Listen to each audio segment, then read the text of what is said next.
right, folks, here we are. Stop number 4 of the National Professional Fishing League here, Saginaw Bay, Bay City, Michigan. It's about to be a battle out here, folks. All right, everybody, day 1, JMFW Worldwide. We're downtown Bay City, Michigan, Saginaw Bay. We're in the river. Todd Goad's our first guy we pulled up on. Let's see what's going on.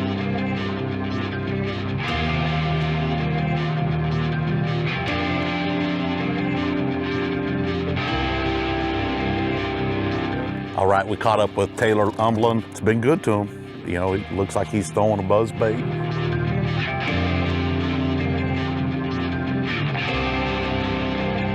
Going after the green ones right now? I think so. Okay. Yeah. Weight-wise, what's going to take to win? What do you think it's going to take to get paid from what you've seen in your boat this week? Somebody's going to catch, 20+ pounds a day. Are they biting moving baits or are you on bottom? I'm on the bottom. Okay. I got to go really slow. I can catch them on a square bill once in a while.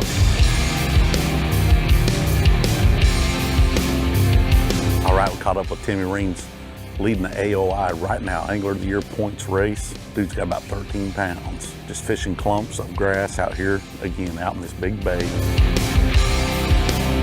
There's so many options up here in Saginaw Bay. I mean, you've got largemouth fishing, smallmouth fishing. I mean, I'm hearing birds. It sounds like freaking Florida back here, I'm telling you.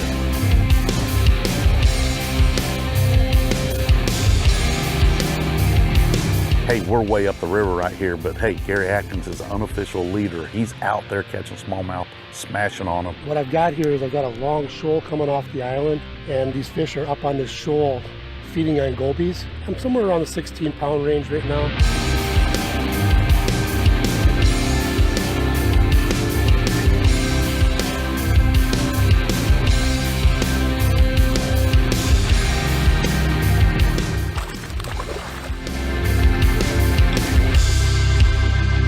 All right, we're about to find out. Smallmouth versus largemouth. We've been inside the river all day. Who wins? Hey folks, stop number 4 of the National Pro Fishing League. We're here at Saginaw Bay in Bay City, Michigan, and it's time to weigh those fish. 16 pounds and 10 ounces, 18 pounds and 12 ounces. Throw those fish on, Mike. Put your hands together, folks, right there. Buck Mallory, 17 pounds and 3 ounces, 18 pounds and 13 ounces to take the lead. New leader, 19 pounds and 12 ounces. There's the boom. 17 pounds and 7 ounces for Landon Tucker. 18 pounds and 7 ounces for Sam Whitmire. There's the boom right there. How about this, folks? New leader, 21 pounds, 14 ounces for Tim Wilson, your new leader.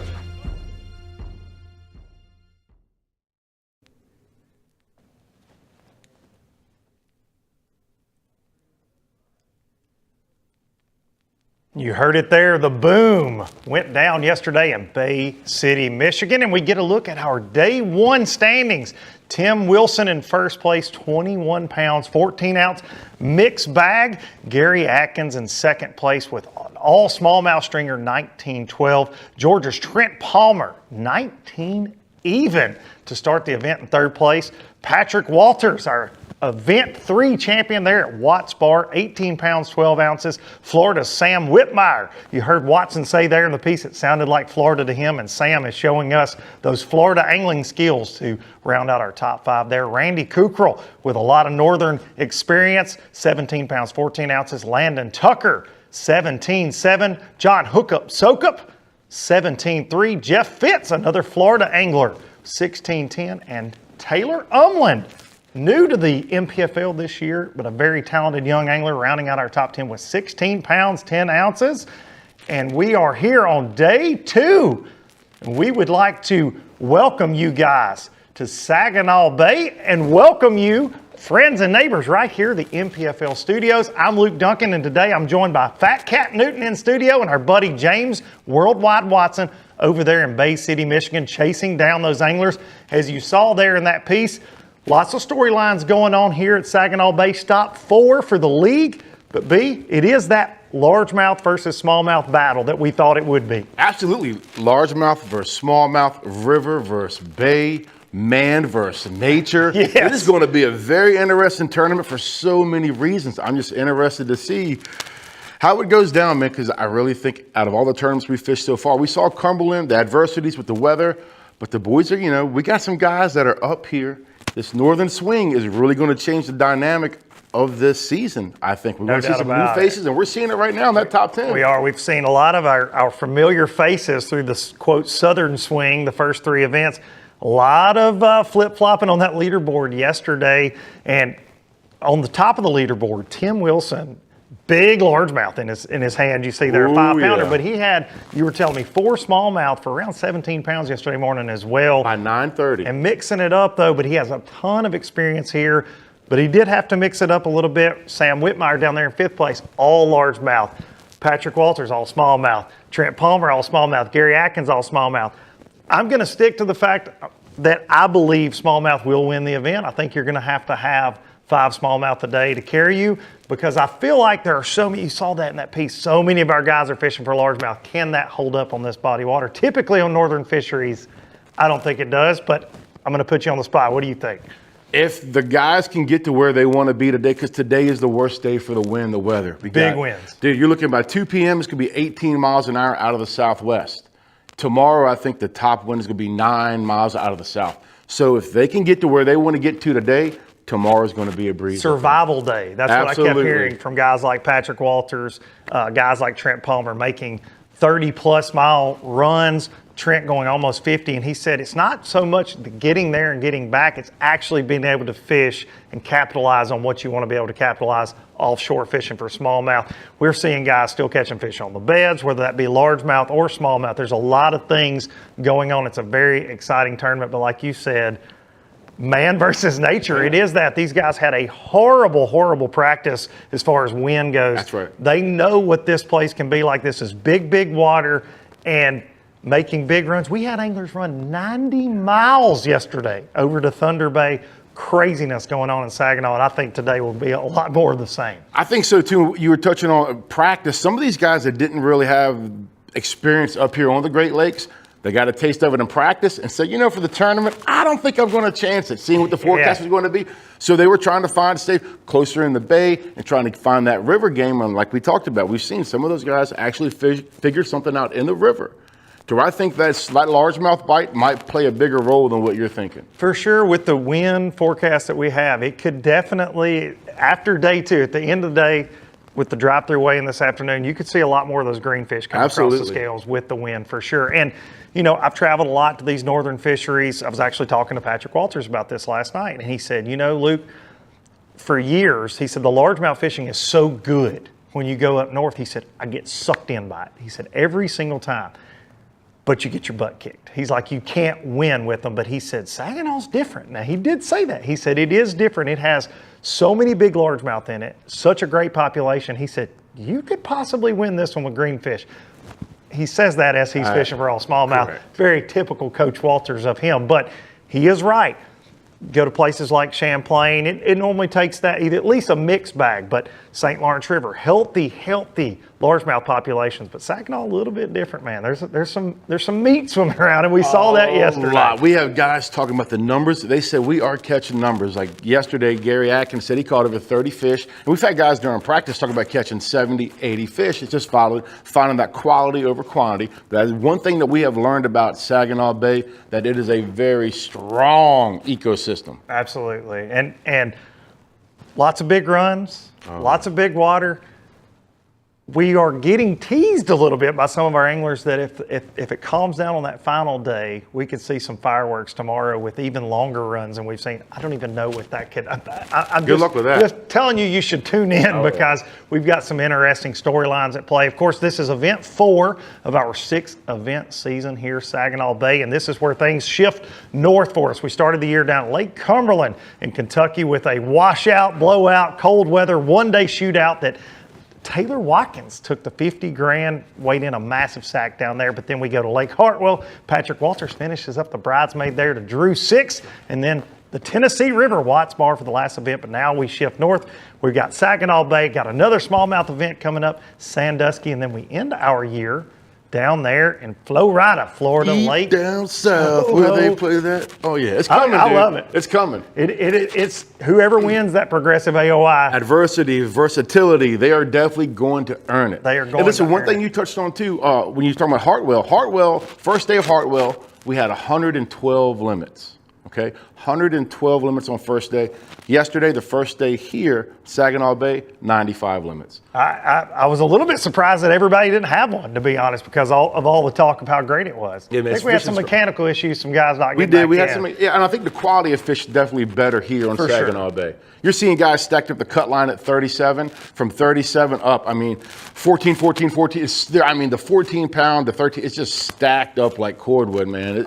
It's certainly going to be our highest check weight of the year for 3 days total. Of course, all 115 anglers fishing all 3 days here at Saginaw Bay. But that progressive AOI, the reason it's so important to mention all those lakes, it is the most difficult title to win in any bass fishing organization. That Angler of the Year, it rewards consistency, domination at times, and we are seeing some different names this week kind of pursuing this Golden Shield. And let's take a look coming into this event, the Progressive Angler of the Year standings right there. And Timothy Reams, West Virginia angler, we covered him a ton last year, Fat Cat, and he knows how to get it done. He does. For sure. Considering where he's from, there's not a lot of places to practice up there. That guy's had to travel. You know, he's been around. Timmy Reams is he's earning it. And then you see in second place. You see who's in second place. Yeah, your man crush, Kevin Rogers, yes. the crappie king himself, who really had a terrible year by his standards last year. It was his first year kind of dipping his toes into the bass fishing world.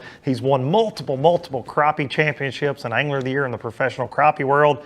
And he said, hey, I didn't like getting my butt kicked last year. Comes back strong this year after 3 events, sitting in second there in the AOI. He was 39th yesterday. Timmy kicked off the event in 24th place, so still going to be right there in the mix. Sheldon Collins in 3rd place. Sheldon 65th after day one. A little bit sub-Sheldon day for him yesterday on day one. Ryan Davidson coming into this event in 4th place. Ryan 71st yesterday. So going to be a little bit of a shakeup. That was one of the things you and I talked about last night. This event will be a huge shakeup in the progressive AOI by the looks of it. A lot of our northern anglers certainly catching on. A guy like Gary Atkins right there in 7th place.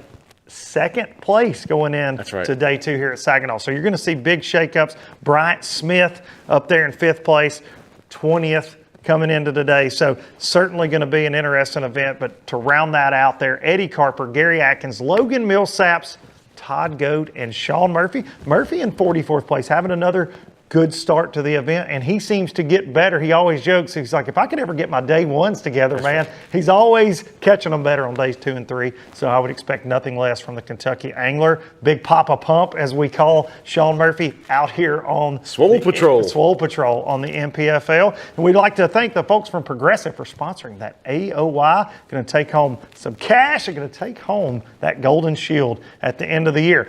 We are going to check in with all the sponsors that make everything possible here at the National Professional Fishing League. And when we come back on the other side, we're going to see you live out on the water, Saginaw Bay.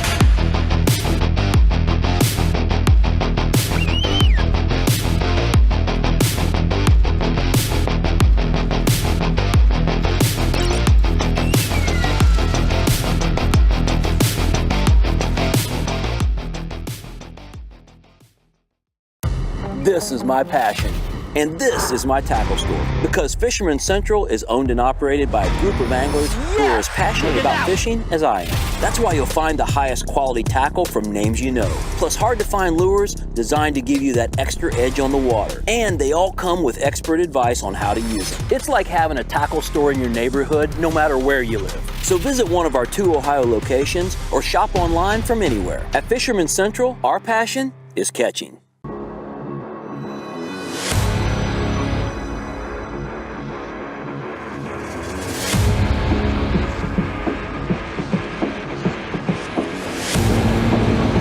I'm Doug Chapin, and this is how I fish fully loaded.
Serving the marine industry since 1980. That's 42 years.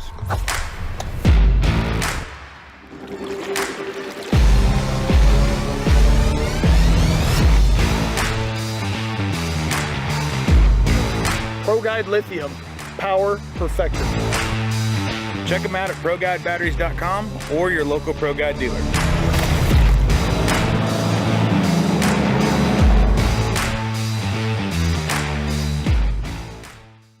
Are you looking to install your own fishing electronics? Well, the Bass Tank is here to help you. The solution is the Bass Tank Power Harness. It takes the guesswork out of installation. No more voltage issues or interference. Designed by an engineer so that you can get professional results right there in your own garage. Installation done right with the help of the Bass Tank Power Harness. You can feel confident knowing that your installation was done right. The Bass Tank Power Harness. Give us a call or order yours today at thebasstank.com. Welcome back. Our first look out on Saginaw Bay and our second place angler, Wisconsin's Gary Atkins, the Real Shot Pro. Got that Great Lakes experience. Yeah, he's got the Great Lake experience, but one of his first times here on Saginaw Bay. Seems to be figuring it out pretty well.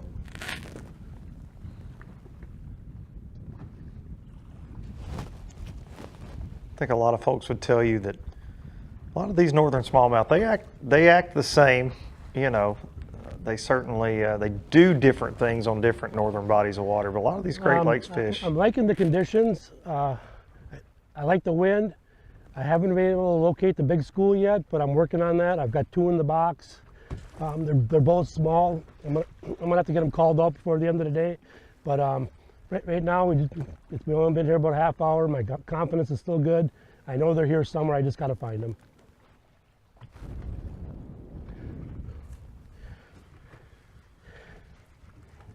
Thing is I gotta try to find that school before it gets too windy and the conditions get too hard to fish. Because we are out in the open here, so it's gonna blow hard today. We actually were able to catch up with Gary this morning to kind of get his feelings. Headed out in the top 5 for the first time this year on Saginaw Bay.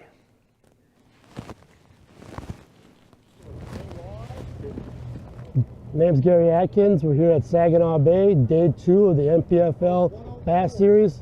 Currently sitting in second place. I'm looking forward to a good day today. Hopefully we can get back on the fish, stay in contention to win this thing. We're going to be taking a long ride today. It's blowing a little bit. Hopefully we can get to our spot. And I believe if we can get there, we can catch them. So wish me luck, and hopefully we have a good day. Take a look back at it was just a rock. Some of the first bites Gary's had this morning here. But it gives me hope.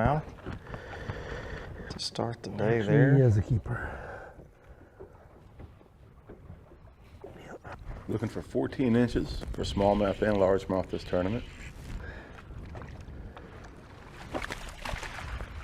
You notice our anglers using nets this week. That was a decision made by the league due to the potential rough conditions. You know, hand landing a bass in these crazy conditions sometimes could, you know, you might end up with a treble hook in your hand. You might end up in the drink. So taking all precautions necessary, and I applaud the move. Absolutely. They were also talking about, you know, when you're dealing with a bass that's a smallmouth that's 5-6 pounds, that bass could be up to 15, 20 years old. Fact. And they were post-spawn and talking about the stress, relieving the stress by using the net, things of that nature. So a lot went into that decision. I think a lot of the guys are happy with it. And of course, if you weren't happy with it, you always have the choice just to not use the net. There it is. Just leave it in the truck. That's it. Level playing field for all anglers out there. You can see it start to rock and roll a little bit, and Gary was saying there, the wind's only going to increase. I don't think the guys are necessarily worried about running around in these conditions. It makes it uncomfortable, but if you take your time, all of our anglers out here, they're certainly great at driving a boat. They're going to get back to and from. But locating the school, being able to move around, use your electronics, that was something that we talked to Trent Palmer about last night. He said, man, I've got 2 really big schools. And he said, when they show up on the cover I'm fishing, it's lights out. He said, but you can actually see them start to show up, and that's what Gary was alluding to there too. He's like, I'm just waiting on the school to show up. They apparently roam, chasing bait around, and then they show up to the structure and you can get them to fire really fast. And speaking of Trent Palmer, I think we're going to get our first look at the Georgia angler who's making an almost 50-mile run this morning. Georgia's Trent Palmer. Yeah. When we're live? Okay, cool. Live action with Trent Palmer. And if there's anybody in our field that knows electronics, yeah, man, it's this guy right here. He was one of our new faces this year at NPFL that we heard a lot about. You were one of the ones talking him up, and here he is on camera. Runs around with a motley crew, rooms with See the Patrick school Walters. on the rock, they just haven't bit yet. And Justin Hoping that Kimmel. sun helped out. Both Patrick and Trent in the top 5. Justin had 12 pounds yesterday. The roommates left him out on the memo. That's what I told him last night. We love messing with our boy JK. Bless his heart. He was stubborn, though, it sounded like. He was stuck to something else. Largemouth fishing. Yeah, man. And I don't want to say stubborn. He had confidence in something different. And maybe he'll put it together today.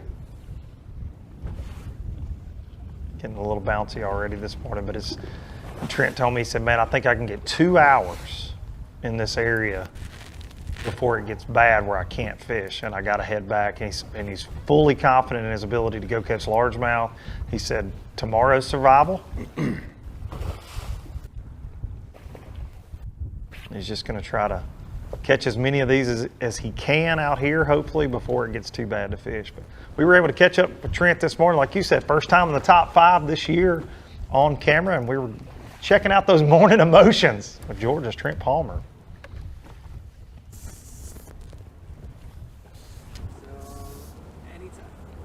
Yeah, so yesterday was a great day. Practice overall was pretty tough. The smallmouth have been pretty hard to target, mainly because we had pretty extensive winds in practice, which limited areas to go to. So yesterday we had 19 pounds, essentially found a offshore area that post-spawn fish are moving out to. They kind of moving around in what I've learned are a couple of groups of fish that are moving around on some hard cover. So hoping we can take advantage of them again. Yesterday, the bite really didn't pick up till I'd say around 10:30, 11 o'clock when the sun showed itself. Hoping that since we got a little bit less cloud cover, we'll have the sun earlier to get on the fish earlier today.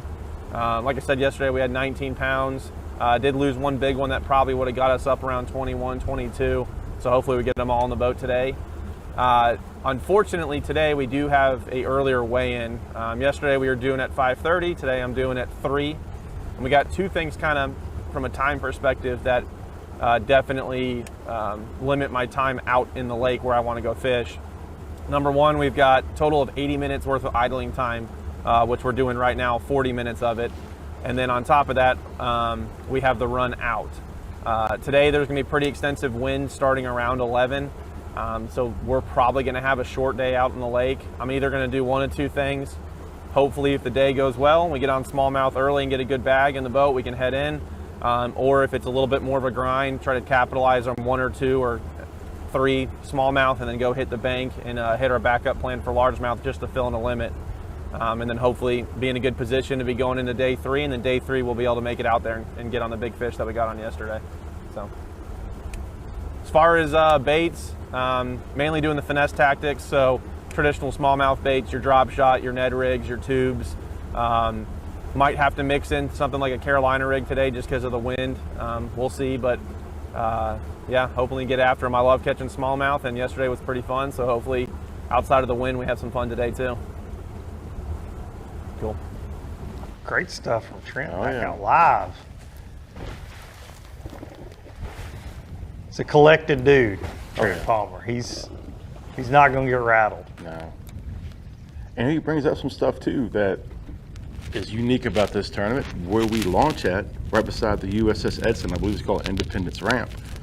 If the guys launching that go left, they're looking at a 40-minute no wake, and they have to idle all the way to the mouth of the bay. Now, if they decide to go right, The bridge is right there. They can go under the bridge. They cut loose.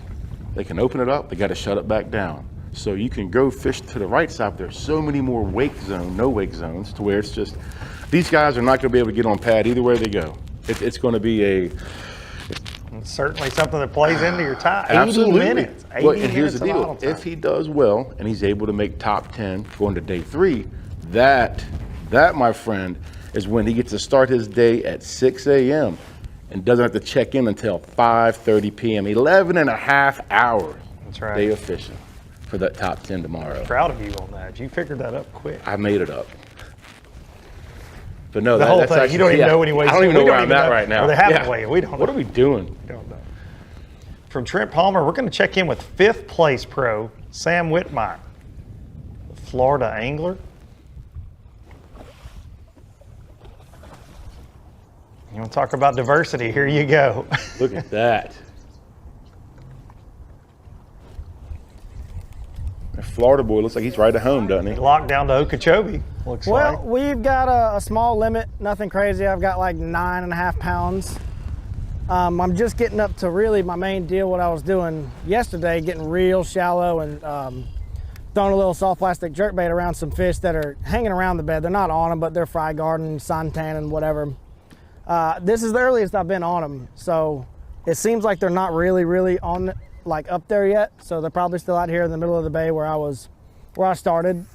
And you know, we've already caught a bunch of fish. We've probably caught 12, 15 fish already, just a lot of shorts, nothing big. Everything I got in the box I'll need to get rid of, but it's a different day. Yesterday we were overcast and that really helped the morning topwater bite. I was early boat number today, but I didn't even get to throw a topwater as long as I did yesterday. I didn't put down a topwater yesterday until about 9:30.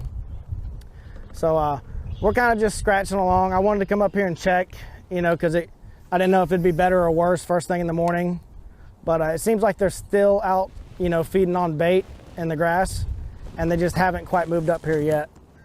But we're just starting to get around some of the juice now, so we'll see. I don't know. I'm probably not going to go through it real slow right now and really methodically, because I should be getting bites pretty quick if they are up here. And if they're not, then I'll just push back offshore and mess around for a little bit more, throw a chatterwagon and a worm, and just kind of see what happens. But so far, pretty good day. I'm happy to have a limit early. We were able to catch up with Sam. He's one of the new faces again in the top 5 and get his feelings and thoughts on the day as he idled out into Saginaw Bay.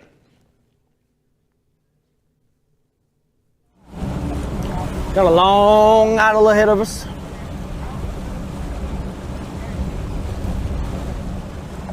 Tell me some more about yesterday, Sam.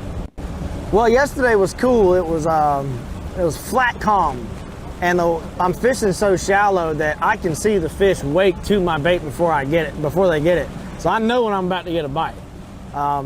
You know, that's when I'm up in the dirt. I still push off and throw a worm and stuff like that if the wind does pick up and I feel like it's mixing some bait up and stuff like that. But I'm excited to see today if I'm still going to be able to see them wake to the bait, because a lot of the times, even if they'd wake to it and wouldn't get it, I could throw back to them, and sometimes they turn around and bite it. So we'll see. I got to give a big shout out to David Cooper. He's my roommate this week and for the rest of the year. He is a tackle junkie, and I am pretty terrible about buying tackle. And he loaned me just about every fluke he had in the box so I could keep them, because I went through about 5 packs of the right color I was throwing yesterday. So yeah, looking forward to it. We're gonna get on it. And this little look back at his morning so far. Said he had a quick limit in the boat.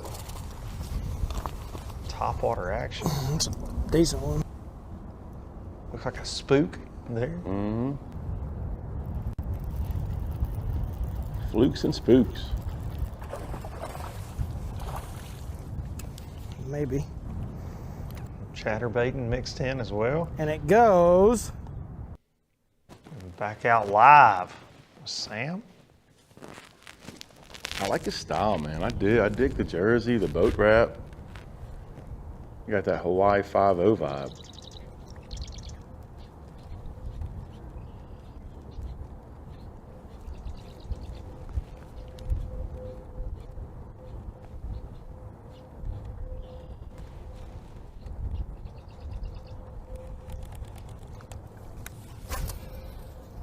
Now, that's one thing about this tournament. We will see diversity. We will see a little different stuff going on here. We're going to see guys out there in the big water getting their guts beat out, catching big old smallmouth, and we'll see guys back here fishing this good-looking stuff. It's amazing if you just, depending on when you tune in, the NPFL, Yeah, true story. like, oh, are they at Okeechobee? Is this the Toho tournament? I didn't think that was till November. And then you'll go out into the big lake and you'll be, oh, no, this is the Saginaw Bay tournament. Certainly not what you expect when you think smallmouth laden Great Lakes, but this is one of the unique things about Saginaw.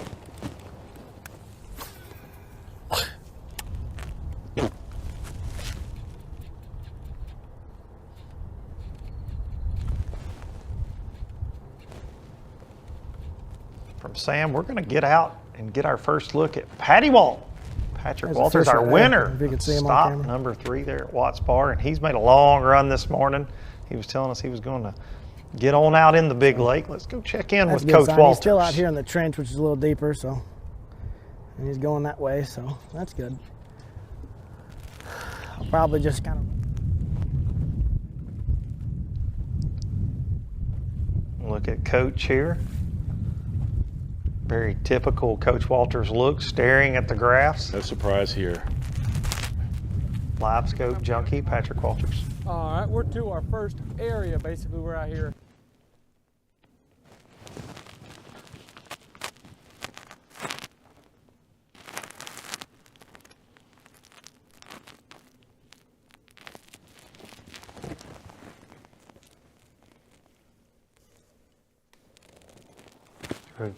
Got some audio issues there with A couple deep Patrick. spots. He's back. And really, you just got to feel the day out.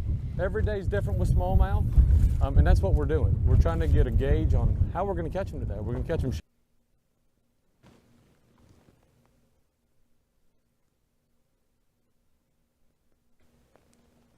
Of course, we battle coverage. Oh, well, we knew this coming into this, especially with Patrick Walters. Where When he's you going, talk, yes. Oh, you called it last night when you found out that he was going to make that run. You're like, yeah, this ought to be interesting. But he's certainly... Bay City, Saginaw Bay.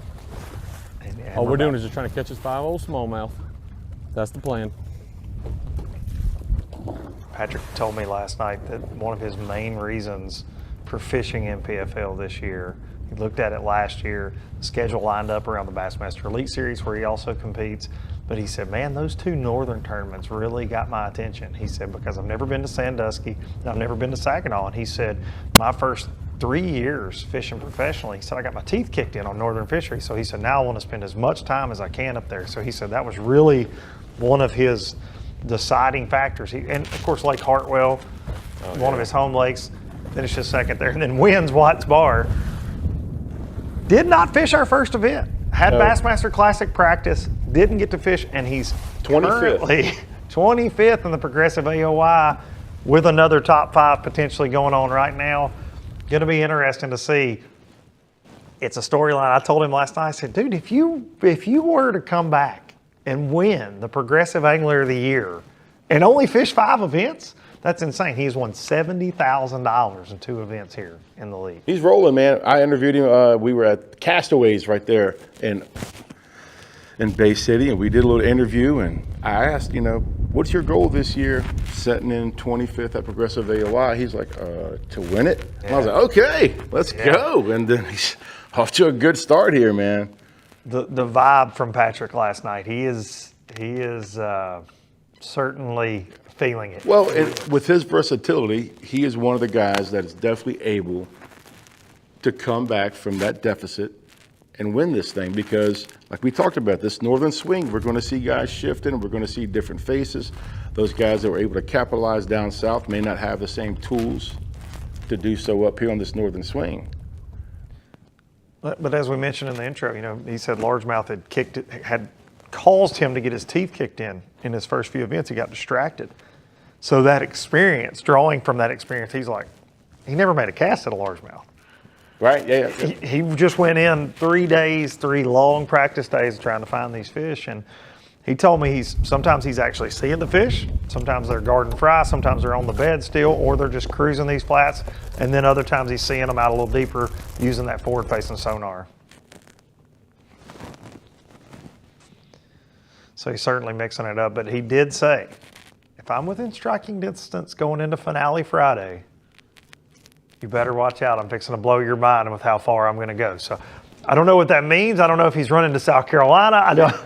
Gas is really expensive right now, so he would have to win to make that worthwhile, but not sure what he's got up his sleeve. But he was very excited about whatever that was last night. He wouldn't tell you. He goes, I'm not giving you any more than that, Duncan. So, okay.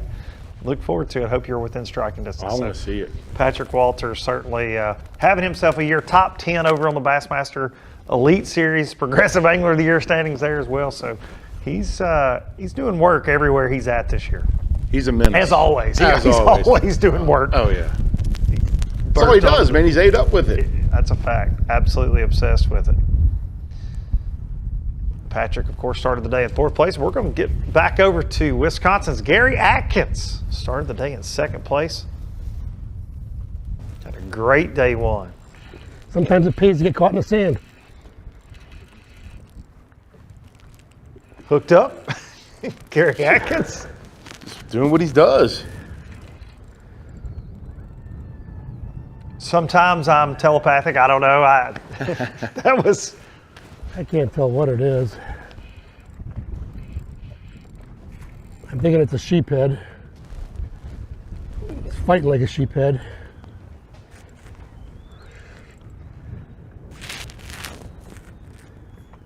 Oh no. Oh no. That'll work. It's a pleasant surprise. Yes. And you certainly never know. Walleye, sheephead. Lots of fish out here offshore. It's funny too, you got guys fishing for $50,000, but they're just as excited when they get a 5-pound walleye. I was caught on that rock, and all of a sudden my sinker came free, and as soon as it came free, he hit it. It was like he was down there looking at it. Gary's not rattled at all. I love it. That's that northern smallmouth experience. It's a good one. He's just letting her do her thing. Getting down there ready to net it. Come on, baby. Wind's not bothering him. Waves aren't bothering him. Come on. Doing his thing. Gary Atkins. Take you for a little boat ride. And we mentioned this is his first time on camera this year. First top 5 going into day 2 here. But 7th in that Progressive Angler of the Year. Correct. I can't stress that enough. He's having a fantastic season. Looking to add to it right now. Had 2 in the box last time we checked in on him. Oh, come on.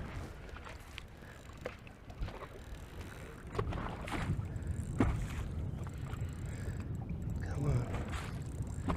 God, they fight. They're so strong.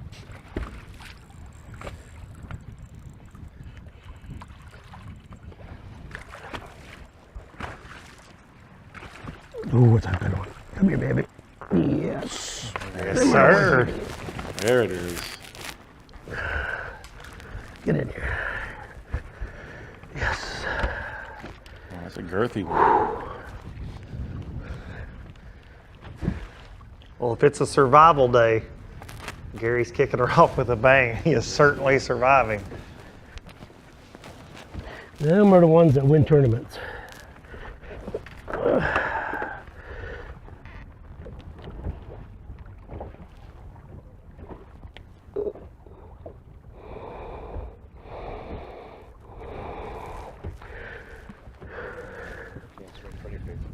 Beautiful. Number 4. Yeah. Gary's definitely a threat. Like you say, also with him not getting rattled. Excuse me? Keeping his composure and having so much experience catching these smallmouth. I thought it was a sheephead. I thought it was a sheephead the way it was fighting. It was staying down. It wasn't jumping. And then all of a sudden it jumped and I'm like, oh my Lord, that is not a sheephead. That's a big one. I am gonna have to get where you are because I gotta put a new sinker on. I lost my sinker. I don't mind losing sinkers on fish like that. See, this is what we expected when we put this on the schedule. Drop shot, smallmouth, offshore, big water. And he tried. So I talked to him last night about how he caught his fish yesterday. He said, man, I tried throwing the small key tech. I tried throwing the tube. He tried throwing a jig, stroking a jig. And Yeah, they're just waking up, I think. They only wanted the drop shot. That or they're just moving up. That sun definitely helping.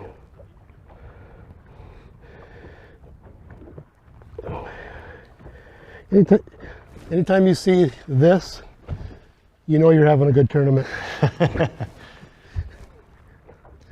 That's Saginaw Bay in a nutshell right there. Burned up thumbs from all those smalley teeth or largemouth teeth. Either. Yeah, exactly.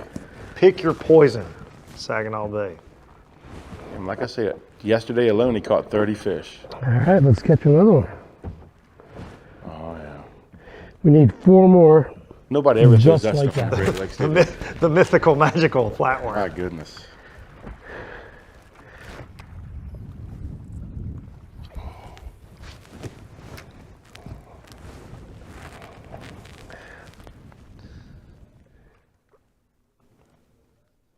So last time we checked in with Gary, he had 2 fish, but we missed a fish catch, so we're going to get to look at that right now. Replay Gary catching his 3rd smallmouth out there on Saginaw Bay.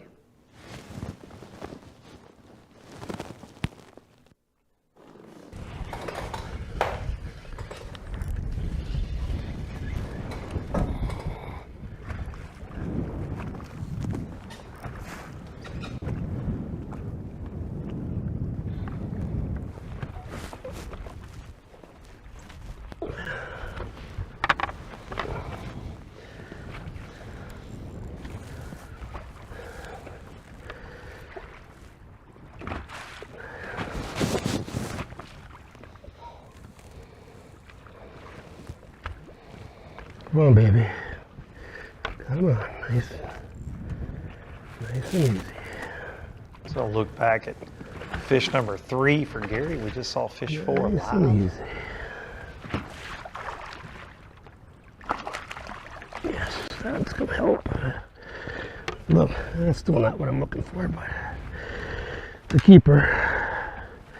He's bleeding too, and I ain't got him hooked bad.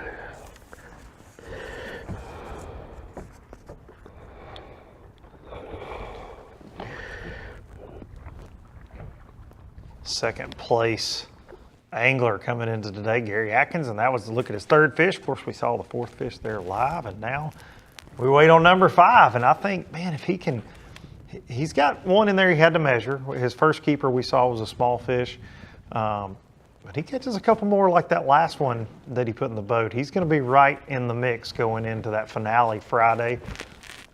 And it sounds like he expects his day to get better as it goes. He talked to me last night. He was looking forward to the wind, thinking that wind would create current, causing those fish to kind of tighten up behind the boulders. He said yesterday it was kind of just random where he would cast. He knew he was in the right area, but just really couldn't key in on anything specific. So he was just making random casts and catching them. Today he thinks that this wind will generate that current and stack them up. So we'll see what happens. And you know, as anglers, the wind is a pain, right? Like it's very frustrating. It's hard on your equipment. It's hard on your body. It really takes it out of you. It makes, you know, certain areas where you can't even attempt to fish. But these smallmouth make their living out there in that lake. Right. They absolutely stay out there more than they don't. They adapt, and it does position those fish. If you can fish when it's nasty, like they bite. Oh, yeah. It positions them, puts them in a bite and feed mode. I would rather it be like that than glass calm any day out on the Great Lakes. And I think any Great Lakes anglers watching this would tell you that, like, oh, the nastier the better, baby. Bring it on. Dude, it's hard on a man, though. That kind of fishing, it's hard on a man. That's what Trent Palmer said. He goes, man, I'm black and blue. After 3 days of practice, he said, this Georgia boy, he said, I thought I was used to big water. He said, wrong. Yeah, not at all. Well, as Gary gets out there and tries to finish out that limit, we're going to check in with the sponsors that make it all possible here at the league. We'll see you on the other side for more Saginaw Bay smallmouth action. So, you're looking to buy fishing electronics, huh? Are you also looking for true experts to help guide you through it? Well, at the Bass Tank, you've come to the right place. We are live forward-facing sonar pioneers with thousands of hours spent learning, through winning trophies, cashing checks, and just having fun. Whatever brand you need, we have it. We offer free shipping, and we have 2 financing options available. Our experts are here to help you. Call us today or visit thebasstank.com.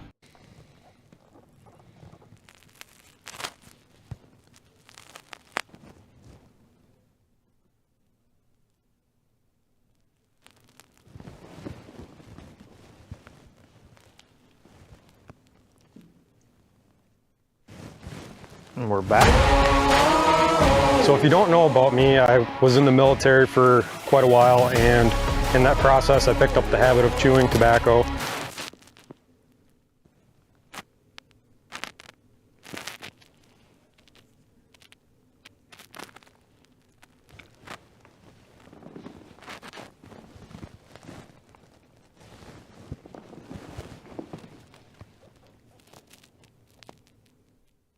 We are back out on the bay. I'm Gary Atkins.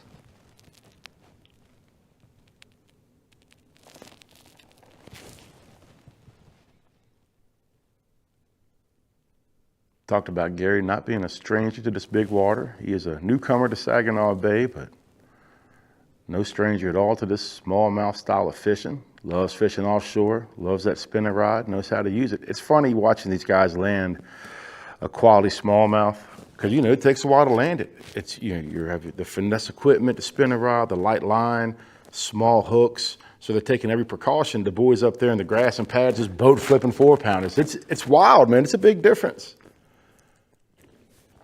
This type of fishing to me is so much more stressful. It takes so much more out of you as an angler because you're trying to keep your balance and you have to be so aware of your surroundings, from waves, from everything else. And even out in this water too, you might think you're in big water, but hey, that boulder comes to the top of the surface and things of that nature too, depending upon where you're navigating. A big water fishing, man, it takes a while to dial it in.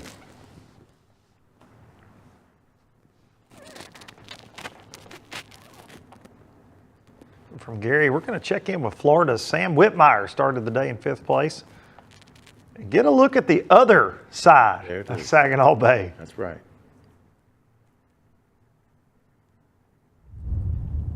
Bipolar fishery. I'm telling you. And pick your poison. You can tell who's fishing where just whether they have a butt seat up front or not. That's true. A little bit of a rodeo out there on the lake. Yeah, it is. You can hear that wind starting to gas in the river there. Yeah, man, it's going to pick up as the day goes on. They're talking about over 18 mile an hour southwest wind by 2 o'clock this afternoon. These guys got pummeled in practice. Big winds, big waves. I'm glad they got a taste of it, man. That way they didn't think, oh, this isn't much, whatever. They get out there and get their feelings hurt. So those Southern boys got a taste of it during practice and a few of them said, nah, this isn't for me. I'm staying in the river. Bryce Matthews was one of them. He said, I don't know how they do it. He said he got out there and this 360 was just cut, the whole trolling motor was just coming up like, wow, wow. He's like, man, I'm going back to the river. Certainly, the guys that are going to make those runs, you see them with, the bounce busters, extra straps on their trolling motors. I mean, it really punishes your equipment. And you have to take that into consideration when you're doing your pre-trip, when you're coming up here, checking your transom bolts, your trolling motor. That's right. Everything in your rod locker, everything, man. Because the last thing you want to do is be out in the middle with no one around and have some sort of a mechanical failure. Sure, a bolt, sure, an engine mounting bolt. We've seen that over the years. It does happen. Listen, there are shipwrecks on the Great Lakes. This is the ocean, okay? Yes. I've said it every time that I've ever been in the Great Lakes when they get really bad. I'm like, hey, these weren't built for 20-foot bass boats. They just weren't. I mean, and today's boats are so much better than they've ever been, right? And it comes down to knowing how to handle your boat. And a guy like Gary Atkins that we've been watching, it's a walk in the park. He fishes Sturgeon Bay all the time, Lake Michigan, Green Bay. Like he's smart enough to respect it too. Yes, you've got to respect it. And you've got to know how far you can push those limits and still get back, still have enough time, make it back safely. When guys like Gary says, no, I'm not going out there, you should listen. Turn around! Yeah, exactly. We're going to need a bigger boat. Then you got Sam in here, just flower power. Yeah, man. Shallow. Used a soft plastic jerkbait yesterday. Felt like a lot of the fish were still guarding fry. So he felt a lot of them were big males that he caught yesterday. We've had a late spring this year. I know that's crazy. We're coming up on the 4th of July. It's actually why we're ending and having another finale Friday, because we're coming up on 4th of July weekend here. But so, and for folks down south, you may fish on the bed still, but these fish will spawn late into June up north. But especially this year, we've had colder than usual temps all the way through June.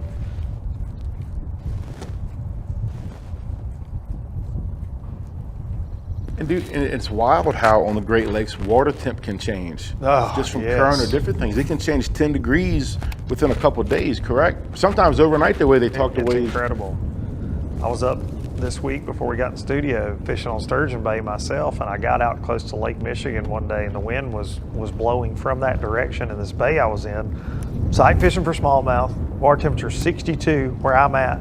I made a run about a half a mile out towards the lake, 48 degrees. Whoa. Immediately. Holy and moly. It blew my mind. Almost. July, 48 degree water temperature. And it does, with the wind, with the current, it can change in a second. It's impressive how these lakes act and change constantly. Speaking of somebody that changes constantly, our man, Skinny Dog, Worldwide Watson, out on the water. We're going to get our first update. We're going to make him work a little bit. Let's check out James, Worldwide Watson.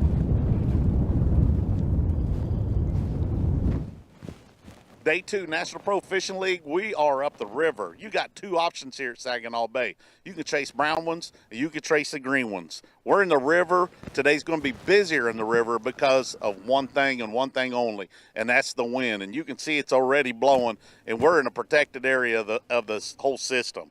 All right.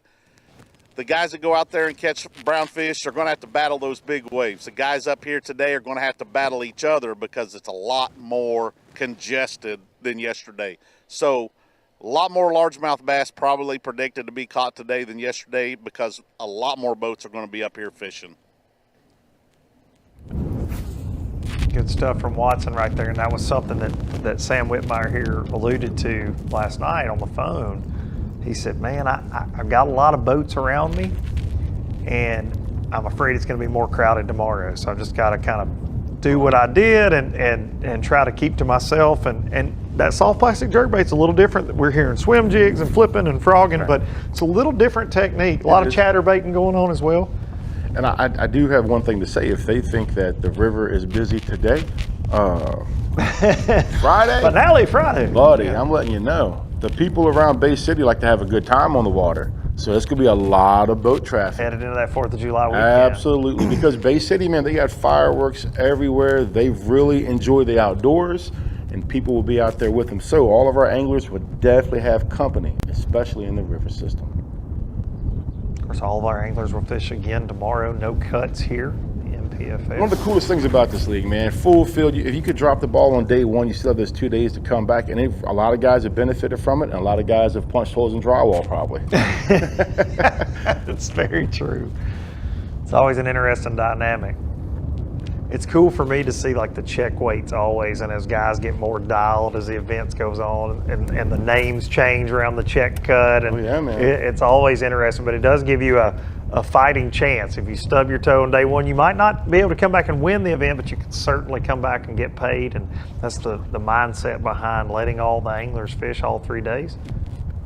Yeah, and this particular tournament, 37th is the check line. So it'll be interesting. Like I said earlier, I think coming into this day 2, 14-2 was 37th. So you're looking at close to a 43 to 45 3-day wait, 45 pound maybe. It'll be interesting. Just to make a check. I don't think we've seen anything like that since Wright Patman last year. Down in Texarkana, Texas, we had that kind of cut weight. Yeah, shout out to Texarkana and Wright Patman. That was a fun tournament. It was, man. That was a very fun tournament. Look forward to eventually going back there as well.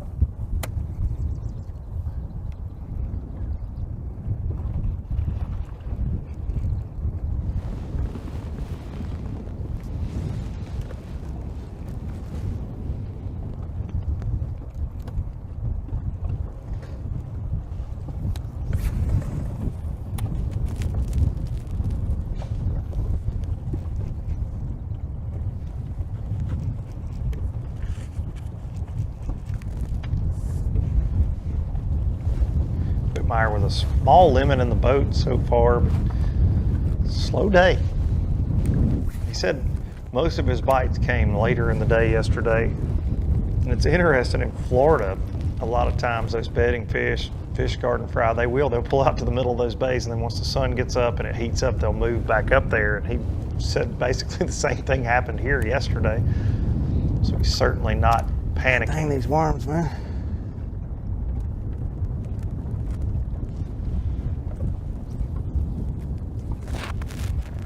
Like you said, our most fashionable angler. Oh, I love it. Out here. So swag Whitmire.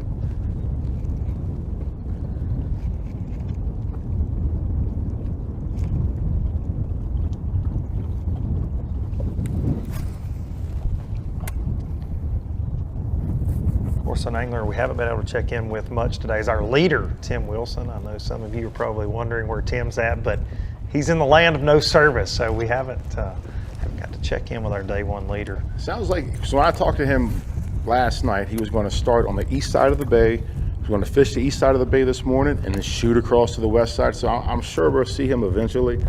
And his smallmouth bite, he said he wasn't going to focus on. He said today you're going to see all greenfish. Just completely changing up. Yeah, he said the smallmouth were gone. He knew they were leaving. He was fortunate that they were still there yesterday morning.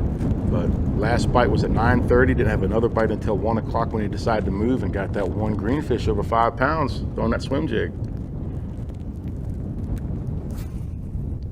Tim was telling you had lots of experience here. Lots of experience. He said hadn't been here in a while, but back in the 90s, he fished several redmans. He'd been here for 10 different weeks pre-fishing and fishing redmans back in the 90s and had done fairly well.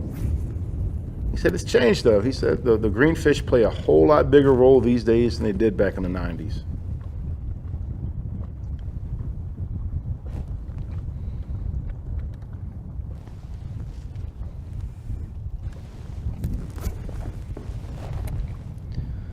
And as we close in on the 9 o'clock hour, Saginaw Bay, hope you're all enjoying the morning coverage so far. And you got a Black Rifle coffee. Oh, yes, sir. Look back at the highlights so far. Fat Cat has had all the Black Rifle coffee this morning.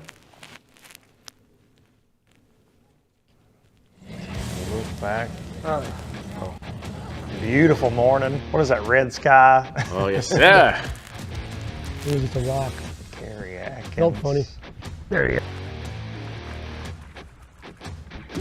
But it gives me hope.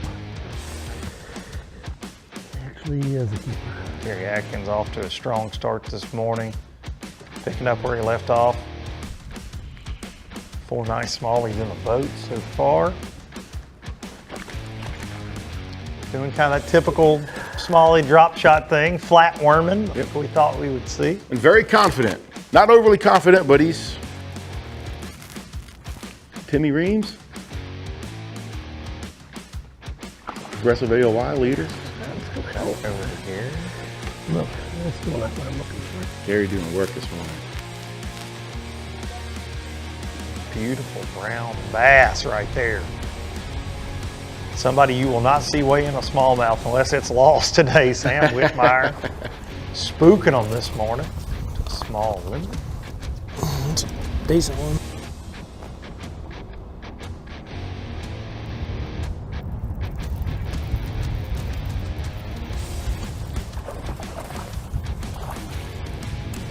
Maybe. And it goes. Look there at the battle. Yeah, it's a destroyer. Whoa, it's a destroyer. It's the USS Edson.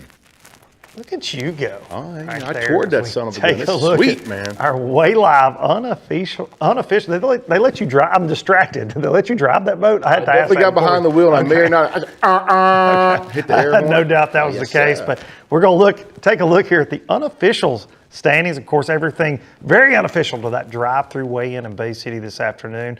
All of our anglers strongly encouraged to update that Way Live app. Strong arm.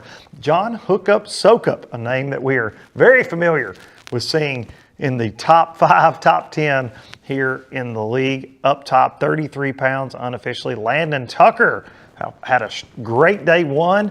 17-pound stringer of all largemouth yesterday, landing, mixing it up again today.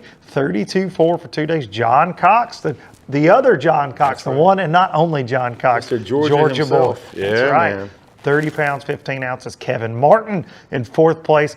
Gary Atkins, 29.1. And I want to think Gary might have a little bit more than that. I think he might be lowballing it just a hair. Possibly. Just a hair. Buck Mallory, one of our, we'll say local. He doesn't fish this area a ton, but he's certainly closer than a lot of the guys in our field. Similar to Gary with having experience in the Great Lakes and kind of knowing what to look for, and he has some history here. And got off to a great start yesterday. Buck Mallory there, our Lake Winnebago champion from last year, certainly knows how to win. Logan Millsaps, there he is. Man, look at him, boy. Going to make a charge. Logan was in 28th. He's also in the top 10 of that Progressive AOI, so here he comes again, new to the trail. Uh-oh. Look out. Oh, Keith Carson, man, one of those greenfish hunters. So got a good idea what he's probably up to. Yeah, no doubt about it. I doubt he's bouncing around the waves looking at forward-facing sonar. Craig Burwell, another Ohio angler, smallmouth. Had a feeling we'd see him in the mix of things because he's tuned in when it comes to them smallmouth. And rounding out the top 10 is Josh Teep, which is John Cox's boys. So those two probably networking, working things out. They are always, they don't even care about a tournament going on. They just are fishing against each other, I bet you. Oh, Cox they got a little side bet going on. Of course, everything will become official this afternoon with Big Al McCullough bringing the boom there. Bay City, Michigan. If you're in the area, go check out our guys and see these mainly largemouth is what we're hearing so far today, but hopefully they'll bring in some of those big smallies as well. Hope you're doing well this morning, and we appreciate each and every one of you tuning in with us here at the NPFL Live. We got James Watson out on the water. I'm Luke Duncan. We got Fat Cat Newton in studio. And if there was ever a week, B, that you are grateful to have the skinny dog out there, because you did an absolute great job with the on-the-water coverage last year, but, you know, not so bad not being seasick out there. Oh, no, send him out to the big stuff. I'm good. Yeah, I'm happy. I'm in here sipping the Black Rifle. Look at that. Look at that. That was so nice. He's out there getting his guts beat out, running around, bebopping and flip-flopping. I'm sitting up here getting foot rubs and watching it from the studio. I want to know where the foot rub section's at. You say don't that every time. Don't act silly. You know where they're coming from. Like you are, but certainly not a lot of surprises so far. I would say the guys that said they're largemouth fishing are doing that. Our smallie guys went out there and made the big run. They're out there in the big water. The Trent Palmers, the Patrick Walters, Gary Atkins, they're mixing it up out there in the big water. Will we see that change? We're in this 9 o'clock hour. By 11, will we see those guys tuck tail and run? What do you think, looking at the weather forecast? Look at the weather forecast. It's ramping up. It started out this morning with a 14-mile-an-hour wind out of the southwest. It's going to ramp up to about 18, 19 by 2 p.m. So, and like you talk about out there in the bay, you think, okay, you got a southwest wind. The wind's going to be coming from the back. The waves will be coming from this way. That's not how it works, though. It's just slosh. It's all over the place. Like you never know which way. Machine, exactly. So it's going to be interesting, man, but I really think the guys that are familiar with it, they're not intimidated by it. They know what's safe, what's not safe, and when they start feeling unsafe, they're going to lock up and head back to the house. No doubt about it. And a guy that knows this well and that we've not got to catch up with today, we're going to run down our leader, Tim Wilson, the Indiana Pro 21-pound mixed bag yesterday. Let's check in with Tim out on the lake. That first stop this morning, I don't know, I probably shouldn't have made it because it was just one 100-yard stretch clear on the other side of the lake, so I wasted some time there. But it's where I caught my kicker fish yesterday, and I'd caught some fish there in practice, I'm thinking but 36 minutes later, we're back on the other side of the lake and just getting started. And as far as I'm concerned, my day's just starting because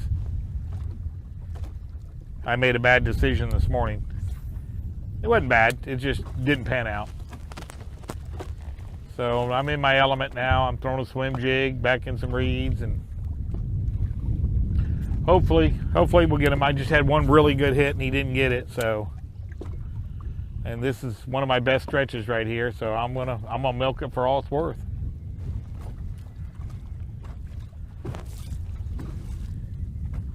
I did pretty good in here. It's kind of weird.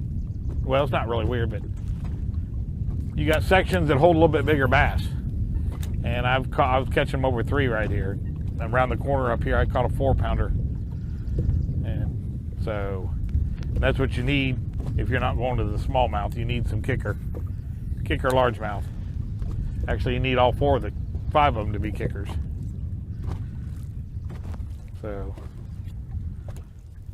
Tim certainly found the kickers yesterday. Most of the ones I caught anyways were in the afternoon when I found these fish. The wind was a little heavier, blowing against these reeds.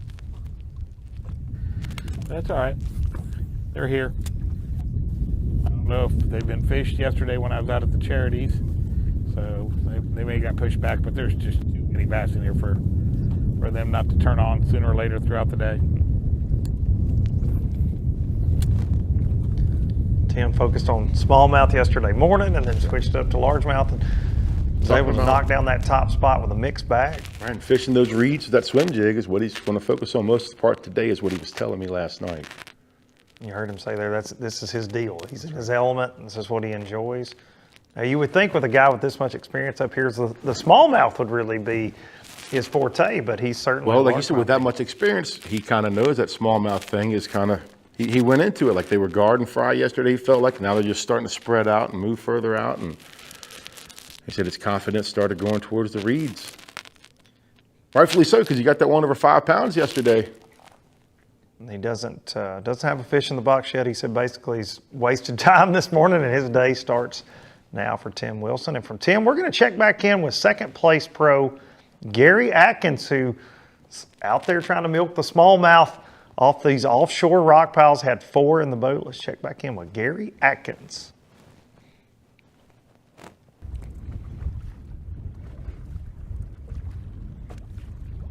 A little different setting. As cool as a cucumber up there. Oh, just yeah. Kick back like he's in a recliner, just waiting on right the at home. And it's not bad out there yet. No. The wind's picking up a little bit. About normal, really. On a calm day. It always looks like that. They talked about how you can have 18, 19 miles an hour out of one direction. If it flip-flops comes the other direction, you're going to get your feelings hurt. That's right.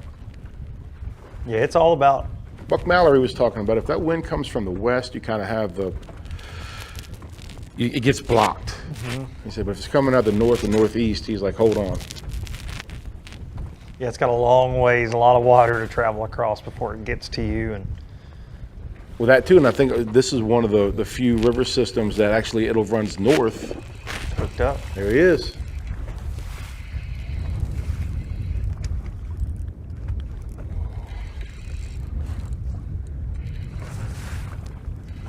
Little guy.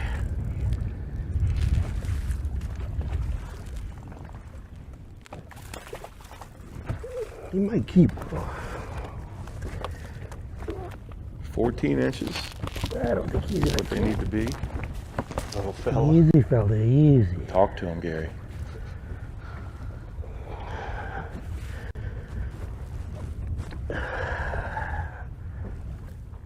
We don't discriminate. We just like to see. That's right. We like to see fish catches. He's too short. He's short on one end. Well, he keeps. That limit. Number 5. He's Atta little. boy. He's going to have to go before the end of the day. Still peace of mind right there, though. Absolutely.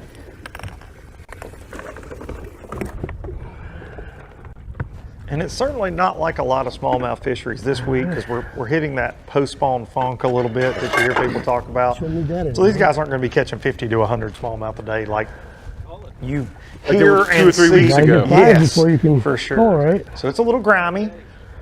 All right. I'll tell you what, I got another rod I'm going to use. This one here broke off. And my point being, with that, as I have seen in some of these smallmouth events, a guy catches a 14-incher and just tosses it back. Like, oh, I got to cull it later. Gotcha. When they're getting so many bites, just because it takes more fishing time. Like if your bait's not in there, you've got to cull every time you catch your 6th fish, right? So they're like, oh, I just want to keep it. Like I've witnessed that. That gives me a high level of anxiety. Oh my goodness. But I was thinking that there on Gary's measuring, I thought, a lot of places when it's just on fire, you're just like, because there are so many 2, 3, 4, 5 pound smallmouth in these waters, man. I'm going to leave this on because I'm going to retie it. when I get a minute. We're going to let Gary get re-rigged after finishing out his limit. We're going to check back in with Patrick Walters, South Carolina pro.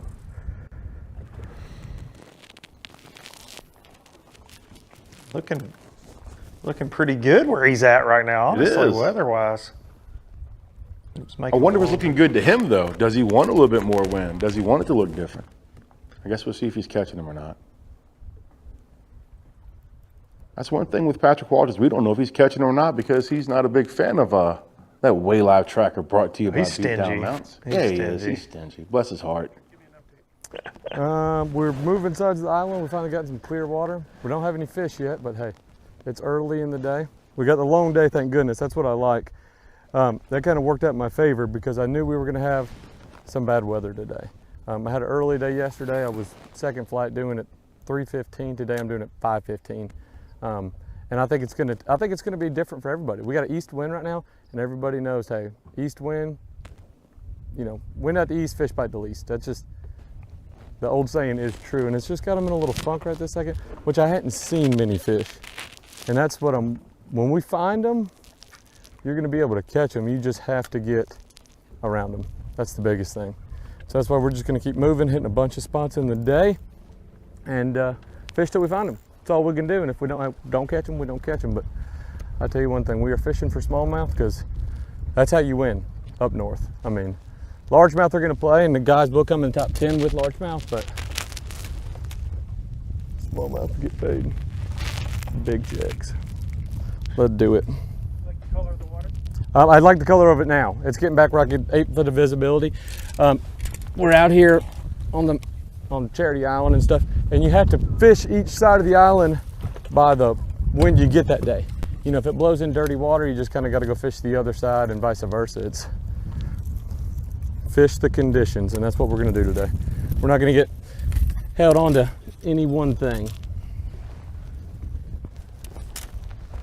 All right, Patrick explaining what makes him so special in that he doesn't get locked into one thing. We've seen that in all the events we've got to cover him.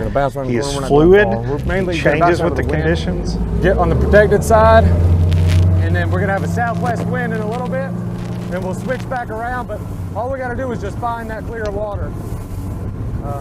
We got the island to ourselves, basically. With this algae bloom too, they're either gonna push way shallower or they're gonna ride out deep. And that's why we're gonna run all our shallow stuff first. When you find those fish, I mean, they're one cast fish. And then we'll bounce out, we'll swing out and hit some deeper stuff too. Hold on, I'm gonna turn it.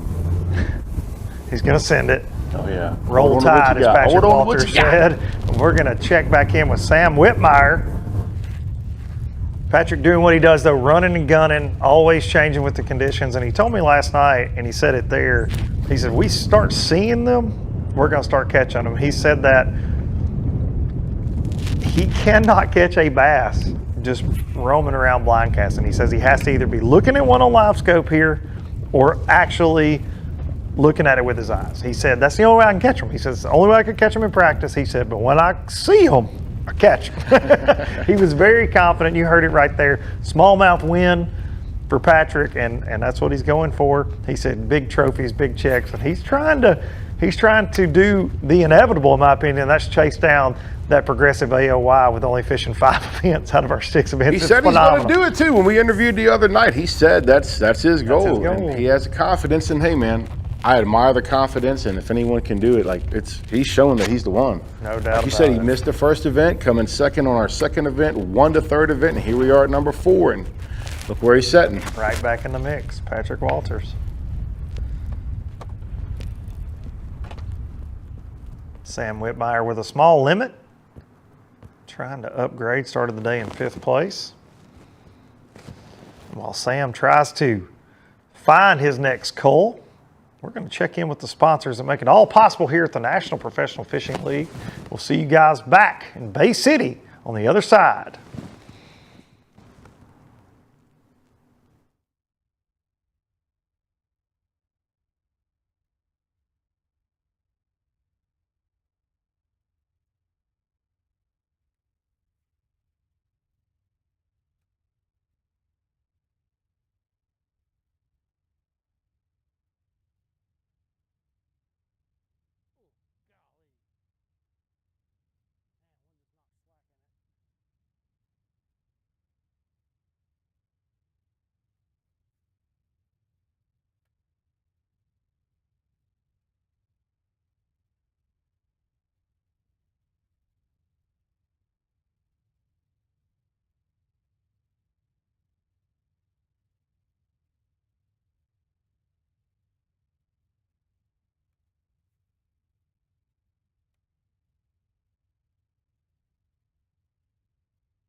Serving the marine industry since 1980.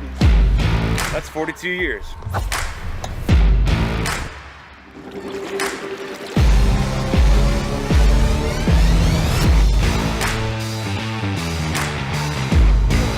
ProGuide Lithium, power perfected. Check them out at ProGuideBatteries.com or your local ProGuide dealer.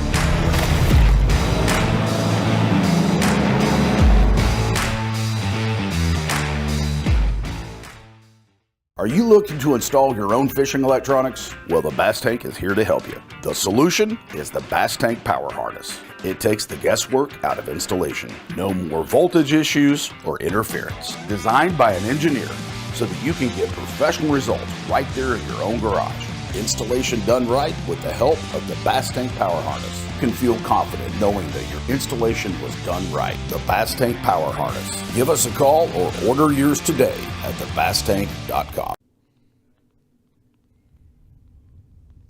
And welcome back to Saginaw Bay. 5th place pro coming into today, Florida's Sam Whitmire.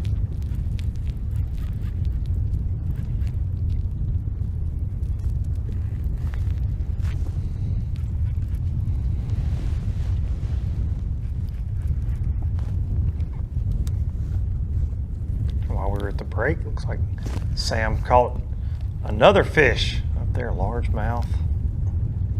Chasing here, Saginaw Bay. Florida angler.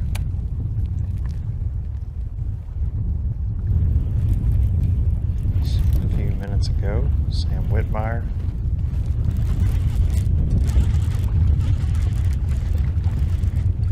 Small limit in the box already this morning. Did most of his damage yesterday afternoon.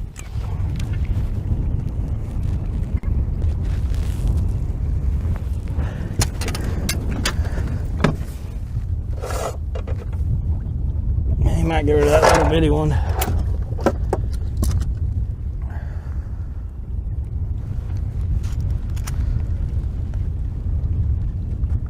Barely.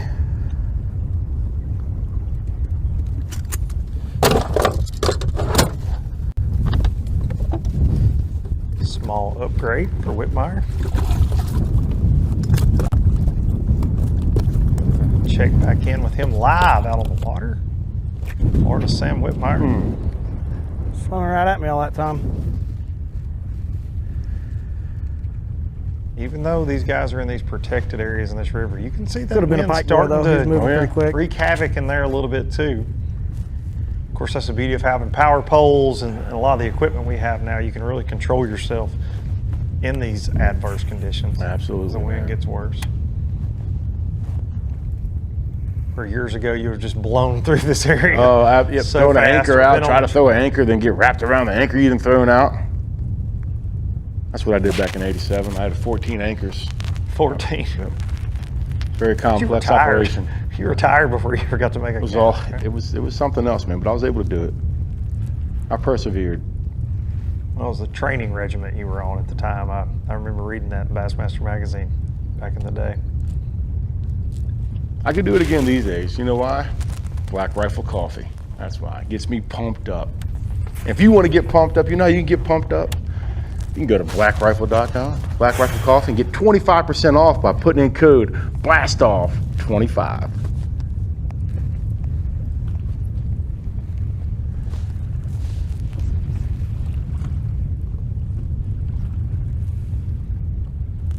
I'm gonna take a sip right now while we're talking about it.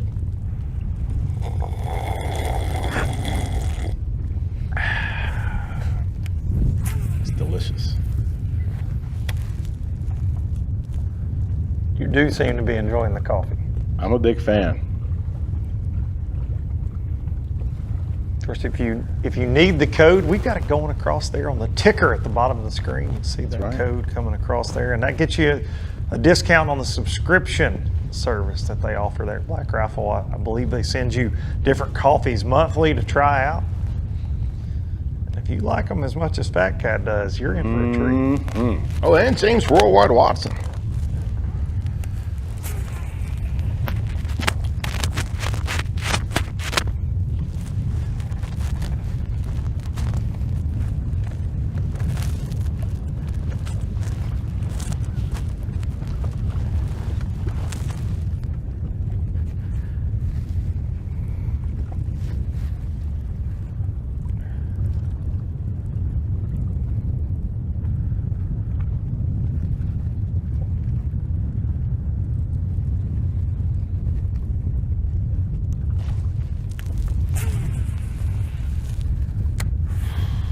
might want to switch to some decaf.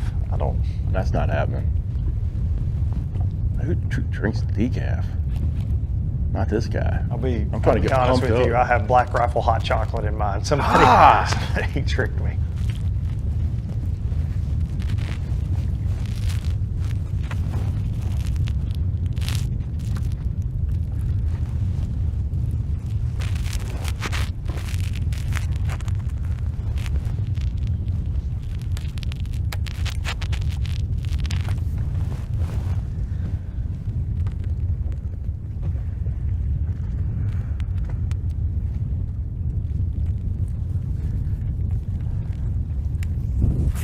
Slower this morning than we anticipated fish catch wise for most of our anglers, but like we heard Patrick Walters say, east wind, that is, I hate an east wind. Here's the deal, man. I want to talk about that because I've been talking about southwest all morning. And so when he said east wind, I got on the Windy app, and my Windy app didn't know what he was talking about. But that is the Great Lakes, right?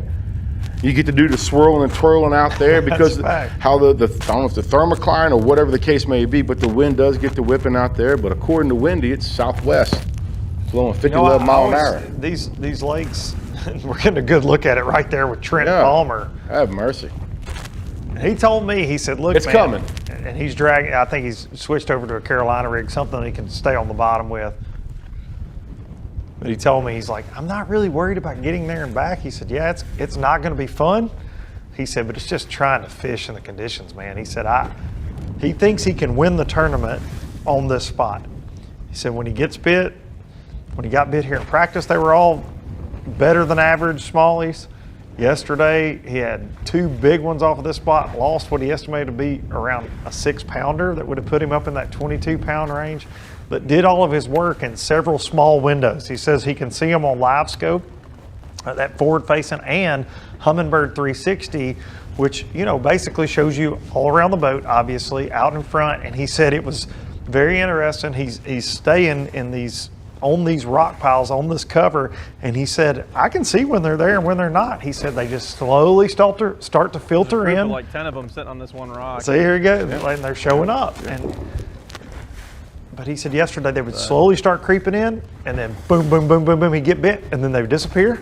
School would break up a little bit. He said an hour later. We're about out of time, but I'm willing to stay out here without a bite. I can see them clear as day on the 360 on the rocks. They're just not wanting to feed right now. So frustrating. And this wind is only going to get worse as the day goes on. We've talked about this at every event, whether it's a sight fish deal, a live scope deal, forward facing 360, whatever the case may be.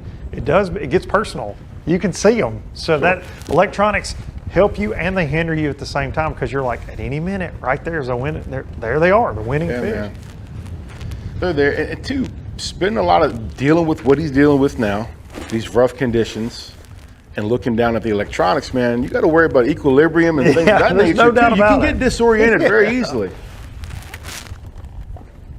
Probably some salty Great Lakes veterans watching this going, oh, yeah, I know. But then when those salty Great Lake veterans go down south and have to deal with that humidity and stagnant weather, like, yeah, I don't know how y'all do it. Certainly a look that we expected to see right here, though, coming into this event, Saginaw Bay. This is a common day, and it's getting worse. And Trent Water told over me the bow right there. He hoped that he could get a couple hours in on this before the wind got bad. He said, I'm fully prepared to fish for largemouth and try to punt. That was his exact words. And he said, and it's going to lay off, and I can get out there and roll the dice on Finale Friday. And I just hope to be somewhere in contention, survive the day. So hearing him right there, he's starting to make those decisions like, hey, I'm not being able to fish this effectively, and he may have to scramble and head back 48 miles the other way and try to get into some shallow water. So while Palmer hopefully coerces one of these smallmouth into getting in that live well and going back to see Al McCullough, we're going to check in with the day one leader, Indiana's Tim Wilson. Tim the carpet man. A little different backdrop there. Back to Toho. It's just incredible. the diversity of this fishery. I know you guys are going to get, it's going to be maybe a drinking game at home. How many times I can say diversity? Yeah. But it is. It's a testament to how great this place is. You can do so many different things. And if you want to take a fun fishing trip, that's what this is where you Brad go. Fuller and I from NPFL were talking about last night. He's like, man, if you just come here, no pressure, nothing on the line. If the wind blows, you go fish for largemouth. If it's not that bad, you go out and catch you some smallmouth. It's like this place. If you want to eat good, you go catch a walleye. No doubt about it. It's a special fishery. And that's one of the things about Saginaw that I've heard, like over the years, like this is a predominantly walleye fishery for the most part, and there've been times where they didn't care about smallmouth and largemouth. They're there to catch those walleye. The largemouth are trash fish. Yeah, it's crazy, man. Might as well be hooked up. They are not trash fish to Tim Wilson. Damn it. Easy, buddy. Another short fish. It's okay, you'll get them. You got They this. don't touch either. Hey, gummit. 13 1/4, not even close. Short fish, the story of the morning for Tim so far. Here. One keeper bite and lost it. Does not have a fish. Our day one leader, if you're just joining us, weighed in over 21 pounds, mixed bag yesterday. 4 big smallmouth and a largemouth over 5. But a veteran angler too, so he understands the ups and downs, and he knew making this move, doing this, it wasn't going to be a pattern of many bites, but he was trying to focus on the good bites. This being the pattern where he caught that 1 over 5 yesterday. He's going to focus fishing them reeds with that swim jig. I make these myself. Oh, wow. Mm-hmm. Wow. Yeah, it's a cross between tilapia and what they call yabby mudbug. I love them. Perfect little trailer. Tim got the secrets out. Zooming in, that's what I'm talking about. That's a good cameraman right there.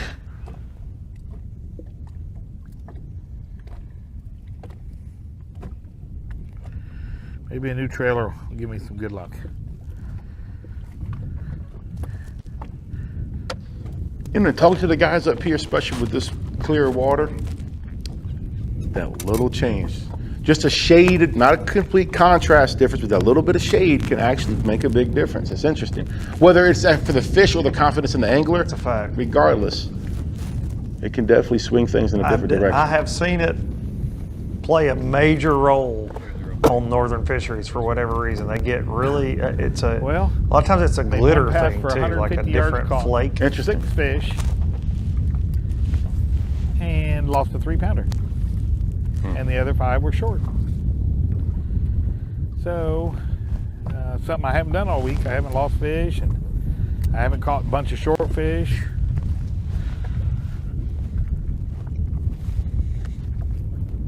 Well, come on. There we go. So, I'm going to make another pass through here. I made 1 pass, and I had all those bites. And the other day, my quality fish were right here in this little area right here. So, and I'm sure yesterday I didn't come over here at all, knowing that the wind was going to blow today. And so we'll just keep riding out. But my better fish, I can honestly say, have been about 11 to 130s. I just don't like not having at least a fish in the live well right yet. But that's all right. You can make 1 pass down some of these stretches and have a whole limit. And at this point, I just want to... Short strike. Right at the boat. At this point, I just want to have a limit. Roller coaster of emotions. It is, but change that trailer up and got a bite. Thanks, Tim. Okay. Not interesting enough to stay on there very long, huh?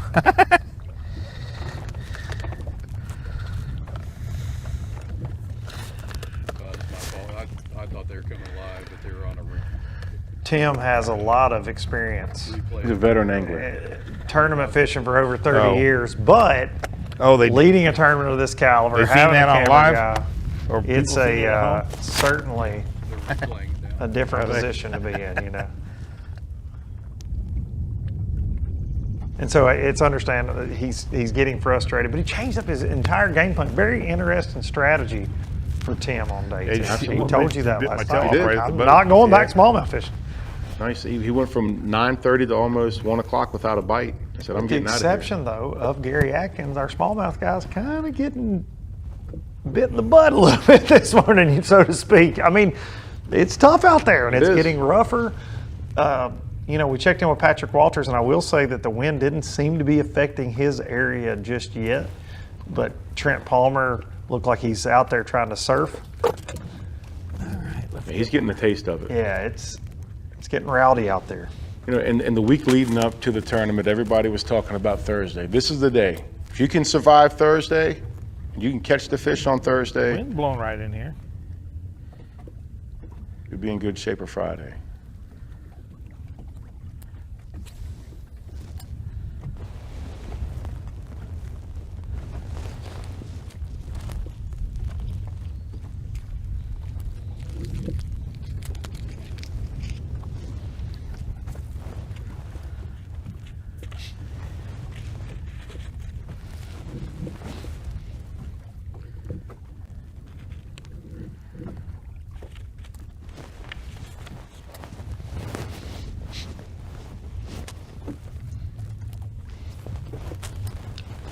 I don't really like fishing it this way, going with the wind. You can't really throw on the reeds the way you want to, the way they're bending.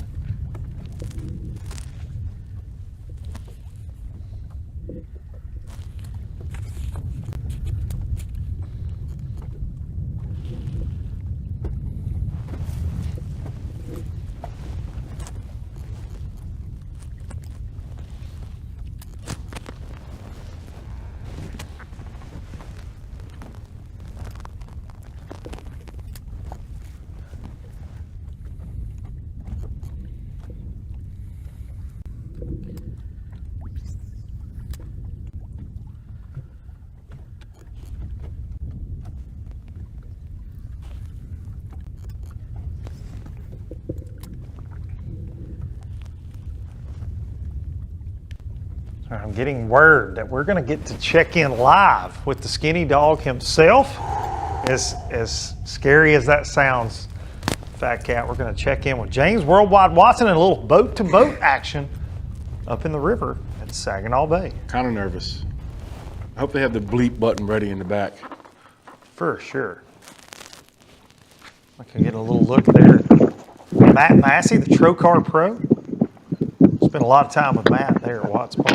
A great tournament at Watts Bar. You can hear that wind blowing there. Are we with the one and only Worldwide Watson right now? Yeah, you are. You guys are idiots. Words hurt, bud. Words hurt. It's good to hear from you, too, Did you just wake up? Did you just wake up or what? What's the deal? Well, I just crawled out from my rod locker. I got a huge rod locker in my 210 Charger here. You know, sun's blazing up here, getting a suntan. I mean, it's just beautiful out. Hearing birds I've never heard before. So, are you paying attention to any fishing, or are the guys fishing around you, or what's going on with that? Is there a tournament going on? Are you just out buying fireworks, getting ready for the 4th of July, or is there actually something going on there at Saginaw Bay? Whistling bungholes. I'm whistling bunghole is the favorite firework of all. No, guys, I got so much gas in this boat, I just decided to run some of it out of it, you know, get rid of some of it, so because it's cheap. It is very cheap. What's going on out there as far as like the weather? Are we seeing more guys in the river? I know your first hit you did this morning, you said it seemed to be getting a lot more crowded. Is that continuing to be the case? Yes, it is, guys. It's yesterday. I was in this area here yesterday, and first and foremost, I want to disclose that no other angler can hear me around me, can hear me talking. So I have people on live that think that, oh man, he's letting the cat out the bag. I'm not. But there's a lot more people here in this backwater than yesterday, twice as many, and that's due to the weather, the wind blowing out there, and simply to the fact that there's a lot of bass in here. Golly, who was it? Scott Martin's brother, Kevin Martin, back here. I guess he just jumped in the third. Watched him bust them yesterday.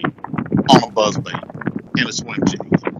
And what's cool about this area, this big open bay area, the hard line's got reeds, and I don't know if some of these, if it's too shallow, you can even get to them. And then you got the slop. All right, you got the cheese, you got the lily pads, and then out in the open, you can't really see it. This is something I alluded to a while ago when we recorded something. You can't really see these clumps of grass because the wind's blowing them. You know what I mean? Yes. Yesterday, as calm as it was, you could see these runs and clumps of grasses, a straight stretch of grass or something. And Scott Martin's brother, Kevin Martin, is that his name? Kevin Martin, Cracking he's himself fishing. up now. I know. I get this. Sometimes I got to entertain myself because you guys aren't. Yeah, because you're not entertaining anybody else, so you might as well entertain yourself. That's true. Kind of like you guys. You're not entertaining me at all. All right, go ahead. I mean, I'm actually wasting battery on my Back to the Scott Martin joke for the fifth time. It was twice, but 5 is my goal. Anyway, when I fit Scott Martin's cousin in, Kevin, he's running he's running trails. You know what I'm talking about? So he can run his trail, and he knows where to stay off of his grass. Exact same stretch he fished yesterday. Yeah. Yeah. So it's no surprise to him where his grass is at, and that's something that practice comes in handy at practice to have these old trails still up on your electronics, and he's using it to his advantage, and he's catching them. We watched him catch a couple bowfin, a couple pike. The other guy that's in the top 10, what's his name? In the fancy boat with the little sugar pants, whatever his name is there. We watched both of them lean at the same time and look, oh my man, those are good ones. They're pike. They're so annoying to catch pike. Let me ask you this, because the theme coming into this was the guys were going to get a lot of bites, and they certainly did yesterday. They did in practice. Are you seeing, I know you're seeing pike, grinnell, you're seeing bass get caught, but have the numbers slowed down up there with the pressure today and with this weather change, this big wind? Are you seeing about the same number of bites or the same amount of action that you saw yesterday out on the water? I've seen about the same amount of action.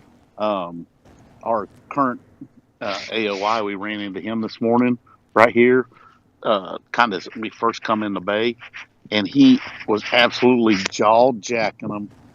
I mean, he was just flipping wood, and it was crazy how many fish he caught right there out of the same little piece of wood, the same old blow-down tree. And it was crazy. I bet he caught 6 or 7 that didn't measure, and then boom, all of a sudden he catches like a 3-pounder. And it was funny too. He's fairly shallow. He could flip his bait into all that cover, but he wouldn't get a bite until he does what? Starts pumping it out and working that, swimming it out. And that's when he get a strike. And then he shook his head and he's like, light bulb. You could tell the light bulb just, really came on. It's like, this is how they really want it. And it was like boom, boom, boom, fish after fish.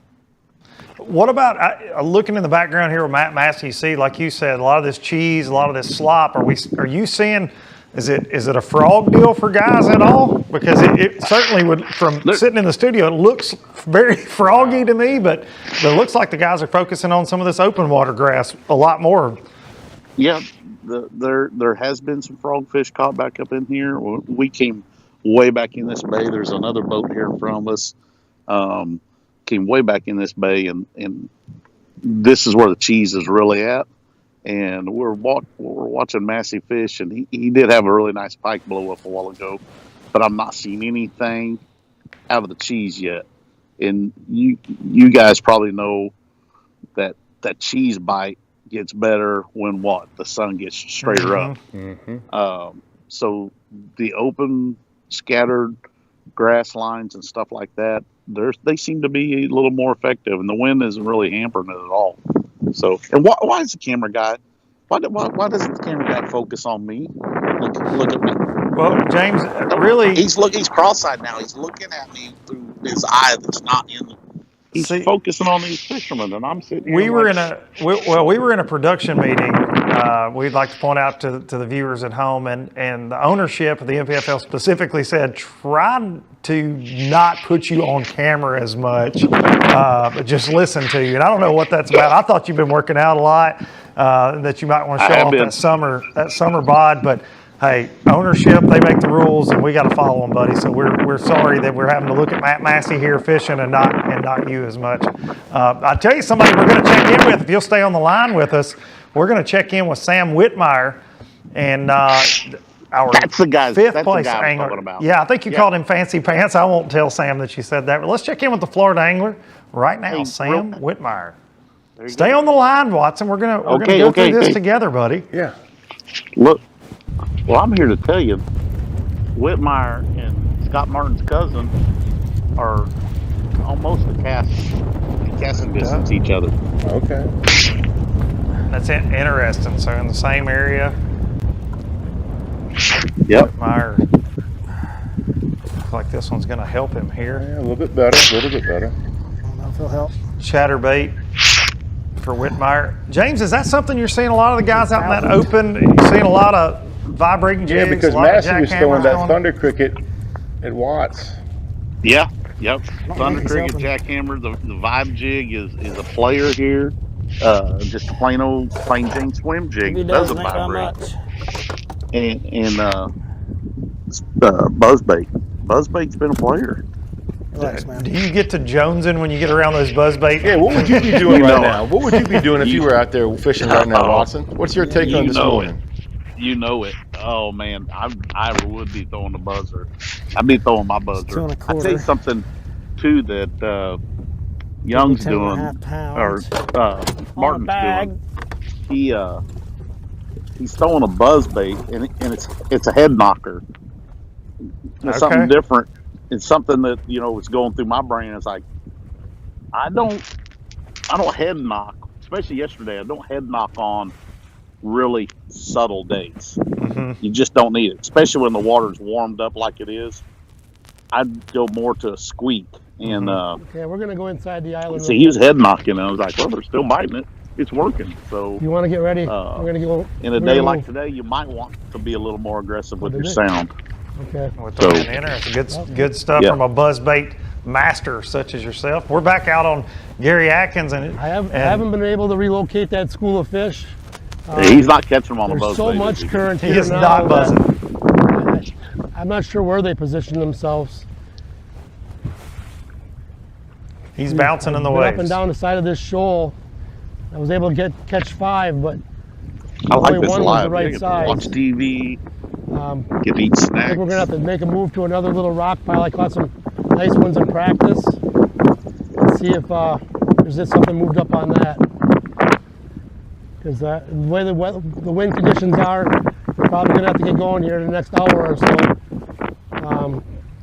Otherwise, the conditions are gonna get too bad, and we could have a real bad ride back. So better safe than sorry. I've got some stuff closer to the ramp that I'd feel more comfortable finishing the day on. Gary sounds like he's ready to pull the plug. We're going to check in with Coach Walters, Patrick Walters, see how he's doing. He made an almost 40-mile run in these conditions as well. Check in with Patty Walt. Looks like it's getting worse on Patrick out there from the last shot we got. James, he's probably been to 15 places since the last time we saw him. No doubt about it. James, is the weather increasingly, is the wind just picking up as the day goes on, like it is holding true to that forecast? Dude, we're so protected here where we're at. There's not much change from the time that we came in to now. There's a good ripple on the water. Well, I can tell you right now, looking at Patrick Walters and Gary Atkins and Trent Palmer, it's more than a ripple where they're at out there in the big water. They are they're starting to earn their stripes out there on the big lake, to say the least. I've been doing this for a little while, and I can tell you the big water can be intimidating, and you got a lot of anglers, a lot of seasoned anglers that fish in the NPFL, and you got some guys that are really, really good local anglers that have taken their first step out on the national scene, fishing the NPFL. And I spoke to one of them yesterday as he's pulling into the hotel, and you just could kind of tell he had this glazed over look in his eye. He's like, man, this place gets really rough. The waves are giant. He says, I'm going to go to bed. I was like, I hear you, buddy. There's no amount of Black Rifle coffee that can make up for those bruises, bruised kidneys, and everything else out there in the Great Lakes. Well, we appreciate you, Skinny Dog, doing the work for us out there. We're going to go to commercial right now. And when we get back on the other side, we'll be back on Saginaw Bay for more live action. Thank you, Watson. Thanks, guys. Toodles, Bobby. Bye-bye. So, you're looking to buy fishing electronics, huh? Are you also looking for true experts to help guide you through it? Well, at the Bass Tank, you've come to the right place. We are live forward-facing sonar pioneers with thousands of hours spent learning, through winning trophies, cashing checks, and just having fun. Whatever brand you need, we have it. We offer free shipping, and we have 2 financing options available. Our experts are here to help you. Call us today or visit thebasstank.com. This is my passion, and this is my tackle store, because Fisherman Central is owned and operated by a group of anglers who are as passionate about fishing as I am. That's why you'll find the highest quality tackle from names you know, plus hard to find lures designed to give you that extra edge on the water. And they all come with expert advice on how to use them. It's like having a tackle store in your neighborhood, no matter where you live. So visit one of our 2 Ohio locations or shop online from anywhere. At Fisherman Central, our passion is catching. So if you don't know about me, I was in the military for quite a while, and in that process I picked up the habit of chewing tobacco. I came across this stuff last year, midsummer, and started using it, and now I don't even use tobacco at all. If you don't know about Fully Loaded Chew, it's a non-tobacco product that contains nicotine. Fully Loaded Chew offers a variety of nicotine strengths. They have Fully Loaded, which is full nicotine, Half Cocked, which is half strength, and zero nicotine options for you. So if you're looking to completely kick the habit, they have something that's going to fit you. They have a variety of flavors.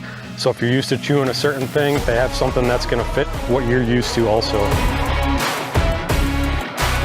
To sign up for their monthly subscription service or to get your hands on any Fully Loaded Chew product, head to fullyloadedchew.com and grab some.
Serving the marine industry since 1980. That's 42 years.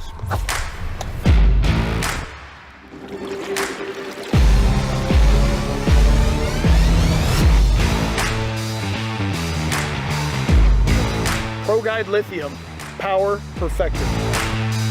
Check them out at ProGuideBatteries.com or your local ProGuide dealer.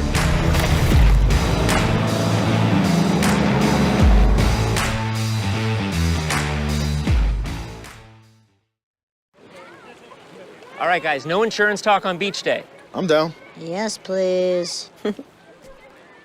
Don't get me wrong, I love my RV, but insuring it is such a hassle. Same with my boat. The insurance bills are through the roof.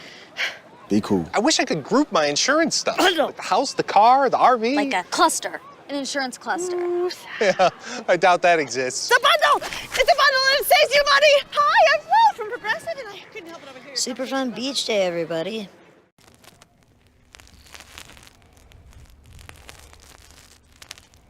Little change of scenery. Yeah. Gary got out of the wind. Welcome back to Saginaw Bay.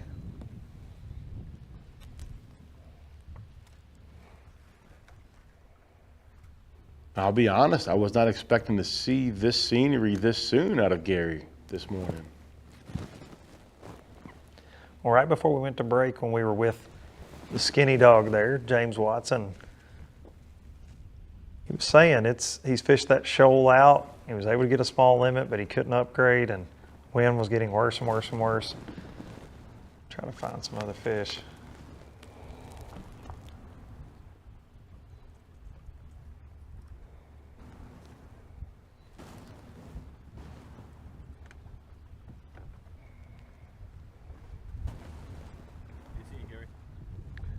There's a really nice rock pile. There's a vein of rock that runs down this edge of this on the break line. And in practice, I did catch a couple really nice smallmouth here, so I thought I'd give it a try real quick. If I can't get a couple bites real quick, then I'm gonna move in, and inside the reeds here, I did catch some beautiful largemouth in practice also, so try to cull out some of them smaller fish that I got. It's just the wind's gotten so strong out there that I can't fish it effectively or efficiently, so I'm just going to try something a little different here.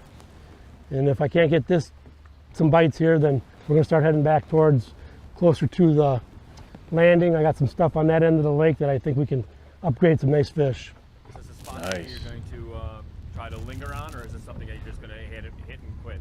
I'm going to hit it quick. If I don't keep losing all my sinkers, it's really rocky and zebra muscly down there.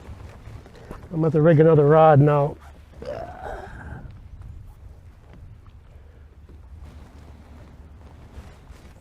Let's take a minute and set this back up.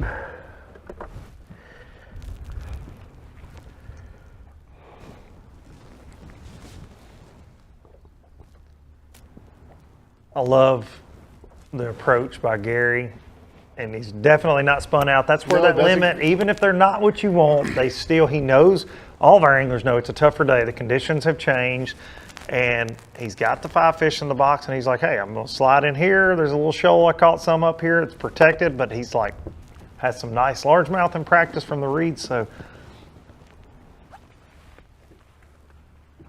we're gonna let Gary rig up another drop shot weight there. Yeah, I wanted some zebra wind, mussels took for. I didn't want quite that much.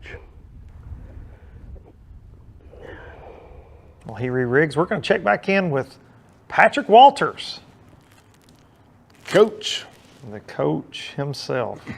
The shorty shorts are rocking for mobility, man.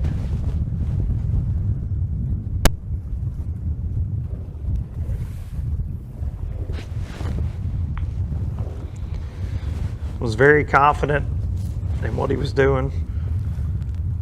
I mean, his game plan coming into the day. day. You ever talk to him when he's not confident? No, not rightfully so. Like you said, he's sitting in top 10 over there at the Bassmaster Elites. He's over here sitting in 25th minus his first event. So his second event here, he came in second. He won his third event. Now he's fishing his fourth. And he truly believes he can stay consistent and win the Progressive AOY here, National Professional Fishing League. And I don't think certainly his goal too. Yeah, it certainly is. He wants it. And if you're up there in that top 10, you know, most guys don't start thinking about Angler of the Year If he gets it.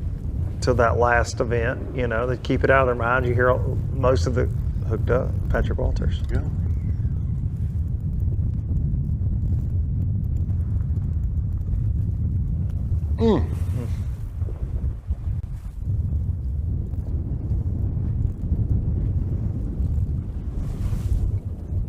They love to launch, don't they? They do. They can go from 0 to 3 feet out of the water pretty quick. Definitely pucker you up. Brandon Polnick refers to them as bottle rockets. Oh, yeah. Very appropriate. Now, this is something, you know, Walters doesn't use a net a lot these days. Let's judge his netting technique. He says, whoop, whoop, whoop, whoop, whoop. Certainly not going to shy away from using one with 50K on the line. That's right. Take full advantage of every option and opportunity you have. Of course, we mentioned earlier we have a no net rule, but for these northern swing events, tournament director decided to put a new rule in place where our anglers could use nets to make it a little safer, help get the fish in the boat a little quicker. And preservation, man, and that fish care. Like there we go. About. And the Patrick boat, Walters. Baby. Certainly the quality that he's seen out there. A little chunk.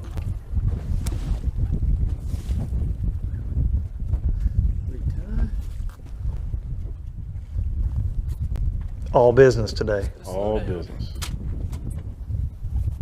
Something we see more and more too are those noodles. Those pool noodles in the live well. Really important on a body of water like this, wouldn't you say?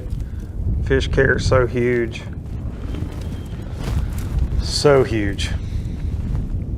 You have a 1 pound penalty. If unfortunately you have one pass away on you, it's a very strict penalty here at the league. You can't cull a deceased fish either, so. They're actually not even on the rock no more. It's like they just got off of it and kind of free range. They're just swimming around, but they don't. I've been throwing a heavier weight, 3/8, because of the wind, and they do not want to bite it. So I went to a quarter, lighter, even though it's windy.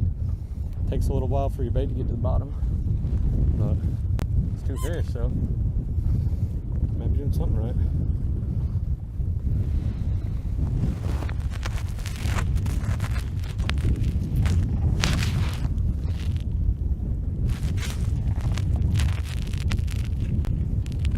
Walter's showing what makes him one of the best right there, a little small weight. Down there. Like, I'll throw that bait in there and they'll rise up. This spot's the spot I got the most fish.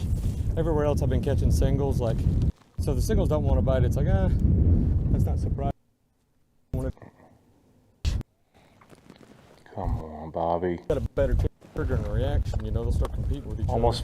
They're not big ones. I mean, there'd be a 4 pounder here. I mean, I wouldn't be surprised if we got the 6, but they're more keepers. But hey, what you gotta do. Little spotty service out there with Walters. He's 40 miles or further away from our landing there in Bay City. But while he gets re-rigged, we're going to check in at the top of the hour highlights. We're headed into this 10 o'clock hour in Bay City. A little bit of action so far this morning.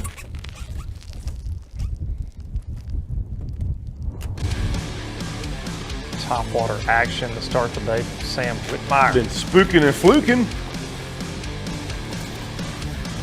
5th place pro coming into day 2 here. Seen him make several culls so far this morning with small upgrades. Certainly getting a number of bites, not the quality he saw yesterday yet, but most of his damage was done after 11 o'clock. Florida boy feeling right at home up here in Bay City, Michigan. Maybe. And it goes. Patty Walt, that we just saw there, using the old long scooping score right there. South Carolina's Patrick Walters, Sam Whitmire. Tale of 2 worlds here at Bay City. Isn't it though? We've got the guys surfing, we've got the guys boat flipping greenfish up in the river. Gary Atkins. 2nd place coming in today. Has a limit in the box. Small limit for Gary, all smallmouth. Has a game plan though, feels confident. Absolutely. We're going to take a look at our unofficial leaderboard here in the 10 o'clock hour. Unofficial based on the Way Live Tracker app. And John Hookup Soakup still sitting up top, unofficially 33 pounds. Landon Tucker second place. Kevin Martin Watson said Scott Martin's cousin. Yeah. We didn't know that. I'm sure Watson doesn't know that either. Have to get his officially. autograph. We're gonna have to find that out. The one and not only John Cox in fourth place, 30 pounds, 15 ounces. Gary Atkins, who started the day in second, slipped down to fifth place. Michigan's Buck Mallory, somebody who is familiar with this type of fishing for sure, lives right down the road, holding down sixth place. Craig Burwell, one of our Ohio anglers that will have a lot of experience at Sandusky. I was about to say the same thing, my friend. Captain Rob Lusky. I'll let you handle that one. Name. I'll let you hammer on his name. Captain Rob. That's what we'll go with. Captain Rob making an appearance in the top 10. Had a great event there at Watts Bar as well. Taylor Watkins, our champ from Burnside, Kentucky there. Lake Cumberland winning that showdown Saturday shootout, the first of the year. Won our last event there at Grand Lake as well. Great. And Keith Carson, our progressive AOY from last year, sneaking into that unofficial top 10. And no surprises there with any of those names for me. It's a mix of anglers too, a mix of techniques, and it's interesting. You know, Carson, with the largemouth fishing going on, it really surprised me. He's always a pick for me anyways, but for this event with this kind of fishing, swim jig, and it looks like Florida, we're seeing that with Sam Whitmire. It surprised me that Keith wasn't further up the leaderboard yesterday. Keith doesn't always get off to a fast start. He takes his time, and when he gets ready, he's going to dial in. He'll find that magic tree. He'll get on him. You can never count that guy out. He always seems to find magic, that is for sure. Keith Carson, our progressive is a magical individual. He's a fishing ninja, we say. Welcome back to the NPFL Live Studios. I'm Luke Duncan. I got Fat Cat Newton with me in the studio. And of course, James Worldwide Watson out on the water, chasing down the stories and chasing down the anglers. We appreciate each and every one of you tuning in. We're here in this 10 o'clock hour, and as you can see, it's a little slower than we expected today, fish catch wise, hook set wise, but the weather is certainly playing a big factor. Yeah, we knew that coming into this. Like I say, practice, everybody was just thinking about Thursday. Everything that they were doing in practice kind of revolved around Thursday to a certain extent because they knew Thursday was going to be those high winds. And we know when they predict wind, 10 to 15 or 12 to 18, you just add that together. Yes, it's a simple math problem at that point. Right. And that's normally, especially the further offshore you get, like where we've seen Patrick Walters, where we've seen Gary Atkins, it can be blowing 10 miles an hour. You could be standing in the parking lot at the boat ramp like, this is not bad at all. You get 10, 15, 20 miles offshore, it becomes a different animal, and that's what we're seeing so far with everybody out there fighting the big open water, and it's affecting those largemouth anglers. We heard James Watson say, hey, they can't see those isolated clumps of grass as well today, so the guys that figured out those areas yesterday probably stand to fare a little better than the guys that have kind of invaded those areas today because of the big wind, because you had a lot of guys that made huge runs yesterday that are probably tucked up in that river, up in some of the shallower bays today. But we're going to jump back out to Patrick Walters right now, who is out there bobbing and weaving, bouncing up and down out on the big water. South Carolina's Patrick Walters.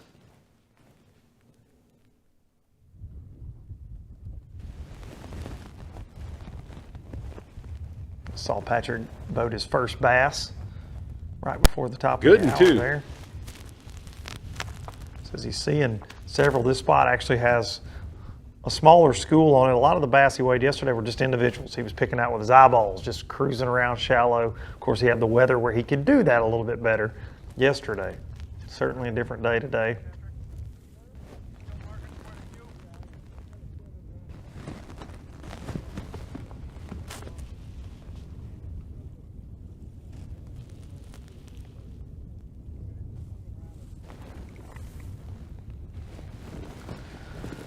Some audio issues there with Patrick. And you called that coming into this. You were saying, I was like, oh, they say service is good. You're like, buddy, when I tell you, it's big out there. You get off the bank out there, the cell phone service is non-existent at times, which is a scary feeling, I'm not gonna lie, being out there bouncing around. We talk about this. There's so many, that the storyline really takes a turn here.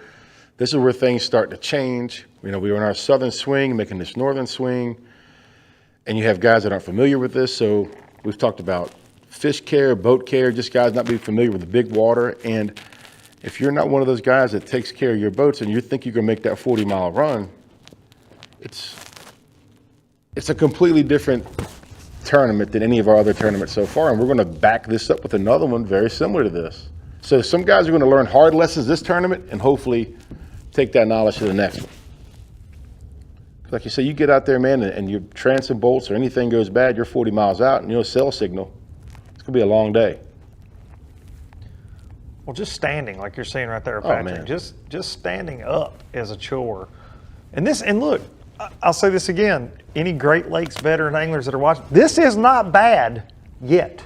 Right. This is not. I mean, it's uncomfortable. It's aggravating to fish, but this is not what this can be like, right? And we've seen the pictures and the videos to where the guys will be in the trough, and you'll just see their head. Sure. You're like, is that guy on a boat? What is going on? So this is probably aggravating Patrick a little bit, but this is not anything. Well, in Trent Palmer, what we saw him in, he was taking it over the bow. A lot worse than where Patrick. Gary Atkins, it was getting bad where Gary was at Sure too. was.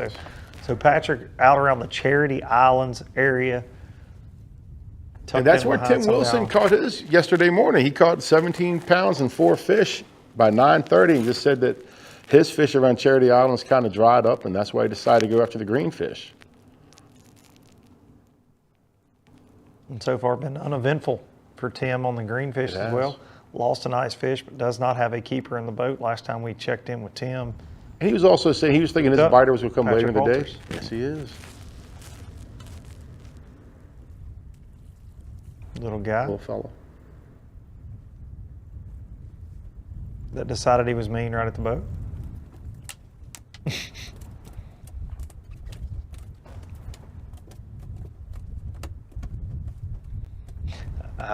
Smart. So a lot of times when you hook a smallmouth, they react to that. And if you've got a school down there, they'll chase that fish. So Patrick flips that fish in the boat, fires out another rod, which is completely legal. You can't have 2 rods out at a time, but he got the fish in, threw his rod out just in case there was one following this one, and now we're gonna put this one on the board and see if that's interesting. That's smart. That's just another one of those things you see this guy do, man. He just non-keeper for taking Patrick. full advantage of every opportunity. No doubt about it.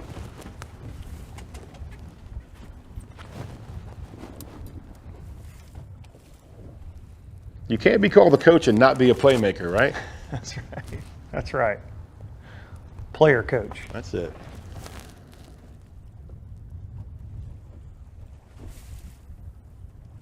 But he's maximizing his time. He's spot locked down right there. He's got one soaking while he's retired. I mean, smart. Man. Everything is beyond calculated with Patrick. Except for that way live tracker. Yeah, he doesn't believe in the way he doesn't live believe tracker. in that. He likes the suspense of us not knowing. And he's like, hey, you got a camera in my boat more times than you don't, so you can see what we're doing. But the cool thing about the Way Live Tracker, Beat Down Mounts, they sponsor that. And for the anglers that are the most accurate for all 3 days on their Way Live Tracker will actually win a Beat Down mount. If you guys don't know about Beat Down mount, they're one of the most unique mounts in the game. It's telescopic. You put it on the bow and you can raise it up, you can lower it. You can really save your back and neck. So make sure you check out Beat Down mounts. We're going to give some of these anglers a beat down if they don't start utilizing the Way Live a little bit more. A little boom goes dynamite on the dome piece. I'm just telling you, a lot of them are lucky that we're in studio in Wisconsin and we're not actually there because, last year we had to flex on some guys. Yeah. We did, and it made a big difference. But I haven't got to really use my muscle against Patrick Walters. You gonna unleash the beast on him? I haven't got to show him what's up about Way Live, but I will. Well, I'll run into you, Patrick. You chug a pot of that black coffee hot chocolate. Yeah, give me some of that Black Rifle hot cocoa. All right, is he going to pick this rod up and one's on it? Let's see what happens. We would be very excited. Oh, yeah. A lot of build-up. A lot of build-up. A lot of build-up.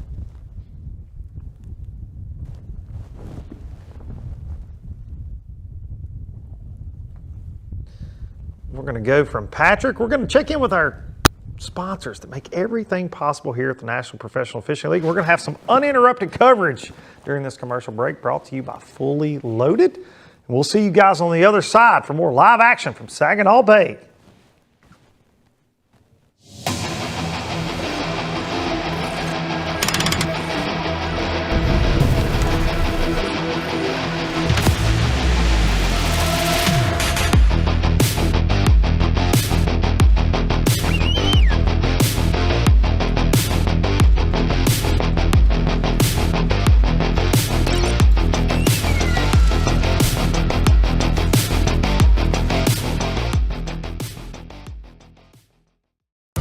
This is my passion. And this is my tackle store, because Fisherman Central is owned and operated by a group of anglers who are as passionate about fishing as I am. That's why you'll find the highest quality tackle from names you know, plus hard to find lures designed to give you that extra edge on the water. And they all come with expert advice on how to use them. It's like having a tackle store in your neighborhood, no matter where you live. So visit one of our 2 Ohio locations or shop online from anywhere. At Fisherman Central, our passion is catching.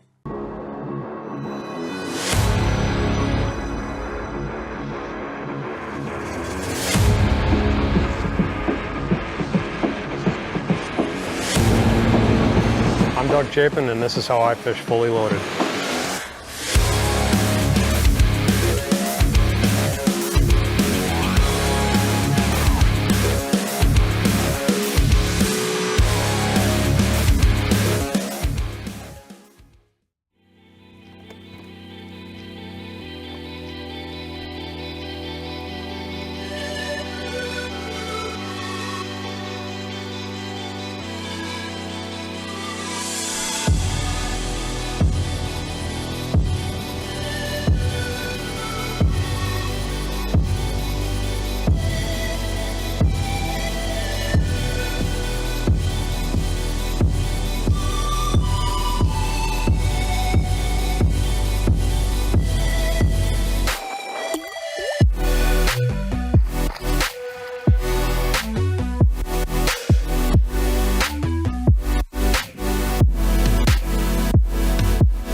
Serving the marine industry since 1980. That's 42 years.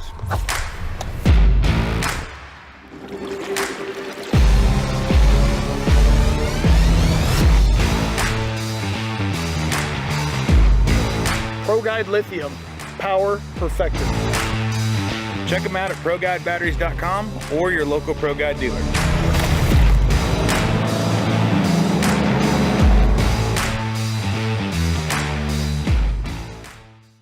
Are you looking to install your own fishing electronics? Well, the Bass Tank is here to help you. The solution is the Bass Tank Power Harness. It takes the guesswork out of installation. No more voltage issues or interference. Designed by an engineer so that you can get professional results right there in your own garage. Installation done right with the help of the Bass Tank Power Harness. You can feel confident knowing that your installation was done right. The Bass Tank Power Harness. Give us a call or order yours today at thebasstank.com.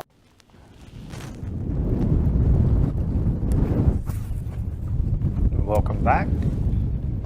Florida's Sam Whitmire.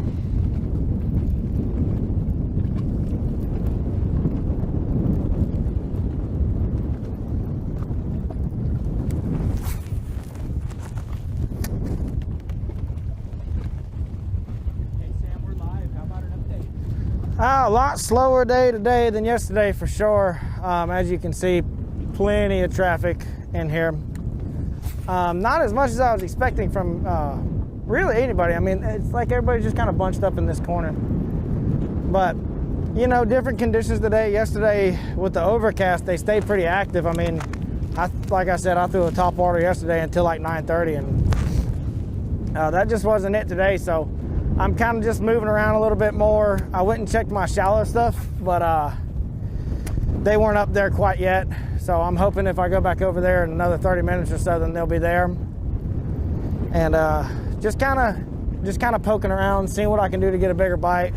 A lot of 2-pounders, a lot of pike dogs as we call them, and you know, just not a whole lot going on. The windows that they do feed in seem to be farther apart today. Like yesterday, I'd go 10-15 minutes without a bite maybe, but today it's more like 20 to 30, and the fish are a lot smaller. So figuring out, just got to keep weeding through and figure out how to get a bigger bite. I don't know if it's a bait thing, but I just made a little change in color with what I'm throwing now. I don't like to throw white when there's this many pike around, because pike love white and they love flash. So we've already caught 2 or 3 since we tied it on 10 minutes ago. But just kind of pecking around right now, waiting for things to set up right, and waiting for that shallow water to warm up, and we'll give it a run back up there. We were at break. Sam did a little bit of work. Let's check in. There's another pike here. Oh, another pike. Isn't this awesome? Little toothy critters. That's a walleye. Is that a walleye? Am I tripping right now, or is that a walleye? Looks like a walleye. Dude, you're coming to the house. There you go. Yeah, there it is. Unreal. That's sweet. Them boys get excited, man. That's dinner. All bag, boys. Oh, some guys will be mad right now. You can take them back with you. Oh, man. He just threw back dinner, I'm going to be honest. Of course, all of our bass are released back, but we will release a walleye to the grease. Yes, sir. Before that walleye rudely interrupted us, I'm going to take a look at a fish catch from Sam while we were at commercial break.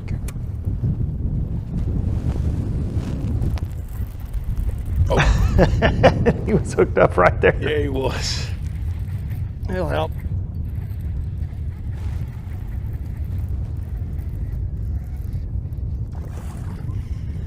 He's mad.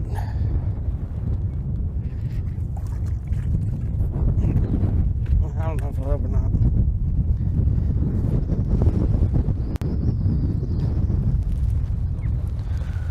A little bit better fish. Yeah, man, he's around them for sure. Oh yeah, he's getting a lot of bites.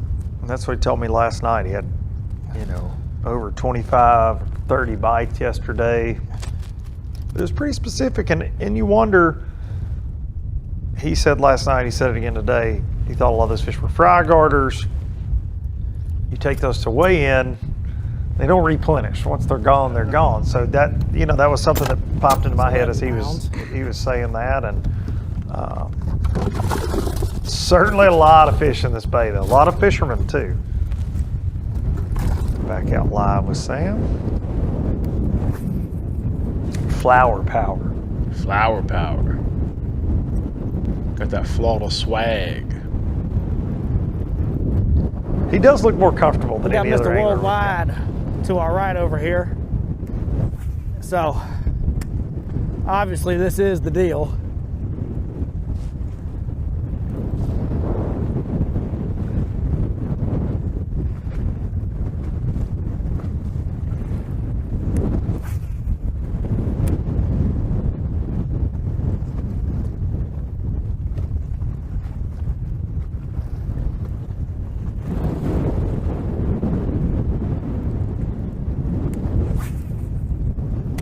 Tell he's ripping that thing free from that vegetation.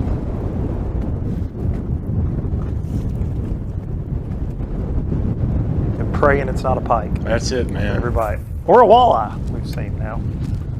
Yeah. Like I say, man, the ecosystem is strong. Boys catching all kind of stuff in Saginaw. And when I think walleye Water temp fishing, hasn't I don't think changed much. chatterbaits and shallow baits. So only variable today is the high skies and the wind, and you know, the boat pressure. We had some boats in here yesterday, but they're still in here. They're still biting. It's kind of like one of those mysteries. You're just like, man, what are the fish that I need to do when it gets like this, you know? And then you start tinkering around and run into one here and there. So I've got a little limit right now. I need to get rid of really all of them. But you know, if I catch 2 4-pounders, then I'll at least be where I need to be, staying in the top 10 at least. I don't know. We'll see. I don't know what it's going to look like. I know the boys on the lake are going to be struggling today, so. Struggling to keep a boat still. I know smallmouth like crummier weather sometimes, but they need to be safe, man. I got caught out by the charities the last day of practice. It scared me to death, and I'm not going back out there, so we're going to kick it in here with the green boys. And I know that that's not you know, the odds are not in my favor catching only green fish, but we're gonna do the best we can. I would like to say hello to my girlfriend Gabby if she's watching. I love you, baby.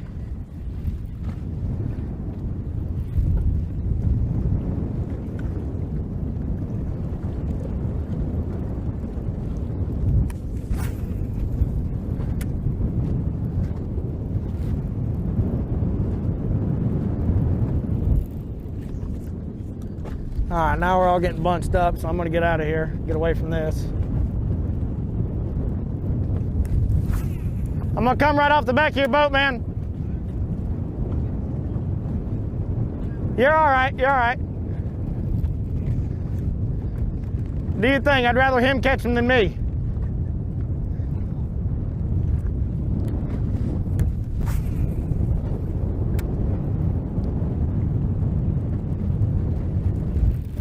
Look at that cast. Man, gets a stick.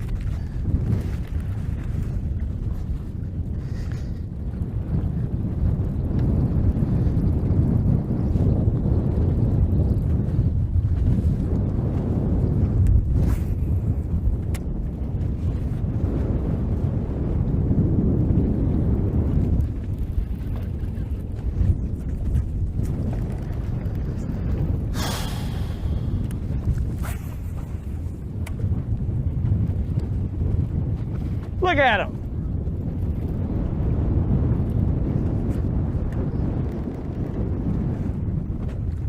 Spinnerbait on a spinning rod into the wind. That is not the easiest thing in the world to cast.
About hit myself in the head with that one.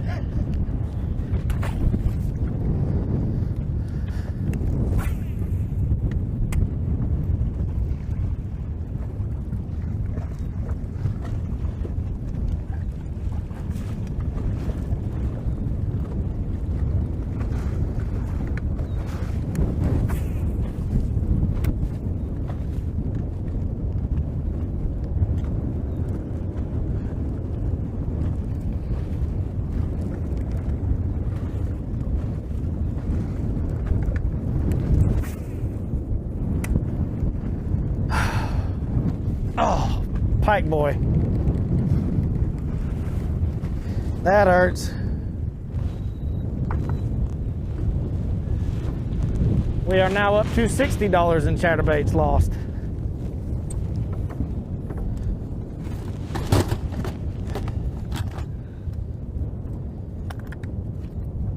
Those pike will absolutely ruin your day. Yeah, they love expensive lures. The more expensive, the better. Oh, that's a jackhammer. You don't even get to fight them. It's just slack line. It's gone.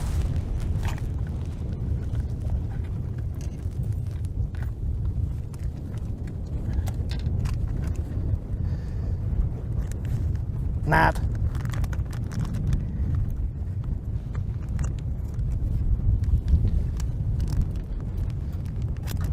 Our 5th place pro coming into today, Sam Whitmire, over to 2nd place pro, Gary Atkins. I'll give you one. It's gonna be a rough ride, but I'll give you one.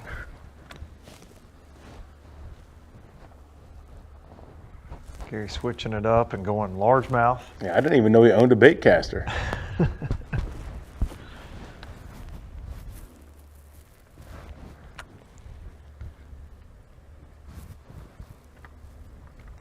Gary's one of those versatile guys, though. When you live in that area of Wisconsin where he's from, where we're actually broadcasting from right now, and you and I have seen it. You've got so many diverse fisheries around here hooked up.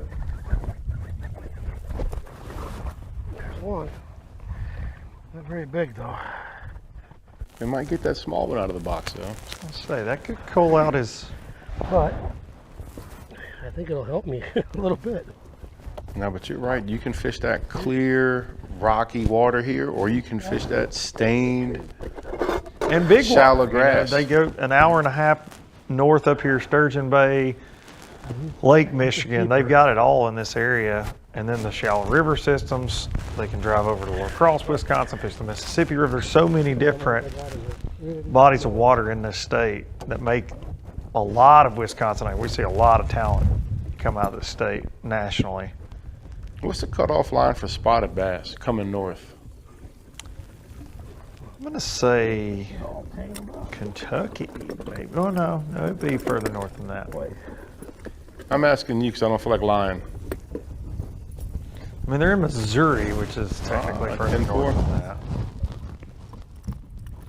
Check in with our day one leader. I was the only one where I was at within 1 mile. Tim Wilson. I seen 4 boats all day long, but I had about 4 that went about 17 pounds at 9:30, and at 1:30 I hadn't had another bite. So I ran. Luckily, I caught a 5-pound largemouth. Yeah. Really? Oh, yeah. Well, there you go. He'll probably be leading it today. Well, thanks for letting me go down this stretch.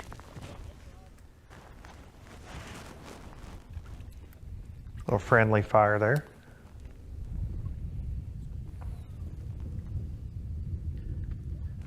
Well, they're still in here then, aren't they?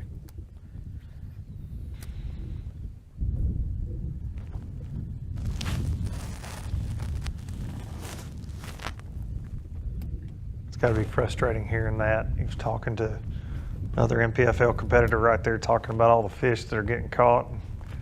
Tim having a slow morning. You know, somebody on our unofficial standings not having a slow morning, John Sokup, co-owner of the Bass Tank. And we're going to take a look now at what makes the Bass Tank tick. One of our partners here at the National Professional Fishing League. Let's check in to hear what they're all about with John Sokup. See, he was in there. He didn't. Hey everyone, John Sokup, NPFL Pro and co-owner of the Bass Tank. The Bass Tank is an electronics accessory installation national shipping shop. We sell Garmin, Lowrance, Humminbird. We've been known for really focusing on the niche of the forward shooting sonar, like the live scopes, the active targets, and things of that nature. We've been able to take those skill sets and kind of put them on display with the NPFL, winning the first Follow event with live scope. You know, we've always been fishermen, But the creation of the bass tank actually came from a basic problem that I had. In 2018, I was at the Forest Wood Cup, and I actually broke down at the Forest Wood Cup because of improper installation, and it came from the manufacturer on down. And simply put, the industry as a whole has kind of accepted, you know, bad quality of installation when it comes to electronics. And as the electronics industry pushes and creates more demand, more amperage, more things like that, there's a gap between what's actually being put out there from the manufacturer. And so there's a niche, there's a need that someone specializes in electronics. We're all fishermen. We fish professionally. Every single one of us fish to some manner. So we understand the fisherman, but we also are very skilled. My partner, Trent Palmer, is actually an engineer. So everything we do is engineer backed, and we're also backed by, you know, being able to field test things. And that's usually what I'm doing is I'm out there breaking things and Scott's behind the scenes fixing things. And so we know exactly how to take on a customer when they have a need of any kind. And I think everybody knows that when you're spending the kind of money that we're spending on boats and equipment, you know, everybody wants it to work. You don't want to break down in the Forest Wood Cup like I did because it wasn't installed right. And so we bring that same passion to each and every one of our customers. For any of your electronics needs, we ship nationwide, we have financing, and we also have the best installation in the business. No shortcuts, it's done right, or it's not done at all. So you can find us at thebasstank.com. You can call us, 918-509-7864. You can find us on all social media platforms, Facebook, Instagram, YouTube.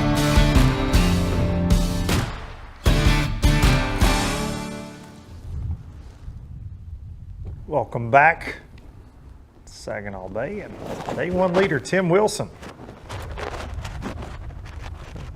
Just shy of 22 pounds, a mixed bag of smallies and largemouth.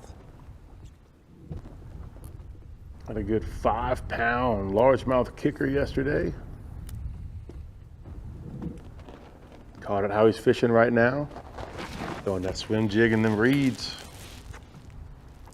Certainly a lot slower today for Tim though, and completely abandoned his smallmouth pattern out at the Charity Islands where we've seen Patrick Walters today, and it's a lot tougher on Patrick out there today so far.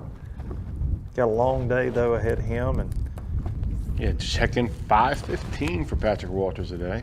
I know Tim is, like you mentioned earlier, B, he's fished here a lot. Yeah. A lot of experience. But with that being said, in the 90s, so. That wasn't that long. Oh, yeah.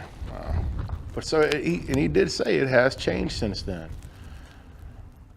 I don't think he would have been doing this in the 90s, according to him. He said greenfish not playing nowhere near big of a role then as they do now. Yeah, man, he was one of those guys fishing those redmans that we hear so much about. It's when you know somebody's a veteran, when they mention redman. That's right. They've been around a minute. Oh, yeah. Somebody that's been around a minute is our man, James Watson. Oh, we're going to catch up with the skinny dog out on the water, James Worldwide Watson. I believe he's called up with our unofficial leader. Let's check in with Worldwide. Hey everybody, it's us. We're back. Kevin Martin right here, still smashing on him. Unofficially on the leaderboard. Looks like he's leading, but he's still working that same grass area. He's milking it for all he's got. Still throwing a white swim jig, it looks like. Maybe a buzzbait here and there.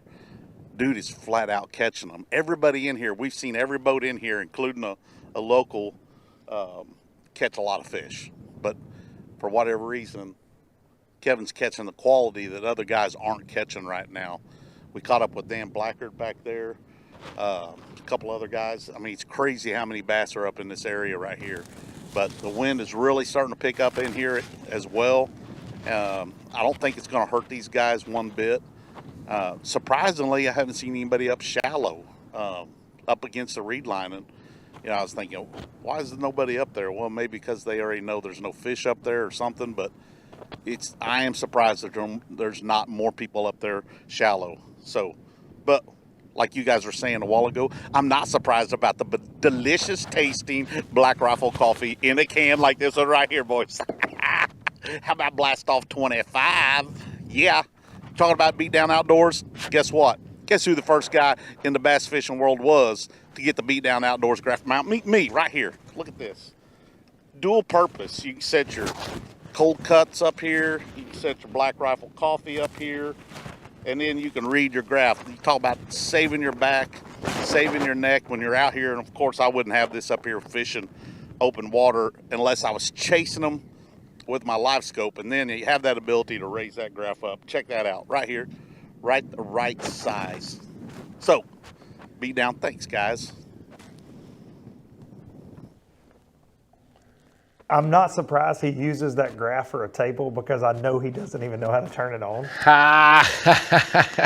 Good for making sandwiches and holding those Black Rifle energy drinks because sir. he does not need it for fishing. No, he doesn't. Yeah, he's not. I don't know, like you say. I'm not sure he knows how to turn it on. You know, my favorite thing about Watson is how humble he is. Oh, very humble. Yes, he's humble. You don't even know he's in the room. His parents taught him to be humble. Oh, he's certainly humble all the time. There he is, man. Very humble. But back to that Black Rifle, man. Black Rifle Coffee, awesome, man. Stepped up this game. Sponsoring this year here at the National Professional Fishing League. They have a subscription. You guys want to find out how to get some Black Rifle coffee and you might forget to order, forget to go to the store and get it. Go to blackriflecoffee.com. Sign up for that subscription and get 25% off when you use BLASTOFF25 as the code. And that stuff will be at your doorstep every month, getting you juiced up like James Worldwide Watson. Hopefully a whole lot smarter, though. Bless his heart.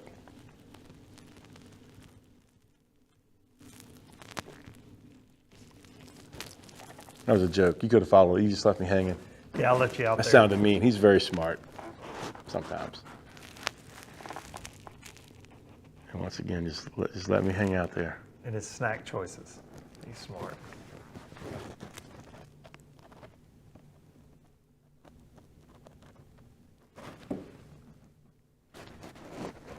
So Kevin Martin, that bay, Dan Blackert was way up there yesterday. Yes. And Dan Blackert was on a roll this morning.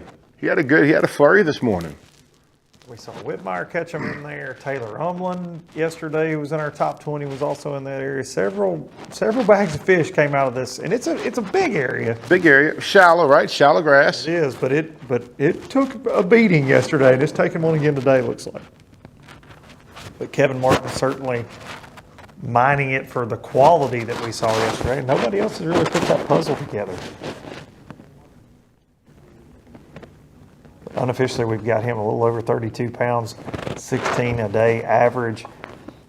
You know, with the conditions today, that will have Kevin in the mix going into tomorrow. Absolutely. And that's the way it's looking right now. Unless the guys really turn the switch up. Look, afternoon. We say this all the time. We go off live at 2.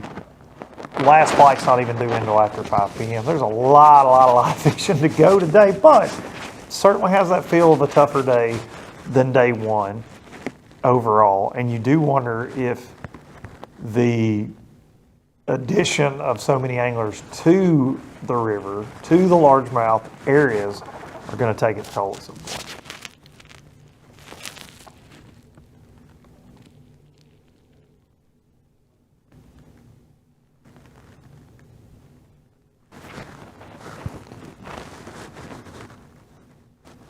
Our last look here, boat to boat, with our leader, Kevin Martin, and we're going to jump over and take a look at the sponsors that help support the National Professional Fishing League and bring you this live coverage.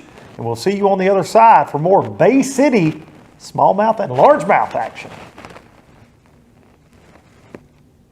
So, you're looking to buy fishing electronics, huh? Are you also looking for true experts to help guide you through it? Well, at the Bass Tank, you've come to the right place.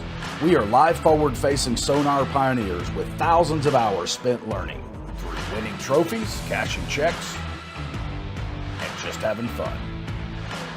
Whatever brand you need, we have it. We offer free shipping, and we have 2 financing options available. Our experts are here to help you. Call us today or visit thebasstank.com. This is my passion, And this is my tackle store, because Fisherman Central is owned and operated by a group of anglers who are as passionate about fishing as I am. That's why you'll find the highest quality tackle from names you know, plus hard to find lures designed to give you that extra edge on the water. And they all come with expert advice on how to use them. It's like having a tackle store in your neighborhood, no matter where you live. So visit one of our 2 Ohio locations or shop online from anywhere. At Fisherman Central, our passion is catching. So if you don't know about me, I was in the military for quite a while, and in that process I picked up the habit of chewing tobacco. I came across this stuff last year, midsummer, and started using it, and now I don't even use tobacco at all. If you don't know about Fully Loaded Chew, it's a non-tobacco product that contains nicotine. Fully Loaded Chew offers a variety of nicotine strengths. They have Fully Loaded, which is full nicotine, Half Cocked, which is half strength, and zero nicotine options for you. So if you're looking to completely kick the habit, they have something that's going to fit you. They have a variety of flavors. So if you're used to chewing a certain thing, they have something that's going to fit what you're used to also. To sign up for their monthly subscription service or to get your hands on any Fully Loaded Chew product, head to fullyloadedchew.com and grab some.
Serving the marine industry since 1980. That's 42 years.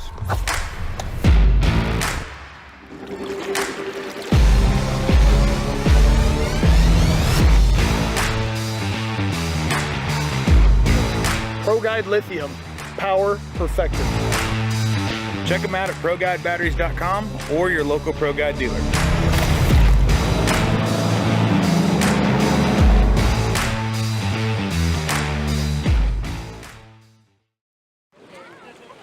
All right, guys, no insurance talk on beach day. I'm down. Yes, please. Don't get me wrong, I love my RV, but insuring it is such a hassle. Same with my boat. The insurance bills are through the roof. Be cool. I wish I could group my insurance stuff. Like the house, the car, the RV. Like a cluster, an insurance cluster. Yeah, I doubt that exists. It's a bundle! It's a bundle and it saves you money! Hi, I'm Will from Progressive and I couldn't help it over here. Super fun beach day, everybody.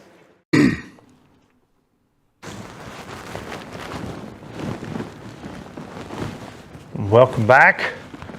Our unofficial leader, Kevin Martin, steady catching them. Yeah, he hooked up with one as we went to break and wasn't a keeper.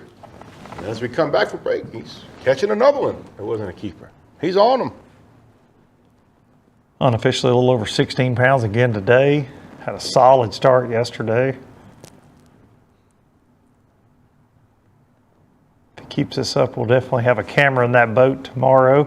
Going into finale Friday where somebody's going to take home $50,000. But more important than that, that beautiful NPFL Shield trophy. Kevin Martin coming to this event, setting in 27th in that progressive AOI. So earning some valuable points right now. Very solid year for Kevin. Yeah, 27th, not out of contention, especially in this northern swing. We're going to have guys that possibly were setting pretty, might fall back.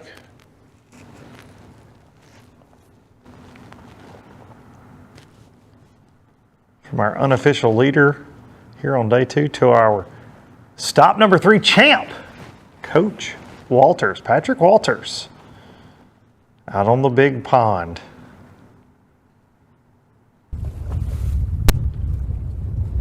Getting a little more sporty every time we check in with Patrick. Oh, yeah.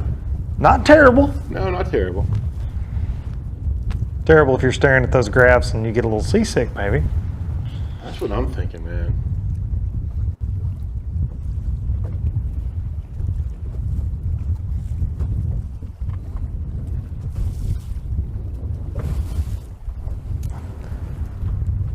And he's out there with no butt seat, no pedestal. He's out there free-legging it.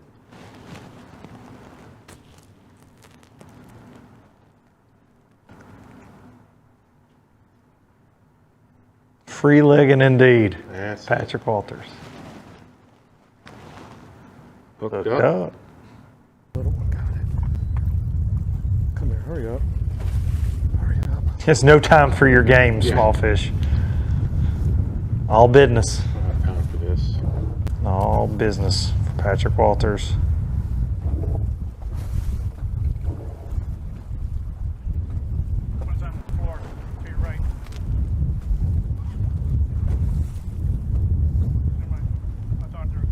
Of course, Patrick, unlike Watson, he actually utilizes his electronics. Doesn't just use them for a coffee table. He does good. He's coffee table. Coffee table. It was good. Just yeah, you did. I feel like I needed to double down on that. You did good. I didn't catch it. I'll tighten up. I'm rusty on dad jokes, man. I haven't been around you for a month. I've been with my boys all week on a little mini vacay up here. Your dad joke game is God's on fleek. country, and so my dad joke game has been strong, and I'm going to need you to appreciate it. I hook one and like seven of them show up.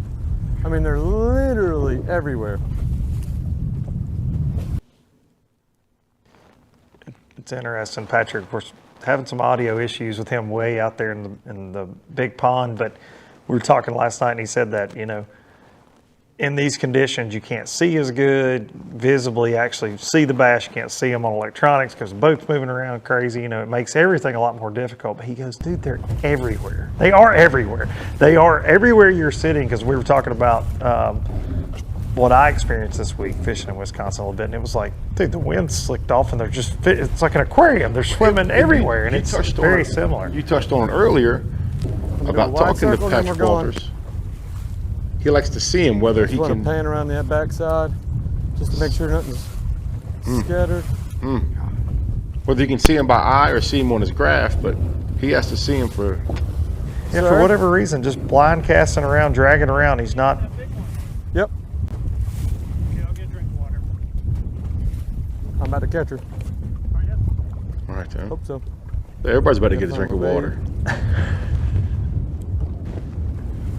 Taking water over the bow.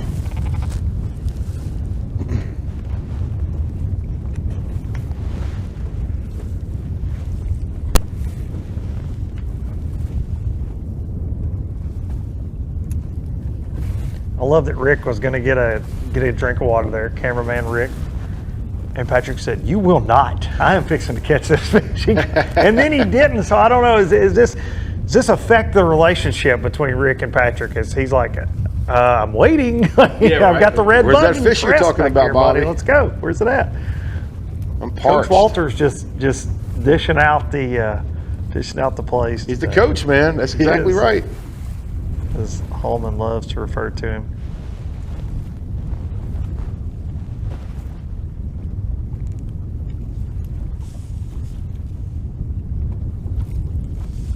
Definitely don't want to see Rick get benched. You know what I mean?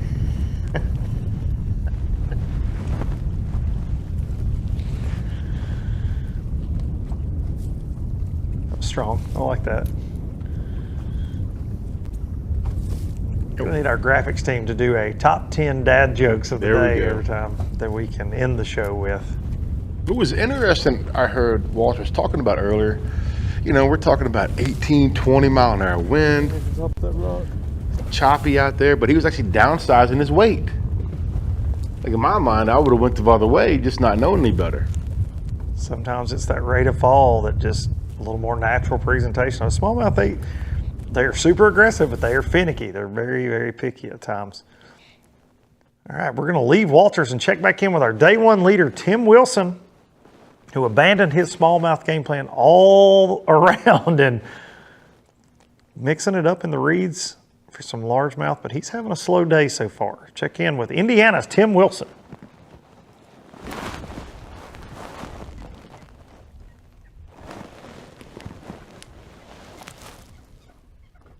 Still in that swim jig deal.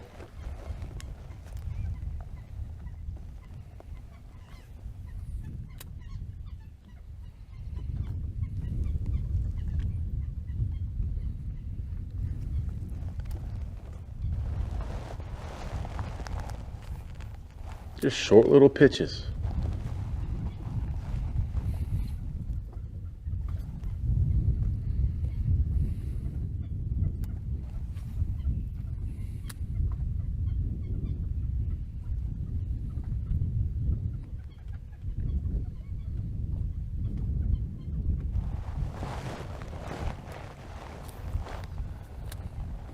We've seen him sharing this area with other anglers, but man, no two guys can make the same cast in this type situation. There's different casting lanes. I knew they were acting funny. About a 4-pounder just swiped at my bait right at the boat, but never touched it. Ah.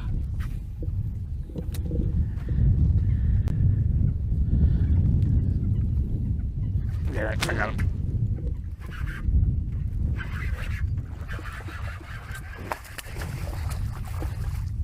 Finally. Yes, sir. Not a big one, but dude, I'll take it. Came right off the.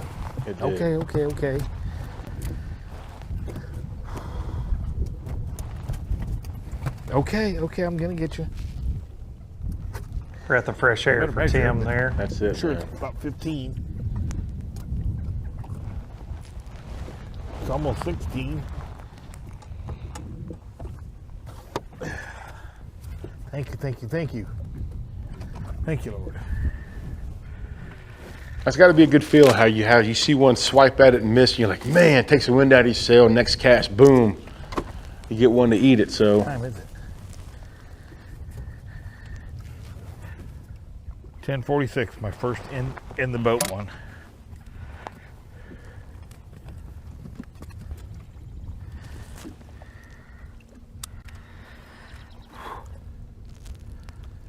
My poor wife.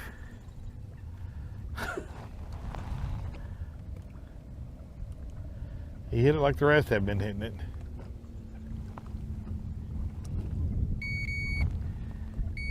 .20. Ooh, it's a whopper. Hey, I shouldn't even be saying that. I should be grateful, huh? Tim with his first keeper of the day. Finally getting in on a little action there. He had plenty of it on day one, but slower start here on day two. A lot of our anglers are setting the hook, putting them in the boat, slowly upgrading. We're going to take a look back at some of the morning's highlights so far as we enter the 11 o'clock hour here at Saginaw Bay. Thank you. Lord, thank Stop number 4, the National Professional Fishing League. What did I tell you earlier? Had to be barking at Watson, I'm guessing. Our current progressive AOY leader, Timmy Reams. Solid day today. Look, second place pro coming in today, Gary Atkins, a Wisconsin pro. Quick early limit of smallmouth, but has since switched over to some largemouth fishing. Seems to be in the zone too. Seems to have a good plan together, and he's sticking to it. And there you go, day one leader, Tim Wilson, Tim the Carpet Man. Not a big one. Getting a decent one out of them reeds for that swim jig.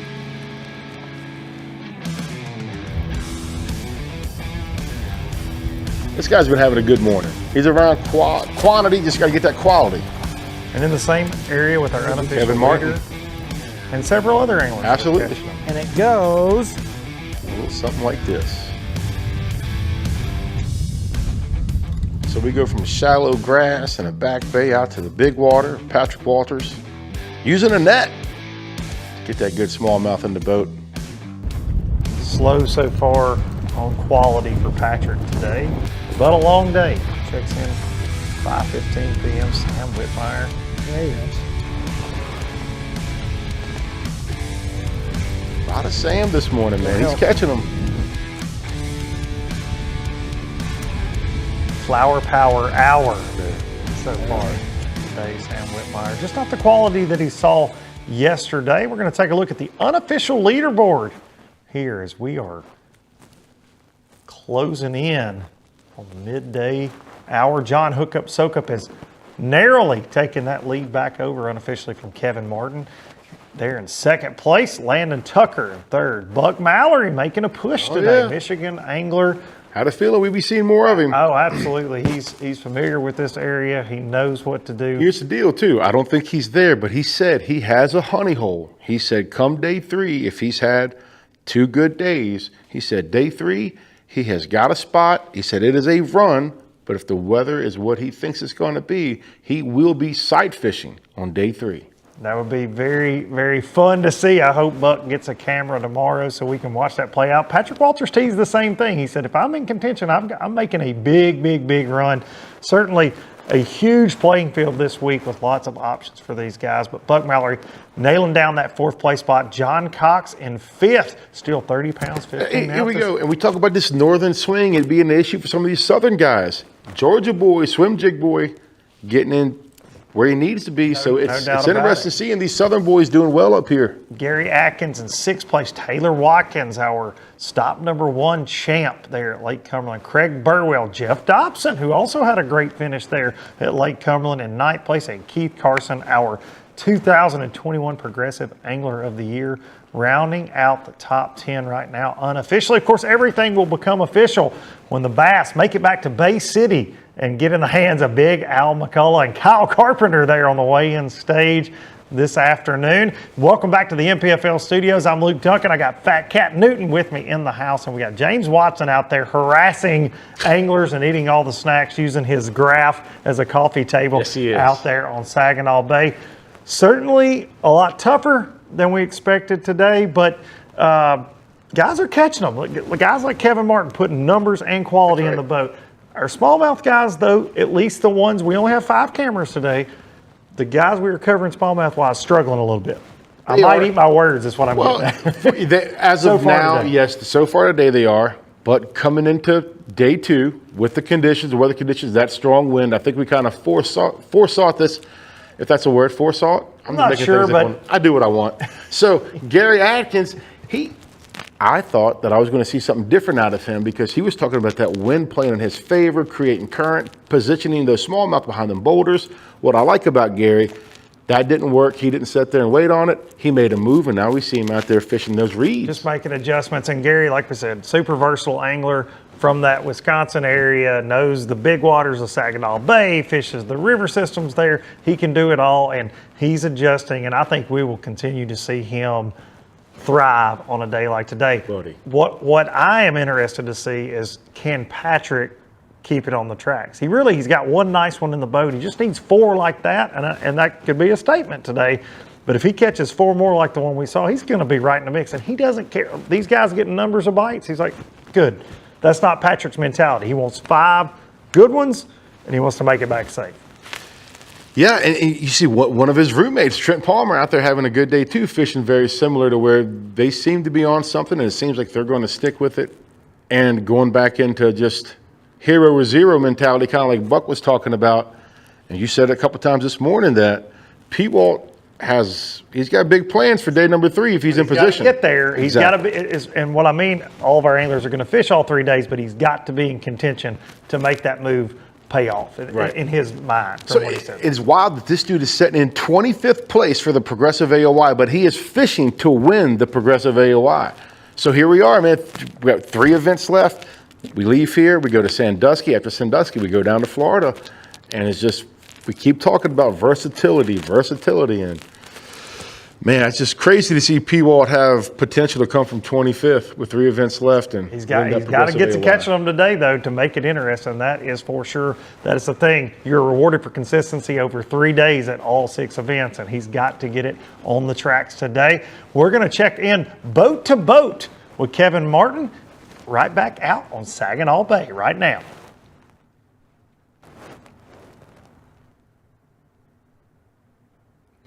I believe this is from Watson's boat, and I bet he's making up words too. I bet he's making a sandwich.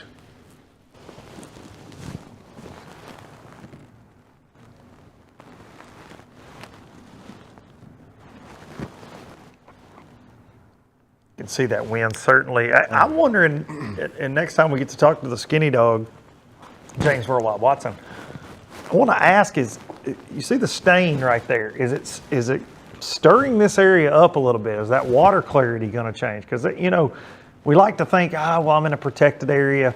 That wind's not going to affect me like it is the guys out on the big lake, but it can certainly change things. Absolutely. In a shallow body of water. It can actually change the water depth, as we see Kevin swing and miss. Well, there. and some of the guys were talking about that. I mean, we had wind blowing out of the north during practice, and it was actually, the river level was coming up to where it was actually submerging some docks. So, yeah, man, you bring up a good point. Look, he's hooked up right here. It's like another good fish for Kevin Moore. He's just having a day. He is. The unofficial leader. Or I'm going to say unofficially tied. I think John Sokup had him by an ounce there on our unofficial leaderboard. That one not going to help. Maybe like Kevin Martin, like we said earlier, he's sitting 27th coming to this event in that progressive AOI, so he's also sitting pretty good. Yeah, top 10 here will really put you way up there, because we saw several of our top 20 in the progressive AOI, at least on day one, really stub their toes. And on fisheries like this where the weights are so tight, this is what I always hated about going up north. I loved it and I hated it, I guess, at the same time, because everybody's going to catch them, right? So it's hard to, if you stub your toe and you catch a 12-pound bag, it's a good bag of fish, it's a solid bag of fish, but you get down to those 60s and 70s, and 14 pounds is just right there, but it is so hard to make up that 2 pounds, because there aren't an abundance of 5 to 6 pound fish, right? Like, you're not going to see, oh, well, if I catch 12 today, I can just catch 18 2 days in a row. I'm not saying it's not possible, because it is, but man, once you dig just the slightest hole on these northern fisheries, you're just kind of there. That's just where you're at for the week most of the time. Unless you find that horseshoe, you get that hog head, but yeah, I definitely understand what you're saying. It's very, very hard to make up huge chunks in northern tournaments. Now, you look when we're down at Toho, you could see a guy catch 8 pounds the first day and catch a 25-pound bag the second day and completely change his stars. But it's very tricky on these northern fisheries to do that, just because of the overall size, average size of the bass. We're going to check in with a guy that found the almost best average size yesterday. Second place, Gary Atkins. Had all smallies yesterday, but he's got all smallies in the box so far today, but he's doing a little largemouth fishing right now. Check back in with Mr. Atkins. And really doing something that we've seen Tim Wilson with the swim jig. We're seeing a lot of chatterbait and swim jigging, but he's flipping. Yeah, he's flipping. You hear that braid? Free. Now that the guys we're covering that are largemouth fishing, we're not seeing as much of the big weight stuff.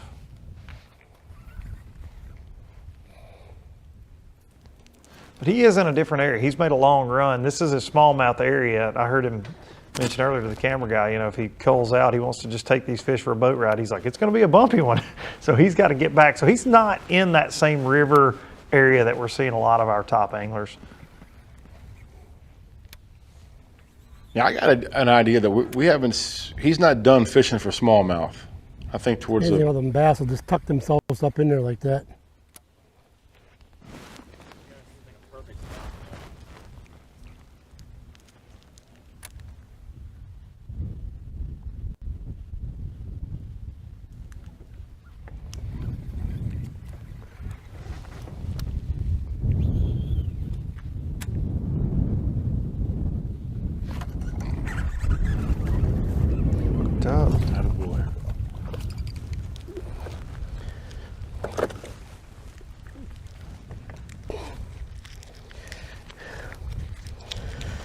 should help a little bit.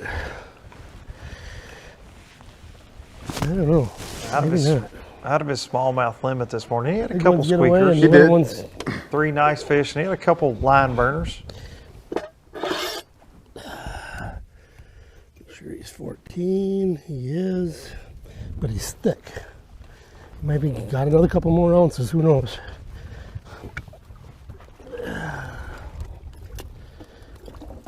Check him with yellow, and we'll see. Gary's going to sort it out. Try to make a small call here. We're going to check back in with the day 1 leader, Tim Wilson.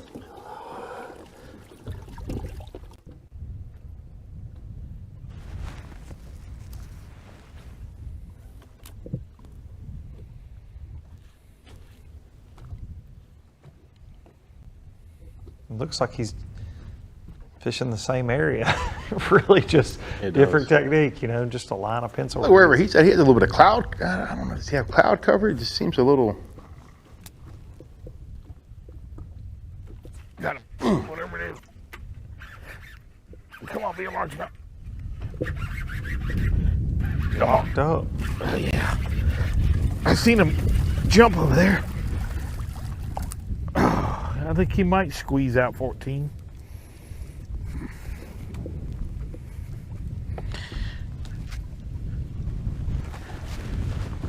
Tim, the carpet man, starting to put something together. Keeper, didn't it?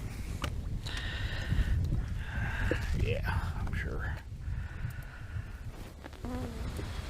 Looks like a solid keeper. For Yeah, Tim. it looks like one of them. Day started slow. He had 4 smallmouth yesterday by 9:30 for a little over 17 pounds, you were saying, but then he stuck with that till 1:30. He was mentioned earlier, never had another bite, goes scrambling, catches a over 5-pound largemouth to get to almost 22 pounds.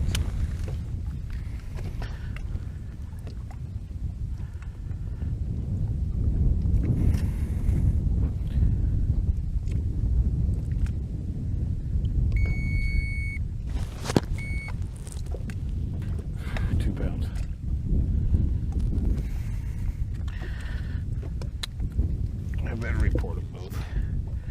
220 and 194. You can hear Tim there. You could almost hear the fear in his voice of dealing with you. He said, I've got to report these fish. I heard something flash over there, I threw on top of him, and he smoked it as soon as it hit the water. Let's see where number 2 is. See, he's seeing action because the fish he caught before, he had one follow back to the boat. He's able to see it. Jump over to Florida. Sam Whitmire started the day in 5th place.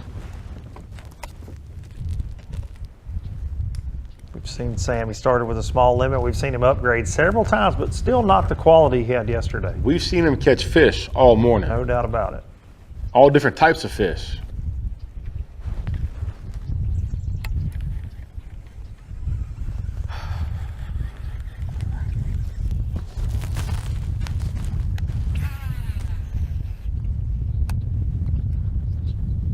Mostly in the open water in this bay, but his weight came from the actual hardline bank yesterday in here. Oh, I'm not sure what's going on up here. Down this stretch is where I caught. I mean, I had to have caught 50 fish on this stretch real shallow yesterday. And I didn't really think that I, killed it or anything. I only went down the stretch twice yesterday all day. It did seem like yesterday it got better as the day went on, but something's going on. I just don't think they're up there because I'm not even seeing the mudfish that I was seeing up there either. So, haven't upgraded a ton. I only have 11 pounds, I think. So, really needing to make an adjustment here somehow and figure out what's going on. How to get a 3+ pound bite at least. And that's pretty much it. Getting kind of slow. A lot of boats.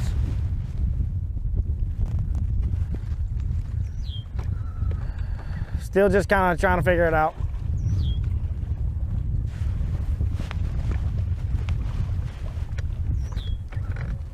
as I mentioned earlier, for those tight weights. It goes the other way too. You Not gotta, when I'm once ripping you up set a a pace, tree you gotta be able to with my stay on bars. that pace because you're gonna get past. There are so many fish in these systems. It's not like, well, it's a tough day. Nobody's gonna catch them. No, there are gonna be plenty of guys that catch them all 3 days. So you have to capitalize on opportunities. I'm thinking about you.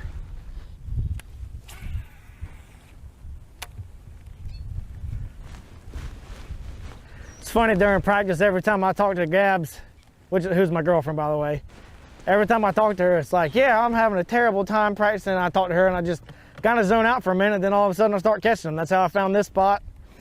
I didn't have a good tournament at Watts Bar, but the little bit of fish that I did find, it was the 10 minutes I was on the phone with her. It's just kind of funny how that works out. You better put a ring on that. That's right. Lock down the one that had That's it, man. All the NPFL bass. Are we gonna see similar style fishing like this at Sandusky? Could happen. I can Could see have fish a up mixed here. bag there as well. So maybe this, yesterday when I was in here, it was flat calm. It looked like I was fly fishing for bonefish or something. I could see them coming over and wake to it. And I don't know if what I'm doing is just a little too subtle for the windy conditions. You can hear the gears turning with Sam. We know we bit. can get bites. I can't get. I'm not even seeing like a 3-pound average like I was seeing yesterday offshore, and now, I don't even know how many boats on that grass line now. Let's see. Including Mr. Worldwide Watson. So. See, people think the wind's blowing. It's just Watson talking. Yeah. Trying to just do something a little different than everybody else. Get a little bigger bite. It's hard for me to give up on this, knowing what was up here yesterday, but we might be nearing that. If I go down this stretch and don't get a bite, then we're gonna have to just stick it out. I don't have anything else, and I'm not running to the lake, so either way, we're gonna stick it out. I know there's fish in here. You can barely cram another fish in here. He wouldn't survive, there's so many fish. I think they're starting to feel the pressure a little bit. Always interesting hearing the angler's thought process. We're going to check back in with Sam when we get back from checking in with our local sponsors and national sponsors that make this all possible here at the National Professional Fishing League. I'm going to get a sip of Black Rifle coffee to pump me back up. There it we'll is. see you guys on the other side for more live action. Saginaw Bay. I'm a hot mess today.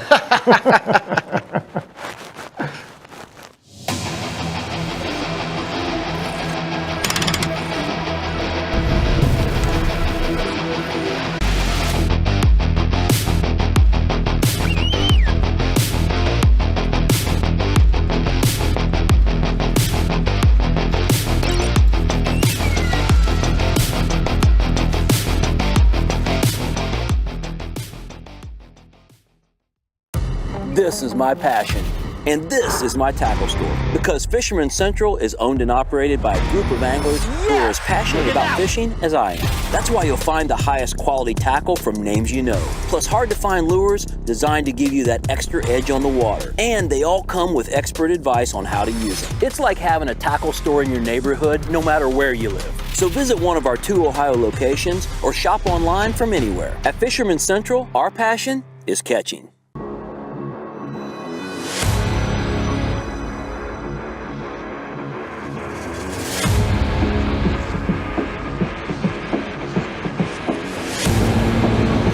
I'm Doug Chapin, and this is how I fish fully loaded.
Serving the marine industry since 1980.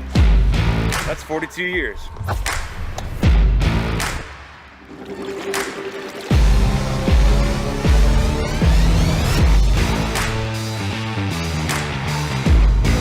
ProGuide Lithium, power perfected. Check them out at ProGuideBatteries.com or your local ProGuide dealer.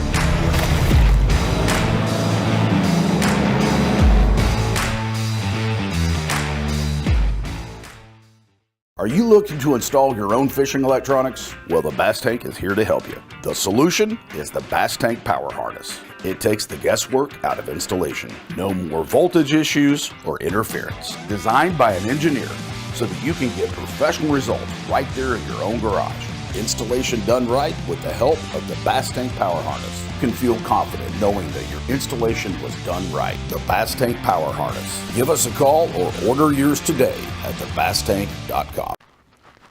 Welcome back.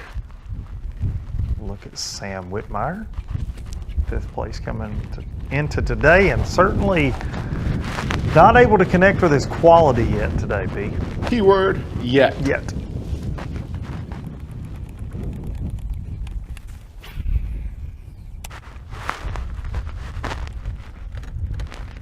Sam Whitmire. We're going to go over to 3rd place pro coming in today, Trent Palmer, the Georgia pro.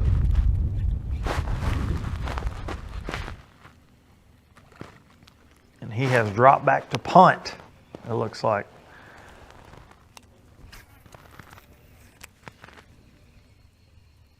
Trent weighed all smallies yesterday. And he told me that he was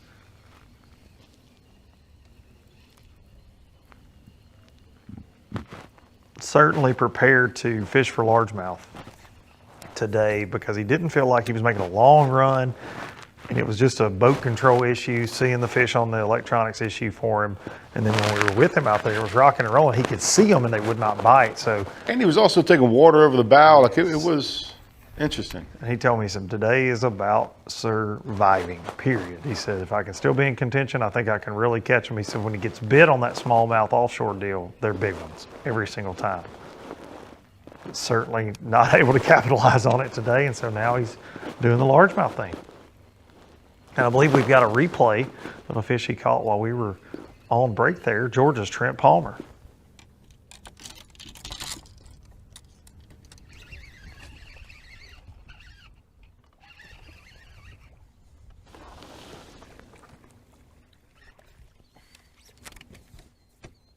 It was in the dirt.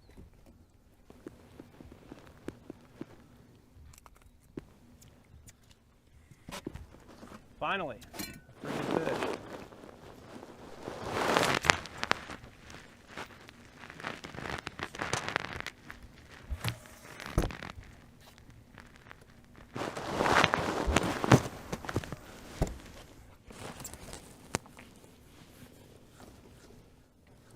Trent's first fish of the day there. That fish was maybe in 6 inches. Back live with Trent Palmer. Said it was in the dirt.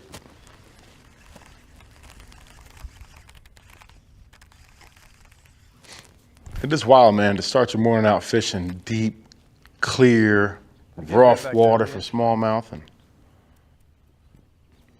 now you're back in shallow, muddy reeds.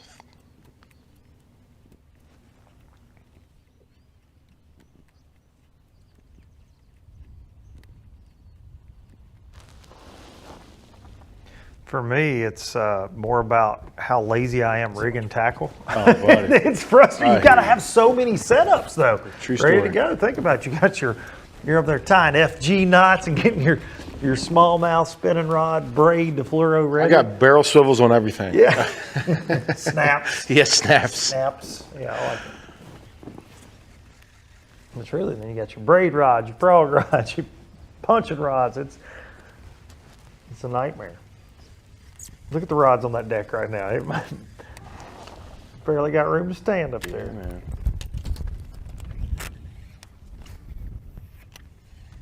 And I mean in the dirt, shallow.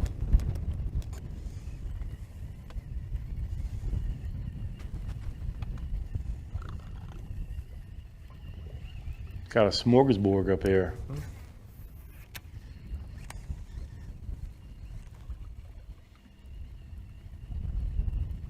Trent was very confident last night in his ability to catch a good limit of largemouth, though. He said, man, if I got to pull the plug on that, I think I can go scrap up 10, 12 pounds, maybe more largemouth fishing.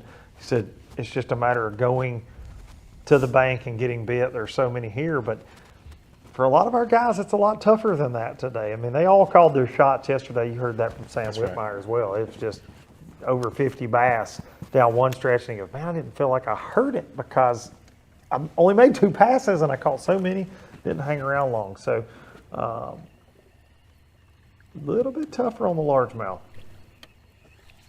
I still think when everything washes out at the end of the day, we're going to see a lot of largemouth come across the scales. Yes, sir. A lot of quality largemouth. Yes, sir. And I still think there'll be a big smallie bag. Yeah, there'll be just not as many, but I agree with you. Somebody will get out there and find a wad of them. Will we see a 20-pound bag today? Yes. Yes. I think somebody will get a 20-pound bag. I think we're going to see a 20-pound bag each day. I don't know how many, but I think we'll see one at least each day. Because you're going to have so many more guys in the river system today. Somebody's going to find that shoreline of smallmouth. No, I don't know what I'm talking about. That shoreline of largemouth. I'll get it right. Just stick with me. But with that being said, too, there was one of our anglers that's known for that shallow, muddy stuff, caught a good smallmouth out of 2 foot of stained water. Would not surprise me at all either. Man.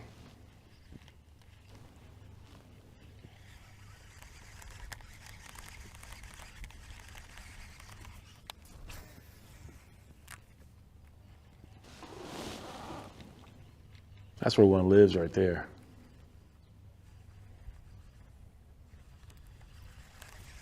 So see what he's doing? He's just throwing it, getting that, 5-6 foot of strike zone and just getting it back real quick and just concentrating that 4 or 5 foot off of that reed line.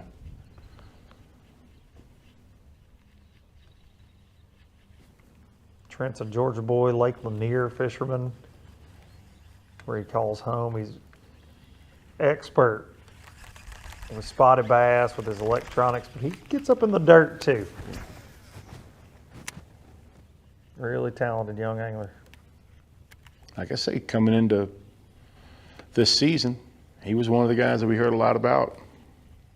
Rightfully so. We see where he's sitting right now.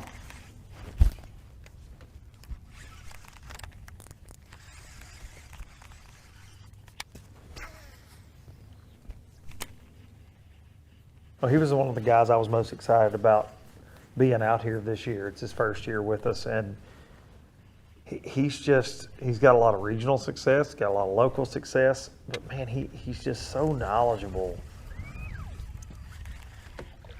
and such a great talent, man. So it's cool to see that he, got a camera today. I had several people reach out to me about it yesterday, just excited to see Trent. So haven't got to cover him as much today, though. He's been out of cell phone service a lot of the day for just joining us. But man, it looks fishy.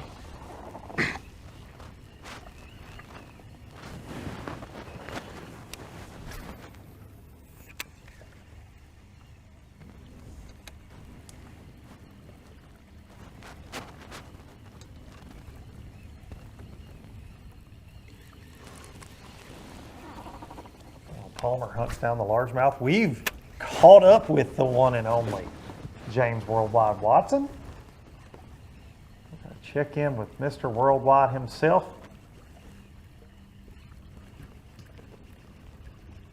And make sure that he's doing what he's supposed to be doing. I mean, ultimately for you and I, our paycheck depends on the fact that he stays in line. Yeah, well, thank goodness we've got Wombat, the cameraman, keeping him straight. And a little Tanner, right? Well, Tanner right in there, that's right. Half of the Twin Visual team, making us look good out there on the water.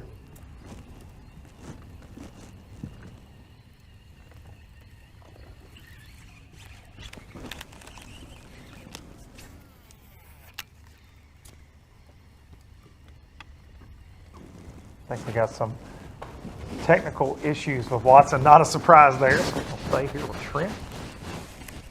It's hard, so Skype doesn't like flip phone. I just got a text from, that's what it was. He texted me for he's out of data. Yeah. That's what on his flip phone. Sharp, where you at?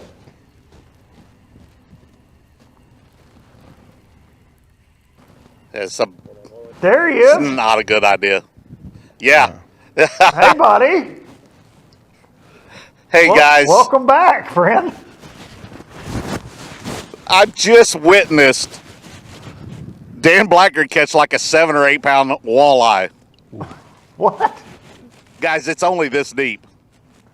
We saw Sam Whitmire catch a walleye in there also on chatterbait earlier. We were surprised by that. Dude, this is a dandy. So, I got a text message from Scott Martin. He said he is no kin to Kevin Martin. Is that good Just for want you guys to Scott or good for Kevin? No disrespect whatsoever. There was just clarification. Oh, okay. I didn't know if Scott was like, hey, keep my name out of your mouth, James Worldwide Watson. We appreciate Scott watching, though. Shout out, Scott. Guys, we seriously have been power poled down right here since the last time we were on air with you. Kevin's just catching them left and right. What's it do with the quality? Is he just catching the shorts? Is he getting any good ones in the boat? Do you think? What would you do right now? Seen him upgrade one. Okay. Seen him upgrade one time. You think he's making the right call, sticking with it right there? He's guarding. Gotcha. So, yeah. I know there's a delay in this setup right now, but I think he's guarding more than anything.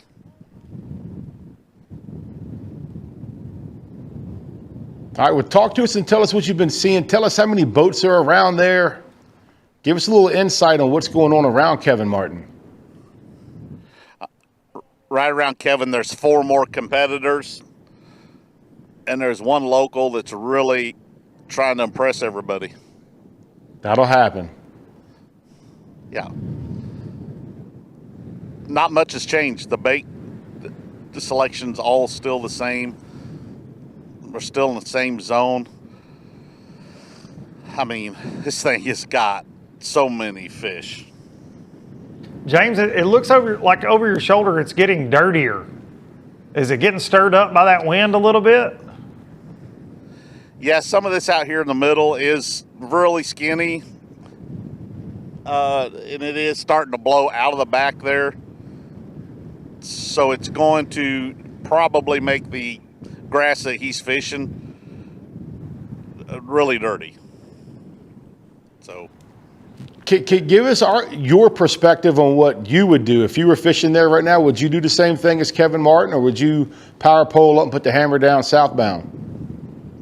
If I was anybody right now, I'd go crowd Blackard right there and try to catch some walleye because they're delicious.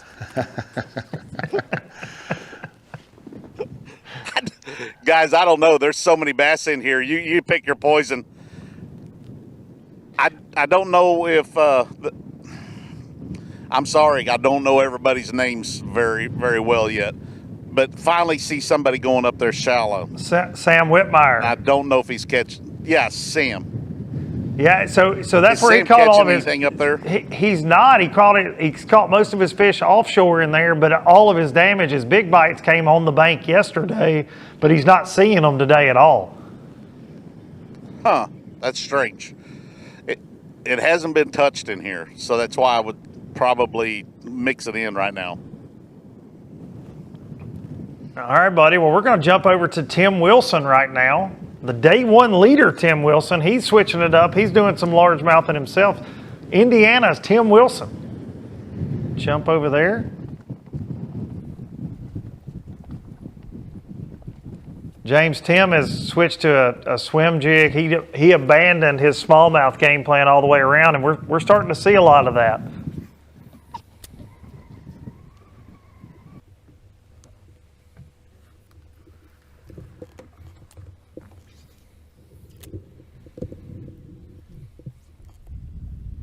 Tim just still working that swim jig. I don't foresee him putting that down. No, you catch a 5+ pound largemouth on day one. knows the quality, and he's seen it. He's lost several fish today. Had a big one try to get it at the boat. He's definitely around the fish. He's seeing activity. He's seeing movement. Guys, how many boats are there around Tim? We've seen a couple, but it's nothing like those guys where you're at. I mean, these guys are pretty spread out today. Yeah, he's fishing a shoreline of reeds. Looks like off of the main lake somewhere. I'm assuming on the west side. Very protected. Looks calm where he's at for sure. I see. I like this delay. It makes me put my words together properly. Gives you a chance to think about Tim Wilson hooked up. Oh boy. They're all solid. When keeper. he gets a bite, they're solid. He just needs a few of those better than average that he caught yesterday. And he touched on that earlier. He was thinking that was going to come later. Number 3, I might measure it up, and I'm pretty sure it'll go. You need to move? Okay.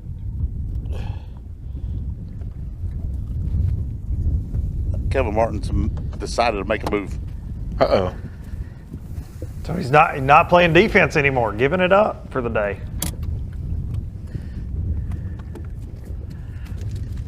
Certainly got enough to be in contention. Yeah, you have gotten a little crowded now. Look at the Tim, just my biggest calm man. Just I think you're looking pretty good. He's got his system. He sits down, pulls the scale out, does it. I like it. I need a couple kickers. Going out now. I was gonna say he's got those 3 solid fish. He catches a couple 4-pounders. Absolutely, he's still in it, man. Absolutely, like you said, man. That's very important. Everybody fishes all 3 days. It's a. That might be 3, but I don't think it is. Tim's Guys, I think we're going to make a move out of this place. We're going to check back in with Gary Atkins. Worldwide, you guys are fixing to make a move as well? Yes, sir. All right, well, we'll check back in with you in just a little bit. Thanks for the on-the-water reporting, James, Worldwide Watson. And we're So going to check hungry. in with Gary Atkins. Go get you some food, James. Surely there's an on-the-water cafe or something, buddy. Dude, we're running low around this. I don't know what's going on. They'll feed you, buddy. They'll feed you. You'll be all right. Is there a Buffalo Wild? Hey, is there a Buffalo Wild Wings around here? Buffalo Wild Wings? This guy's got. He knows he's. Gary's hooked up. We're following him. All right, Watson. Toodles, buddy. Go get something to eat, man.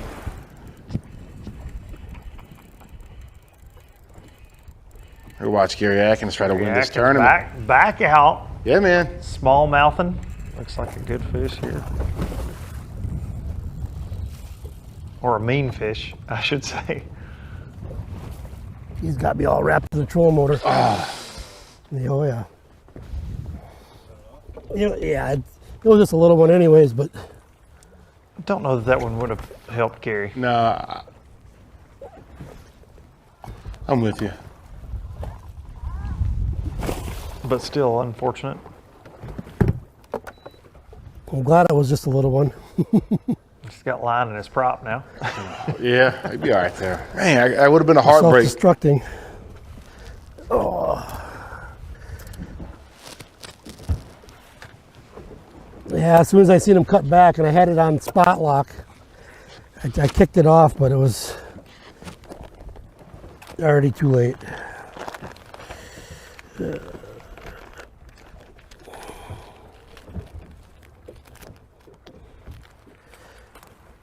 Where are my drop shot hooks? All right, from Gary back out to another one of our pros on the big water, Patrick Walters.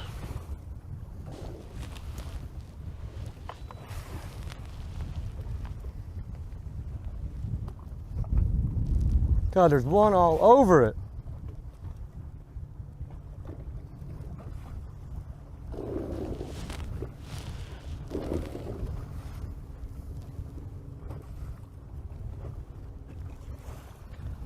Patrick playing the long game, sticking with them and just trying to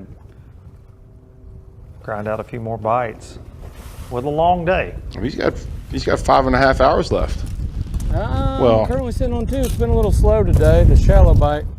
I don't know if it's the change of wind or something, but we're making some adjustments. We're out deep now, looking for a different pot of fish. Got a little tangle right here.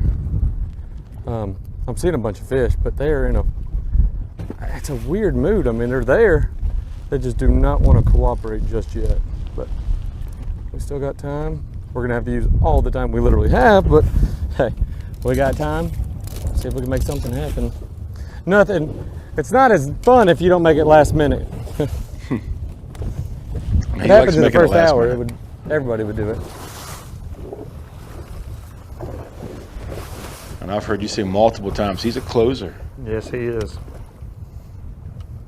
Eyes on the prize. And if he thinks, like Trent, probably the safest play for him with what he has going on to back up, punt, and go fish for largemouth. Patrick's not going to do that. He's not going to do that. Yes, he wants to win 10 grand, get a check regardless, but he wants that 50. He wants that trophy. He wants as many progressive AOY points as he can get. So he's just going to keep swinging. And you talked about that. When you talked to him coming into this, he didn't even mess with the green fish. He was going to go all brown fish. He said in the first 3 years of his professional career, when he would come up north, he would get distracted by how good the largemouth fishing was. And he said, I got my teeth kicked in, man. And he said, I love catching smallmouth, but he's like, I've got a lot to learn about it still. And I just decided I'm not doing that this time. He's like, when the Bassmaster Elite Series rolls up north here pretty soon as well, he's like, hooked up. Patrick Palmer. There it is. Oh my God, be a smallmouth and not a walleye. It's probably a drum. If it's a walleye, I bet he keeps it. Ooh, daddy.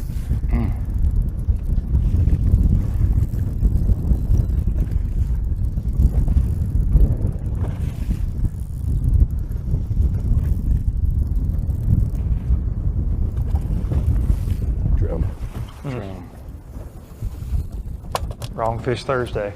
Wah, wah.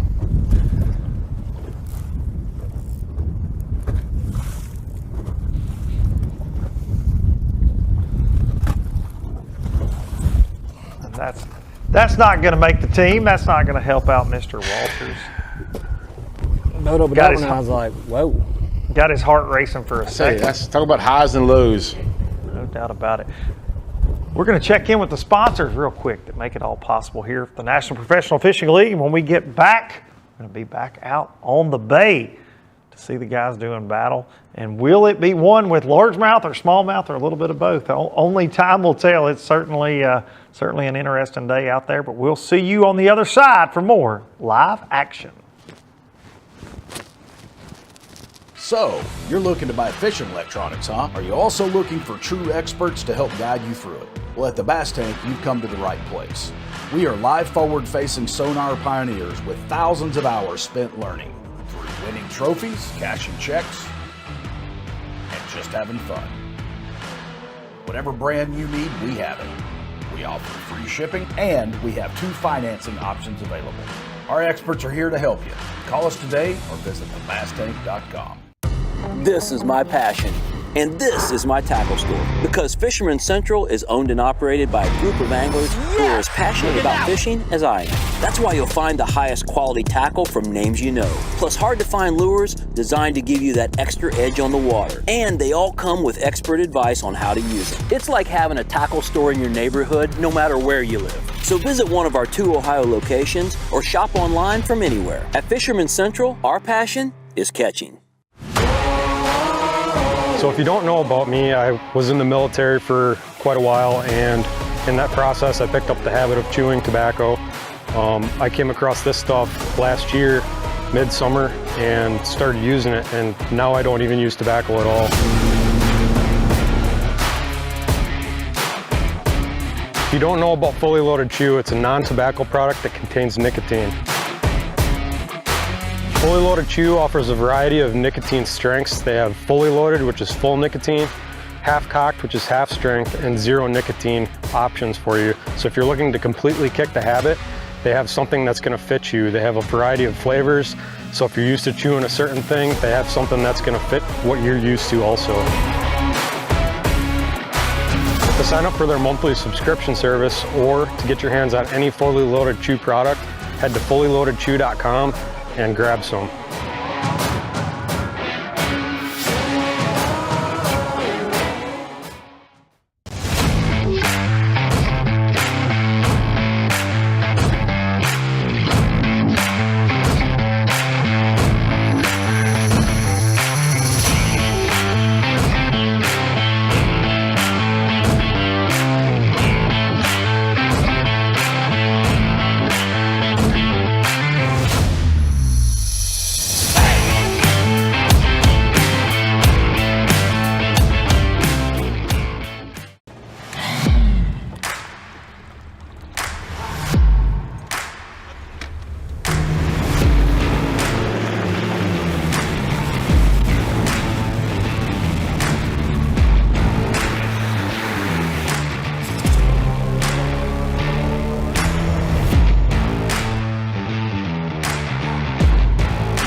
Serving the marine industry since 1980. That's 42 years.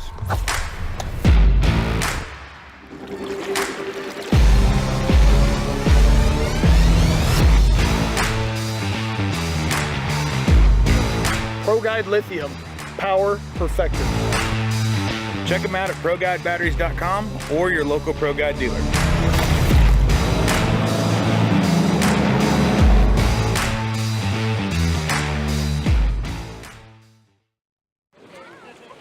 All right, guys, no insurance talk on beach day. I'm down. Yes, please.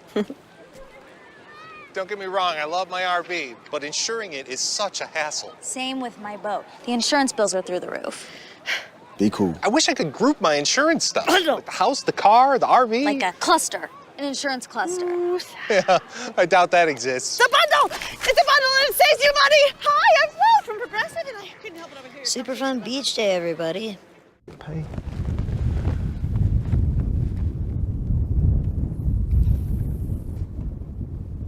Welcome back to Saginaw Bay.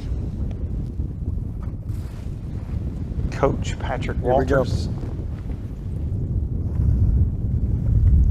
You know, it's blowing out there, but it's not awful. No, it's not. You're right. Like seeing 18 miles an hour, I was like, oh my goodness. He went down on it.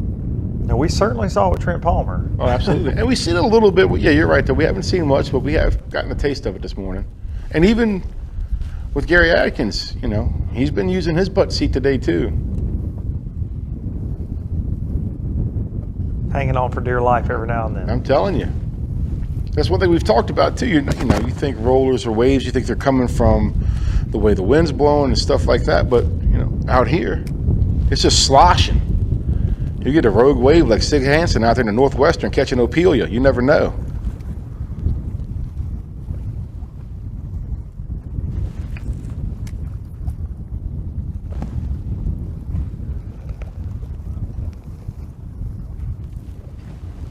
I did ask him when we talked the other night, I interviewed him about fishing rough water like this and using your electronics the way he does, just about posture and pain, because it's bad enough when you're fishing slick water, looking down all day, but now, man, I mean, he's still a young fella, but it's got to take a toll on a man.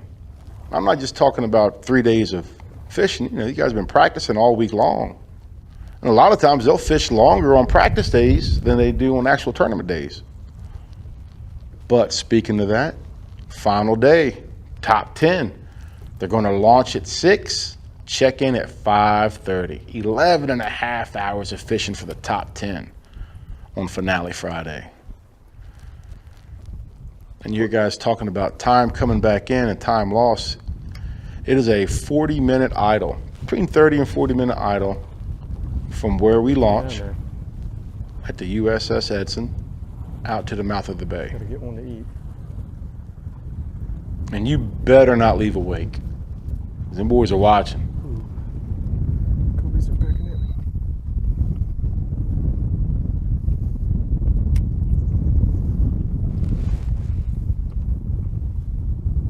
God, they're all over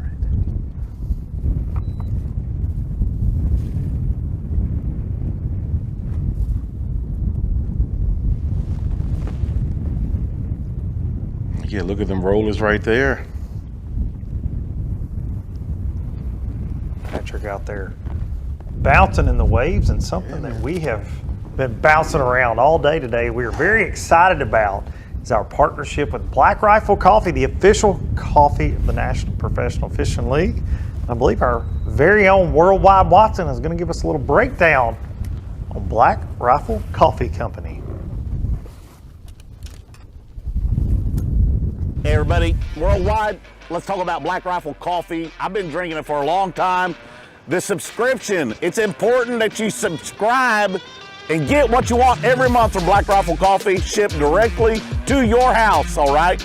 I don't care what it is. You want K-Cups, you want ground, you want beans, it doesn't matter.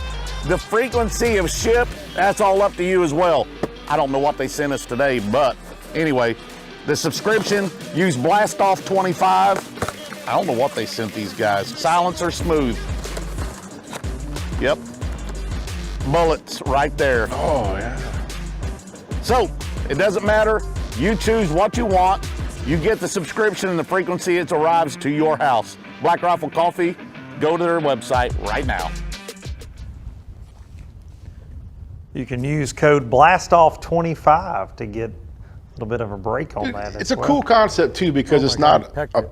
a mystery box. You get to pick what you want and you get to choose the frequency. I dig it, man. BlackRifleCoffee.com.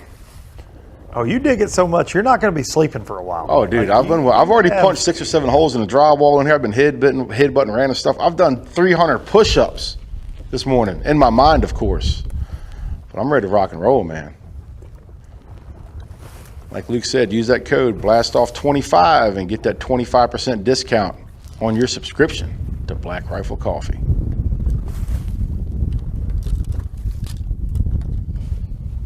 Old P-Walt, he got a few rods on the deck of that boat.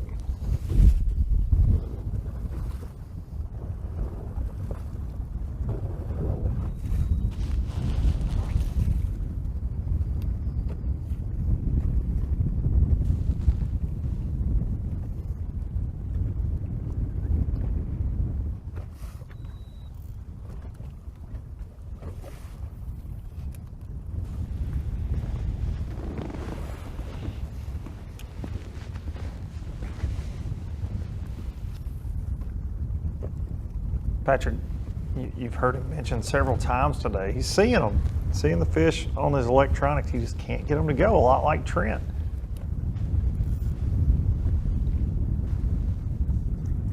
Going to jump over to day one leader Tim Wilson.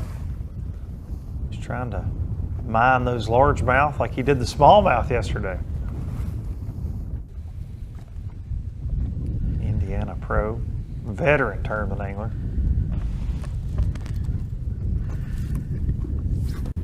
Red Man Trail veteran.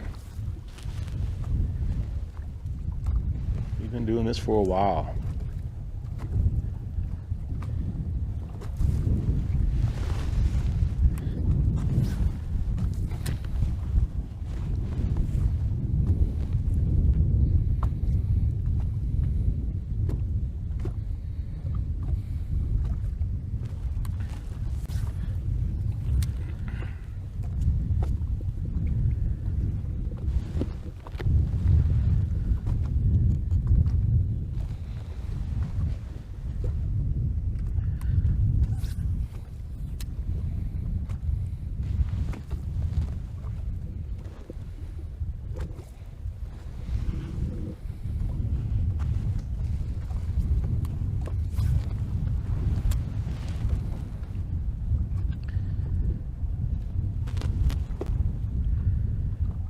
If you're just joining us here, NPFL Live, Tim was our day one leader with a little shy of 22 pounds, 4 smallmouth, 1 largemouth, 1 big largemouth. Kind of made his day. 4 smallies around 17 pounds earlier in the day and never got another bite. Came up shallow in this general area where he's at right now and was able to catch a largemouth over 5 pounds. Hooked up. Little boom grows of dynamite.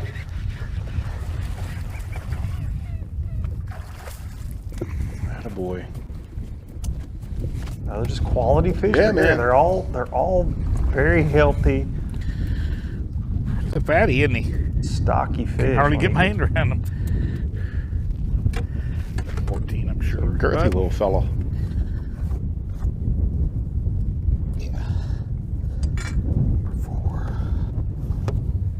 He measures every one of them, weighs them, the same procedure.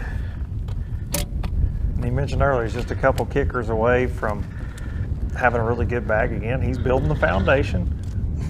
He said his day really didn't start till about 9 o'clock. He went and ran around, tried some off the wall stuff, and he's like, yeah, I just wasted time, picked up that swim jig and has gone to work. Easy, easy.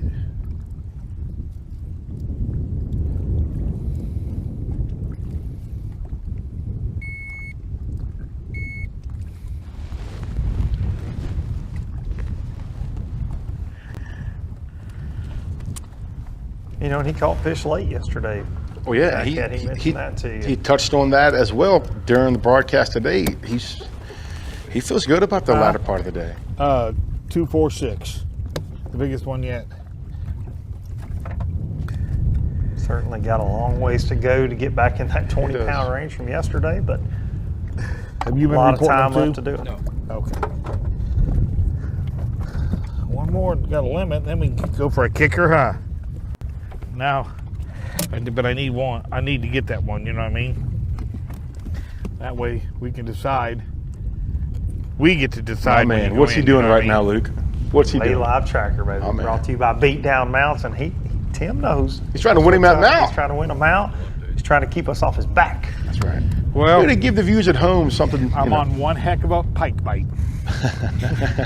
The pike are my friend and my enemy. But you know what? I could have said I didn't catch anything all day. Now, my son-in-law, his name's Luke. He's married to my daughter, and if he would be in heaven today. He loves to catch pike. So, but I tell him how much of annoying they are because you lose lures and you're wasting time unhooking them when you could be fishing for bass. But they're all part of the game, so you just kind of take it in stride. I got 4 fish. It's 2 minutes till 12. So we need to get a couple more, preferably kickers, and ease our way back into the river so that we're home safe. That's what it's all about. We got family and kids and stuff like that. That's way more important than what I do out here. My expectations and everybody cheering for me. I want to try and do my best, but they all understand that I want to make it home safe and lots of loving at the house. You know what I'm saying? So we know what you're saying. That's my update. Tim the carpet. I'd like to give a shout out to Luke as well. Yeah. His son-in-law Luke. I mean, congratulations. I finally got my name set on live by name. He wasn't directly talking about me, but I'll take it. Normally you're getting all the shout outs. Tim Wilson trying to put it together, and he's a long ways from home. He's a long ways from the way in, and he knows it's going to be a bumpy ride back. He's going to try to finish Finally out caught that something that wasn't a pike, huh? Upbeat though, having a good day as we get close to this 12 o'clock hour.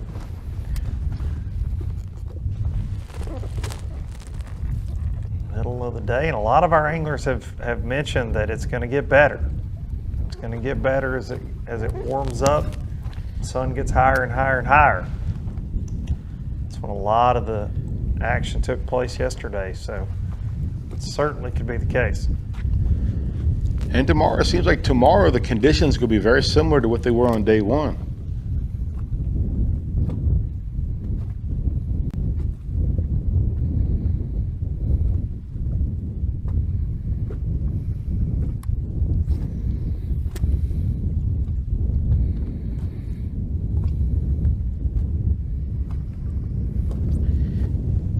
You know, yesterday I was out of my element. I was leading. Now I'm back in my element where I'm sucking to catch up to everybody else. I love it. But now I'm back home again. Yesterday I was like in cloud 9 somewhere or something like that. I'll take it, don't get me wrong. Comes a lot of responsibility with it. I'm not a closer like Patrick Walters and some of those guys. But you never know, maybe my day. I may stumble across 3 5-pounders before we're done. It's a good mindset. That's awesome. Self-awareness. Right, I dig it, man. That is awesome from Tim. And it's been an awesome morning for a lot of our anglers. We're going to take a look back at some of the highlights so far. Saginaw Bay, Bay City, Michigan, stop number 4, National Professional Fishing League. A couple more hours to go in our coverage here. Fat Cat, Tim Wilson, day 1's leader. Abandoned the smallmouth and he's been swim jigging his way, hopefully to a limit. Wisconsin's Gary Atkins. 7th place in our progressive AOY coming into this event. See a little versatility out of him today. No doubt about it. Blue steel, the look of Trent Palmer right there. Gotcha. Looked more like motion sickness when he got to where he was going, but back on that largemouth program. Like so many of our guys are trying to mix in today. Tim Wilson again. We've seen a few times from him today. Lots of action up there around the shallow grass for so many anglers today. And we're going to take a look at the unofficial leaderboard here on day 2, and John Hookup Soakup still up top with Kevin Martin in 2nd place. Landon Tucker holding down that 3rd place spot. Landon very consistent, working his way up the leaderboard. Also Buck Mallory, John Cox, Gary Atkins, Taylor Umlin, there he goes. There he is. You know, had a little over 15 pounds yesterday. Looks like he's right in that same ballpark today with a 2-day total of 30 pounds, 2 ounces unofficially. Taylor was a young guy that we heard a lot of things about coming into the season. He's certainly showing out here. Yeah, he's backing it up. No doubt about it. Michael Catt in 8th place. Captain Rob right there in 9th place. And rounding out our unofficial top 10, Randy Kukral, the Ohio angler. No surprise there. No. Northern angler that knows. We expected to see that. We have seen those guys cycle through. Exactly right. We certainly expect to see a lot of things from these northern anglers as we head into this northern swing. Saginaw Bay, day 2. And B, you know, really for me, the biggest surprise, at least on our 5 cameras, and we always say this, we look at the Way Live tracker, we see fish being caught, but as far as the guys we're covering, it's tougher than advertised for us here today. I hate to say you're right, but you are, because coming to this event, I was just thinking it was going to be fish catch after fish catch. Just that's what we were hearing. And that weather, that wind kicked up, and like you can hear the guys talk about it, they're second guessing themselves, or I can see them, they're just not chewing. It's a little bit trickier than what a lot of guys were anticipating. And most of these Great Lakes fisheries are this way, where if you caught them yesterday doing something, you can almost scrap it because the conditions will be different, the current will be different, the wind will be blowing from a different direction. The fish may just leave. You know, smallmouth in particular, very nomadic. They roam and roam and roam and roam. And that was something Trent Palmer mentioned. He's like, look, man, they just come creeping in. I start seeing them on 360. I can pick them off, but then they just disappear. We heard that with Gary Atkins this morning. So these fish, same with Patrick Walters, they're roaming around.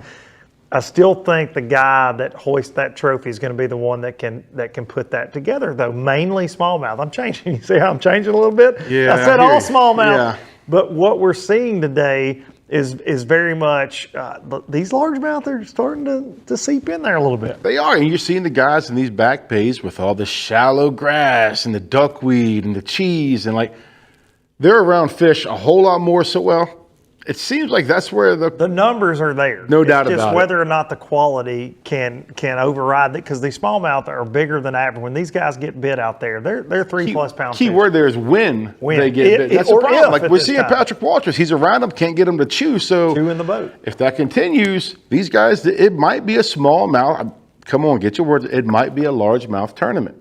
It has potential to be that. The way things are going today, and we knew that coming in that this place had the potential for that.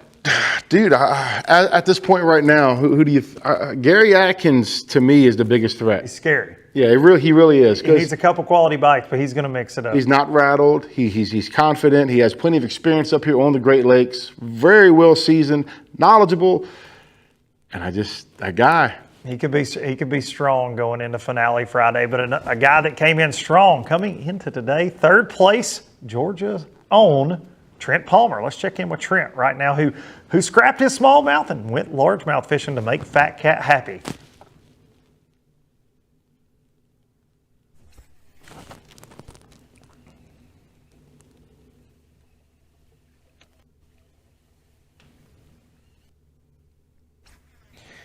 You know, the thing today, and we always learn on live, it's the beautiful thing about it, is we get to know the fishery a little bit better, know our anglers better, and they're, how they're attacking this body of water. There's certainly a difference in these guys that have made big, long runs for smallmouth that then scrap that and go largemouth fishing. Their largemouth habitat looks way different than the guys that stay close to home. It does. It's very...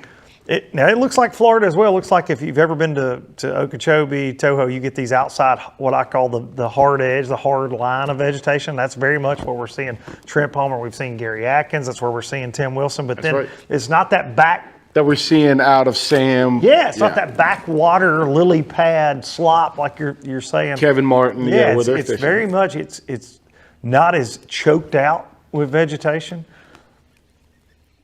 which to me would make the largemouth a little more predictable, right? Like how they're going to set up, because there's not as much. I mean, obviously plenty of places for them to hide, but still you're going to see those little ambush points, those lanes. But definitely a different look than where guys like Sam and Kevin Martin are. Dude, and I don't know how, but even looking at that backwater where all the cheese is and everything, it seems like they're getting more wind than what these guys are out on open water. Definitely. But like we heard Tim say, it's calm where he's at, but he's got to cross a monster. Oh, yeah. To get back hooked up. Oh, there we go. Palmer. That might keep. It's 14 inches here on Saginaw Bay for a smallmouth and largemouth.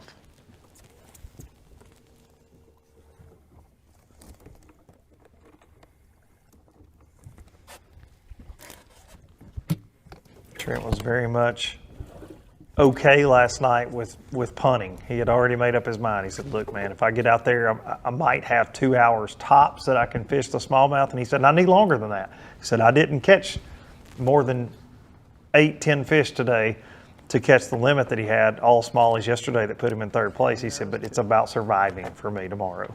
Back out there on Finale Friday and giving it all I've got.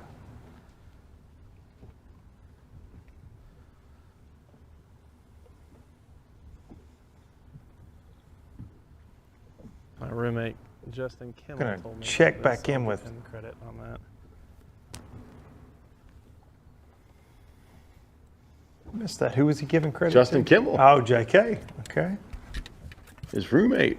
We were giving Justin a hard time earlier because out of that trio, he was the furthest down in the standings out of that Run bunch. that trio back. Who's that trio consist of? Patrick Walters, Trent Palmer, and Justin Kimmel all rooming together. It's a scary trio. They all catch them everywhere we go.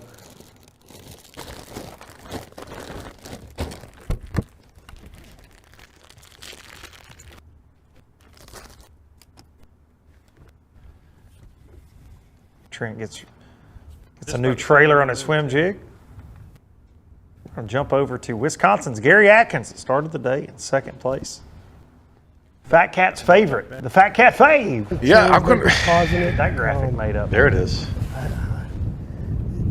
If I could figure out smallmouth that good, I'd be a miracle worker. Them smallies, I'll tell you what, they got an attitude of their own. What makes them change, I have no idea. It don't matter where you fish in the country either. It's out of all the Great Lakes that I've fished, and I've fished all of them now, they're just an unpredictable fish.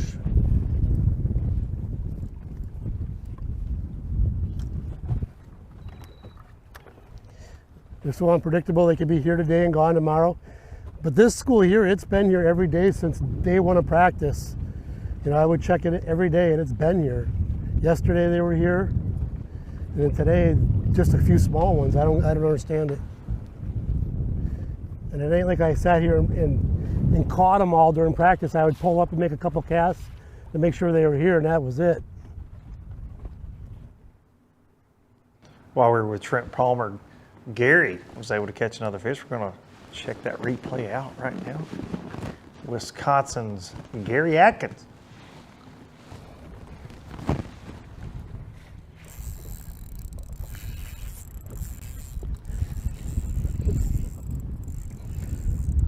Love that drag screaming bull. It's the right one. Oh yeah, it's a big one too. He came to the surface right away. It ain't that big, but it'll help. It's amazing to me how high those fish jump.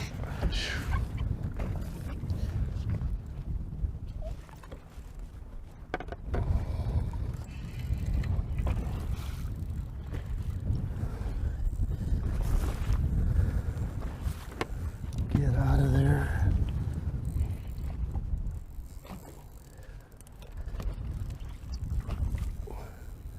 God, they're so strong. Okay, you want to come over here? We'll go over here. It's at this point of the fight, you're like, we'll do whatever you want to do. That's right, yeah. Just go see Big Al with me later. Yeah.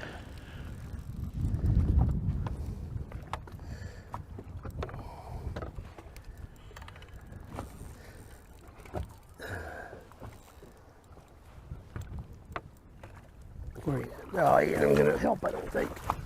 Oh yeah, he'll help. He's bigger than that large one. They'll fool you too. I don't know where the big ones are, honestly. I'm confused. What? I'm confused on what's going on here. Much as I fished the Great Lakes, I've never, well, I can't say I've never seen them just disappear, because if I said that, I'd be lying. Because they're famous for it, but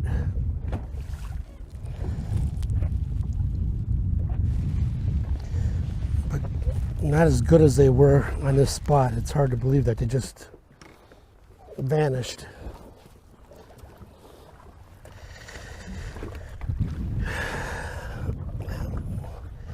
Yo, coloroo.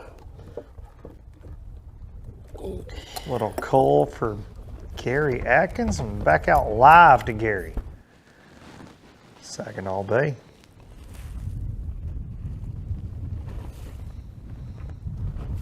We've heard Gary mention so many times today, B. He's a Great Lakes expert. He's fished every single Great Lake. This is his first time here, though.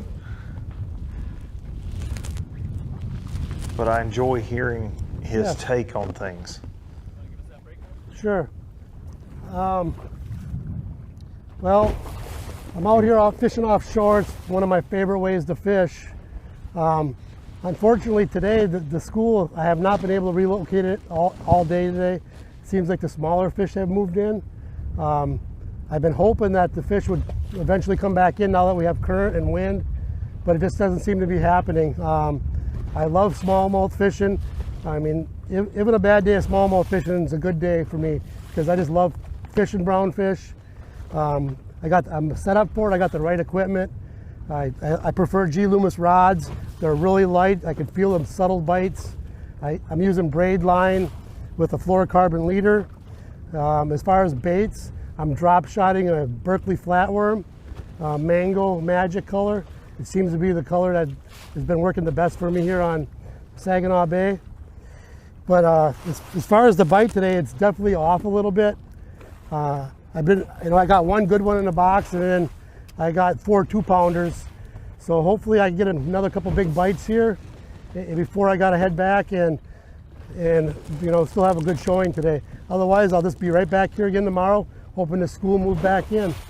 Other than that, I'm just going to keep on picking away at this one it's a big shoal. So I'm just moving up and down the shoal, trying to locate that school, and maybe pick off 1 or 2 more big ones. Typically wind's a good thing with smallmouth. It creates current. It positions the fish, it makes them a little bit more predictable. On this shoal, there's a couple areas of scattered boulders, and that had seemed like that was the sweet spot on the shoal, but they just don't seem to be on it today. I know yesterday when it laid flat and there was no current, I feel that them fish had spread out again, and it might take a day or two for them to come back here and stage back up on here. So with this constant south wind now, and tomorrow's southwest wind, I'm hoping that they're going to start migrating back into this area and staging on them boulder piles, and I'll have a better day tomorrow. That's what I'm hoping for anyways. Great stuff. Yeah. Gary Atkins, little bass tank breakdown. Yeah, if you want insight, veteran. if you want insight on the Great Lakes, that's who you listen to. Something he has mentioned several times, though. Smallmouth are ghosts, man. They come and go. Can be hard to peg down, and they can certainly break your heart. Even on these lakes that are so fantastic, they're full of them. But man, it can be frustrating.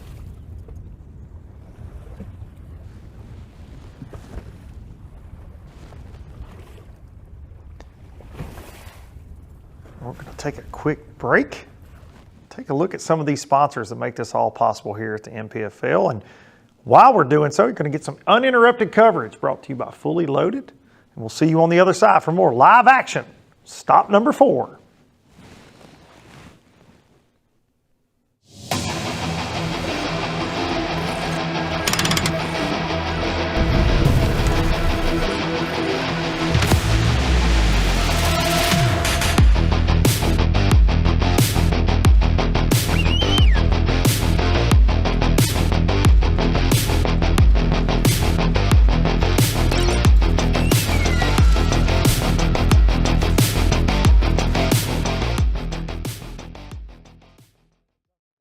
This is my passion, and this is my tackle store. Because Fisherman Central is owned and operated by a group of anglers who are as passionate about fishing as I am. That's why you'll find the highest quality tackle from names you know. Plus hard to find lures designed to give you that extra edge on the water. And they all come with expert advice on how to use them. It's like having a tackle store in your neighborhood, no matter where you live. So visit one of our 2 Ohio locations or shop online from anywhere. At Fisherman Central, our passion is catching.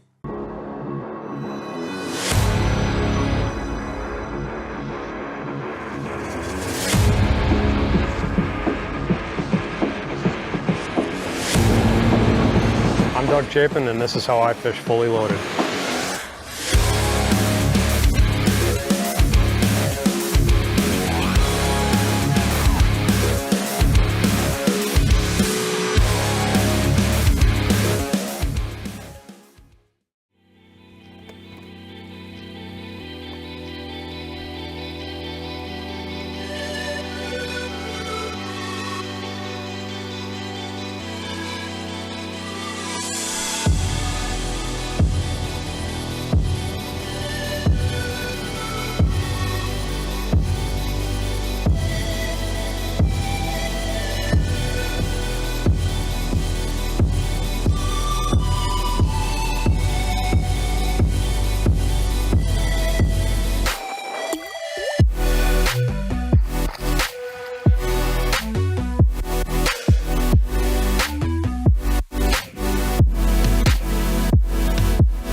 marine industry since 1980.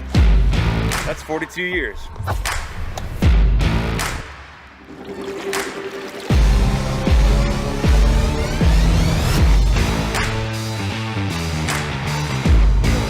ProGuide Lithium, power perfected. Check them out at ProGuideBatteries.com or your local ProGuide dealer.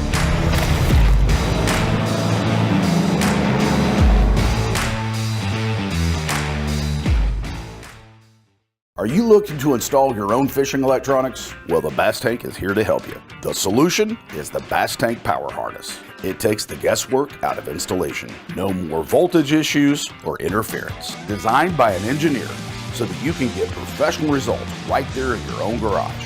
Installation done right with the help of the Bass Tank Power Harness. You can feel confident knowing that your installation was done right. The Bass Tank Power Harness. Give us a call or order yours today at thebasstank.com. Yeah, Welcome it's back like to these fish. I mean, Saginaw they were Bay, Gary Atkins. thicker than thieves. And I know I didn't stick a ball. There's no way.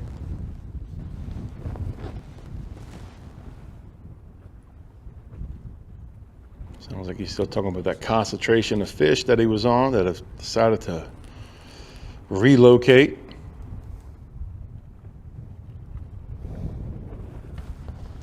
I could come back here tomorrow and it could be insane again.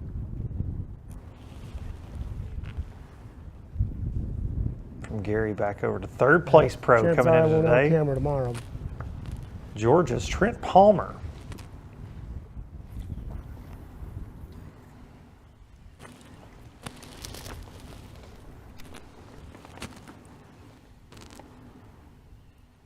Trent abandoned his smallmouth program after he almost fell out of the boat a few times. That would go a long way.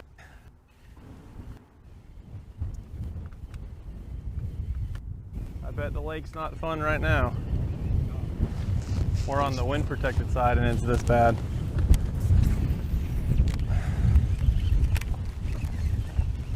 But if someone can get them to bite out there, it'll be big.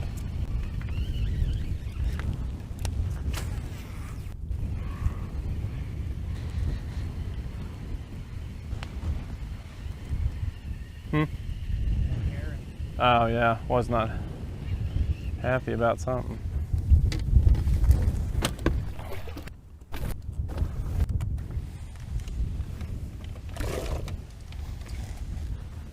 Trent gonna get a little shallower. Getting that shallower water. Getting that skinny.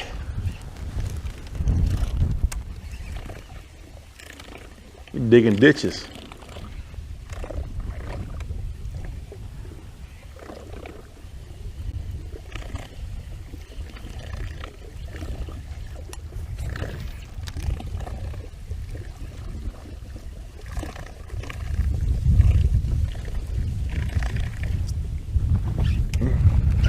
Paid off. Come on, man. In the boat. In the dirt. See, we always gotta be quiet. You gotta be quiet. Troll them or strikes 10 feet from the boat. Right now, I know any bit of weight's gonna help. Good job, man. He's completely content with today, man. This was his plan. I've said it over and over I'm today. sure that was gonna be a mudfish. He was prepared to punt.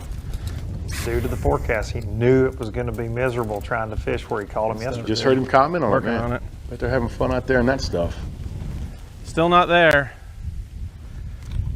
Doing a little last minute rallying. That fish, I watched it, came off that one reed. I just saw like a mouth come up. I was like, what the heck is that?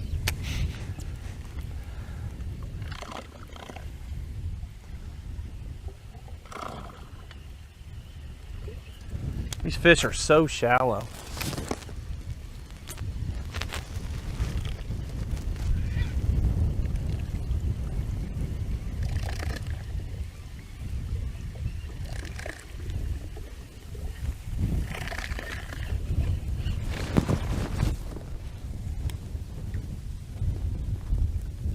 Now there was a big mudfish.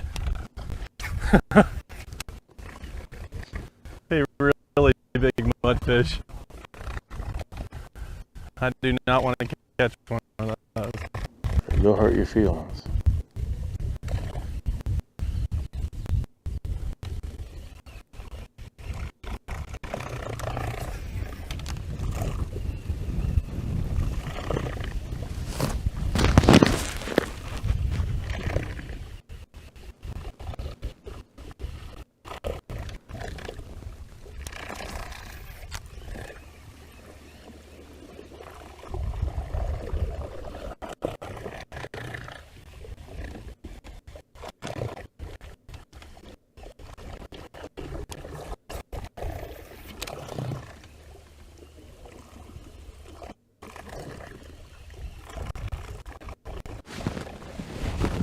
I mean, in the dirt. In the dirt. Not a lot of wind. Got a good constant breeze, but nothing crazy. We've said versatility so many times today. Hooked up. Trent Palmer.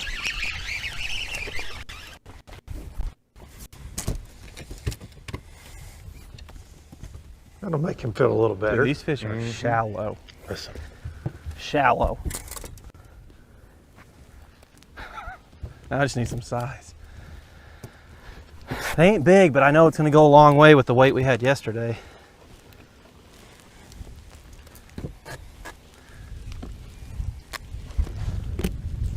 Palmer's plan was to play the long game.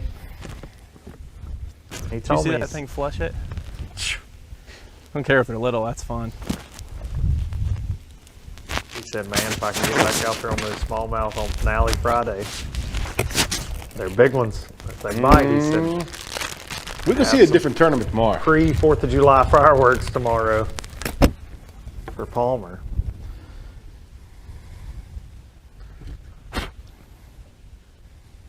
From Palmer over to his something to do with these little roommate. bays.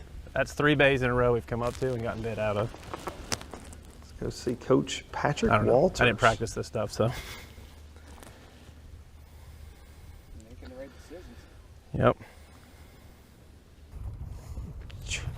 Trent's kind of flying by the seat of his pants, making adjustments seems on the to be fly. working out. Patrick is just sticking it out there in the big water.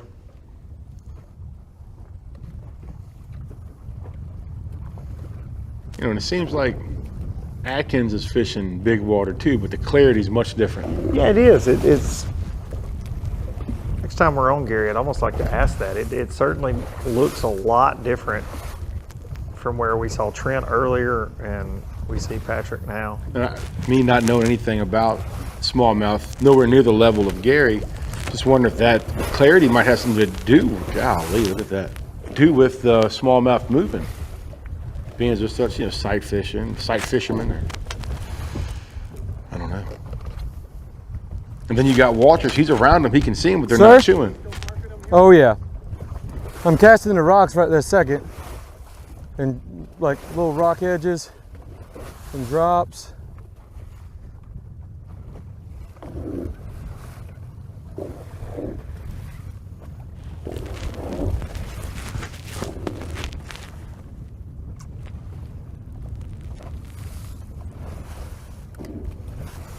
One thing's for certain, Patrick will sleep good tonight after a few more hours of this. Yeah, like you say, You've never experienced fishing in this kind of Oh, wind, yeah. these kind of conditions. It takes it out It's of a you, spot man. where you go home and you go get in the shower, and if you close your eyes in the shower, you're going to fall out of it. Yeah. 'Cause you start swaying. Yeah, it's a fact.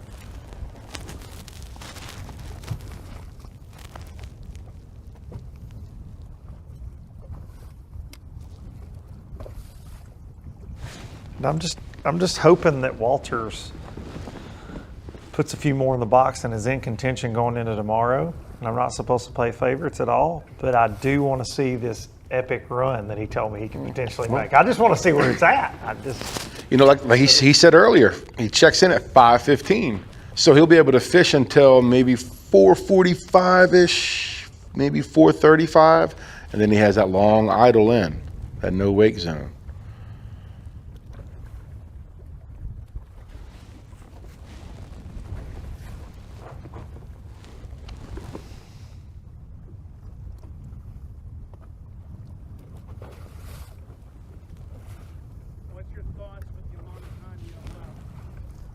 we better start freaking making something happen. They're chasing, oh my God, there's a pack of them. They're chasing my bait. It's just we got to figure out how to make them react.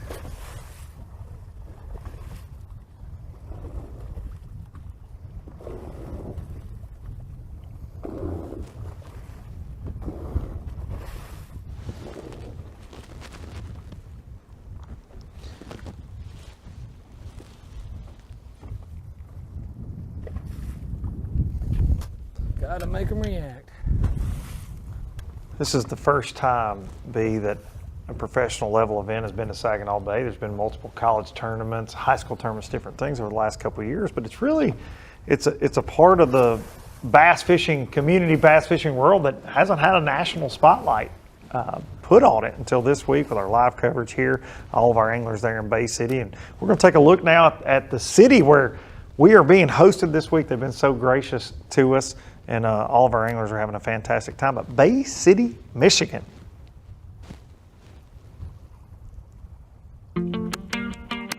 Michael Bacigalupo, Chief Operating Officer of the State Theater in downtown Bay City, also the Chief Special Event Coordinator for the City of Bay City.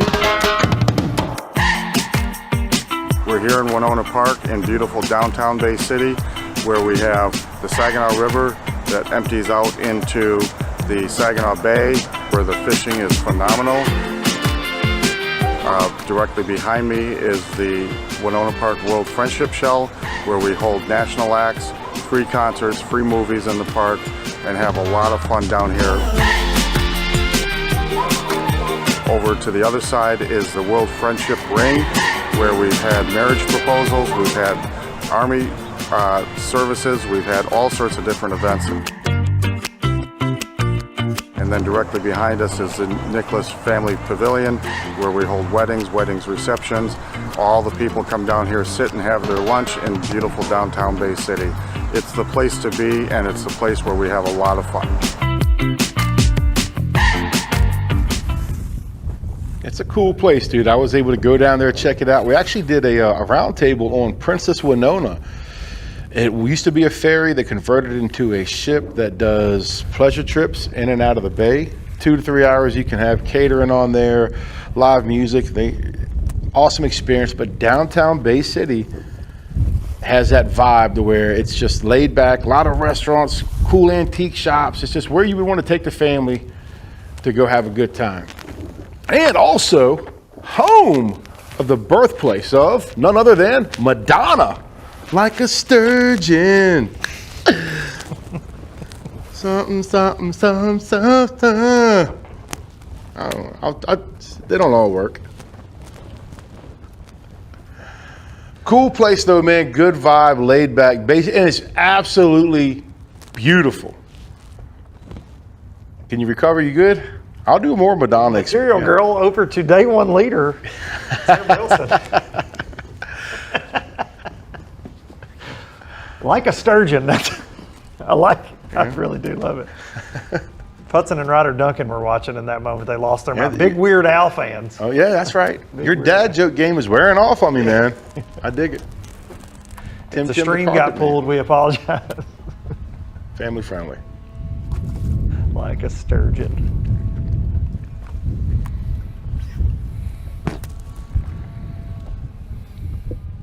I'm sure this is my 10th event. Getting to call these NPFL events, and I think that's my favorite thing that's happened. Yeah, it's way up there, buddy. Well, you know, we're getting close to that. A little over an hour left in our live feed. Yeah. This is what happens, generally. Yeah, that's right. If you're just joining us for the first time, this is kind of what you can expect late in the day. Oh, absolutely. And what's good now is that, you know, I'm not falling off. I've got my Black Rifle coffee, son. I'm juiced up. And if you want to be juiced up at home, you want to get a subscription box to Black Rifle Coffee, you're going to go to blackriflecoffee.com, sign up with that code of BLASTOFF25 and get 25% off of that Black Rifle Coffee subscription box. That'll get you wound up like me. Ooh. Like a true professional right there. I like that. I just seen about a 4-pounder just swimming there.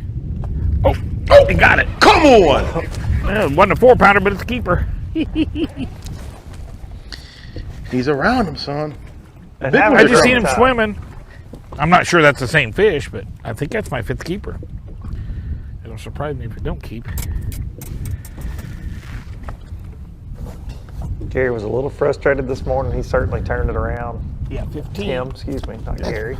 Probably excited. Sorry. Smallest or second. We'll work tore it up. Weird to be. Parody King. We're seeing him though. He's not getting rattled. Man, I've been waiting to itch that for a second. There you go, Tim. Take your time, bud. They got you. Well, you're all dressed up.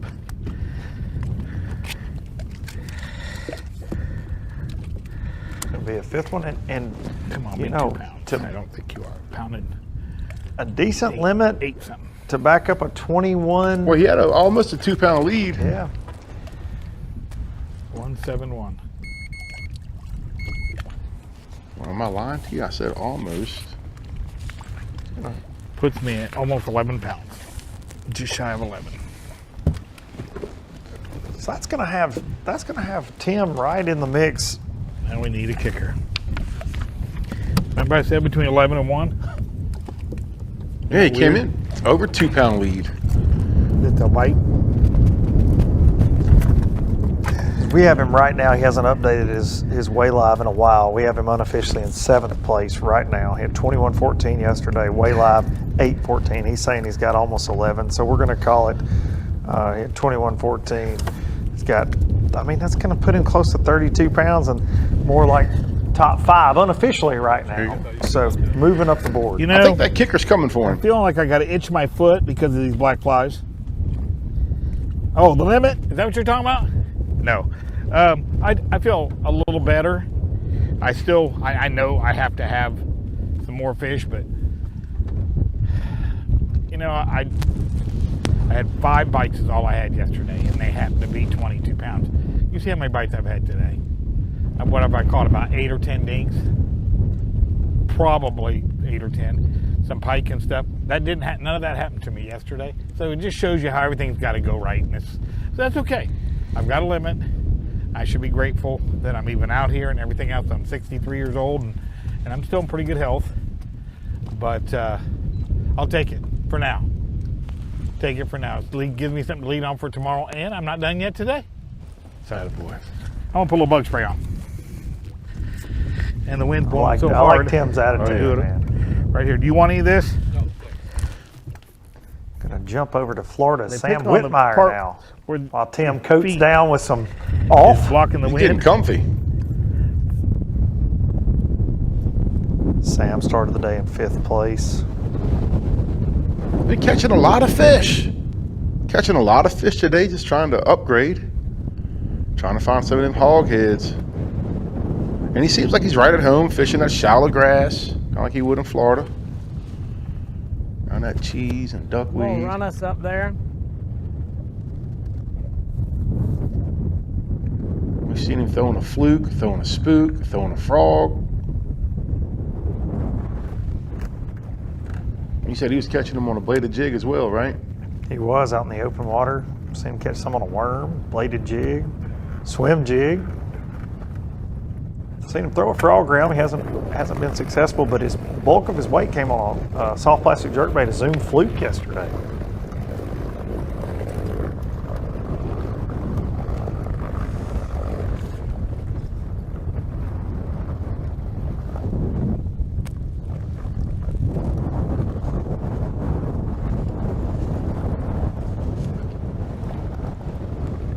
And that wind is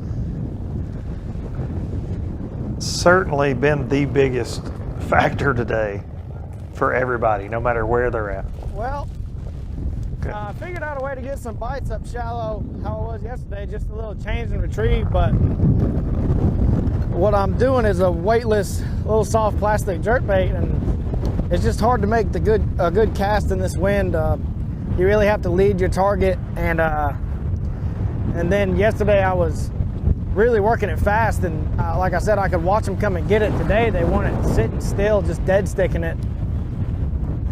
And I missed a few fish, I've lost a few fish. And I really just don't know if the size is still up there, so I'm about to just push up. You know, sometimes those bigger fish that shallow, they don't like the waves rolling across their back. And they also don't like the lily pads rubbing up against them if that's where they're sitting. So I'm gonna run up here and more than likely just fish offshore the rest of the day, try and get a couple of solid fish. Because as crazy as it sounds, with the weight I have now, if I don't catch them tomorrow, I could fall completely out of check range. So I really need to make an adjustment here and put some better fish in the boat. Buddy, that wind is ripping. I really hope the guys on the big water are safe, man. This is not good. It's blowing right down the pipe right now. I wouldn't be surprised at all if there's some guys that can't get back. And it's also nice of him to be conscious of his fellow anglers out there that could be in potential harm's way. But it seems like everything we're seeing, the guys are taking care of themselves out there. And it's not that bad from what we've seen. It's bad, about taking your time. If it's blowing that hard, it's bad. But I feel like a lot of our anglers, especially the guys that made the 90-mile runs, they didn't try that today. Right. Unless they were in that battleship. While Sam changes up his game plan a little bit, we're going to check in with our sponsors that make this all possible here at the National Professional Fishing League. And we'll see you back out on Saginaw Bay for more live action.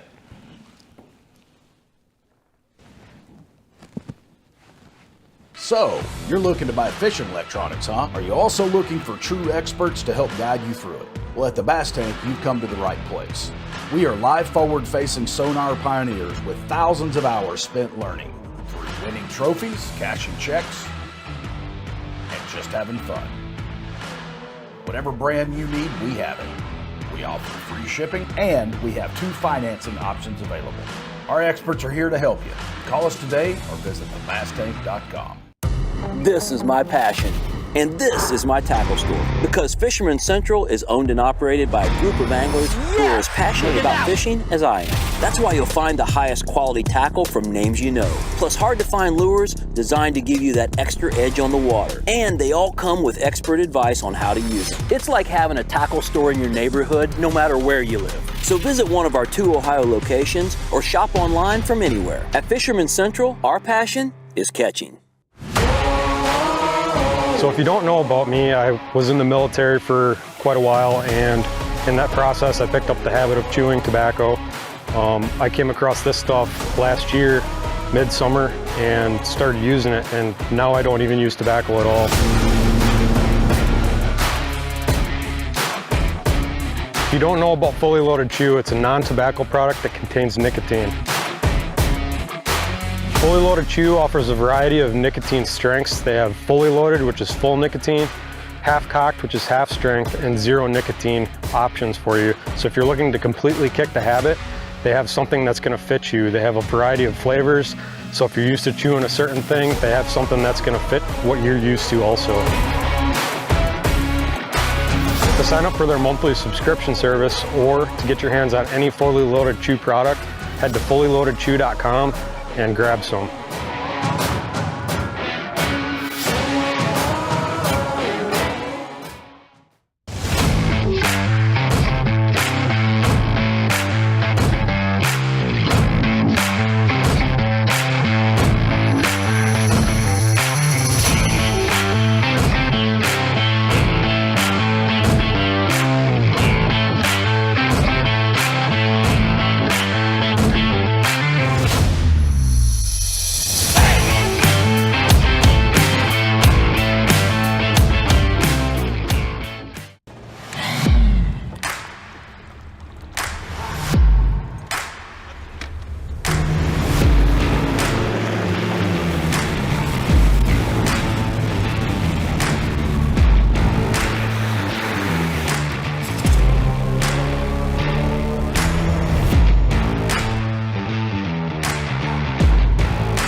Serving the marine industry since 1980. That's 42 years.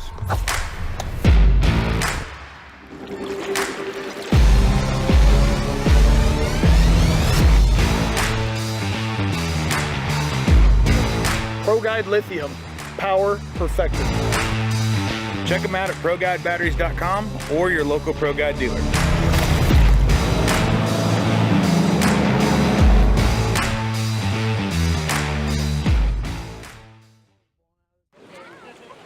All right, guys, no insurance talk on beach day.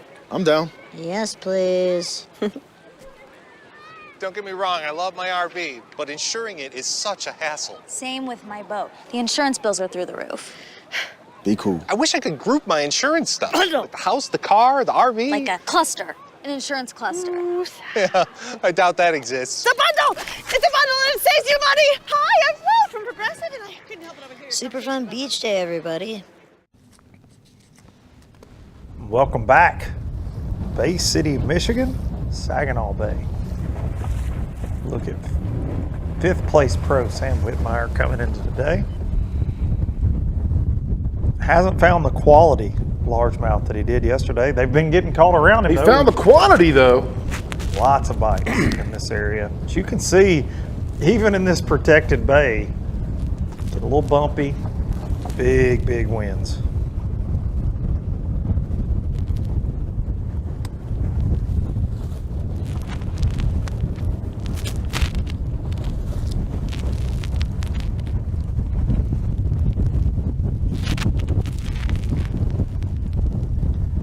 Get up. He's shallow, can't get up.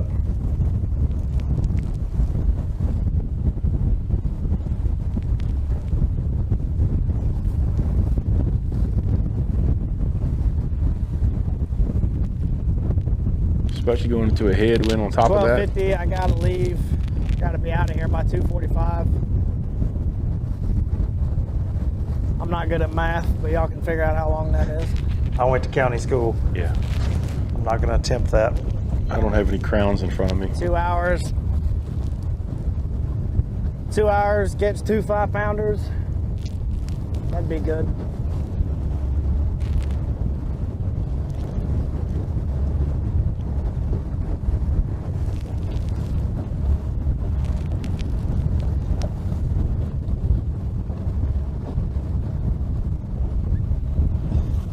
From Sam up in the river, back out to Patrick Walters out on the big pond. They're still catching them. I mean, every time I turn around, one of them's catching one, but they're just little ones, man. Little ones. It's one of them times where you feel like all the bigger ones just go hang out by themselves. They're not biting nothing. They're just chilling. You know, they know what's going on.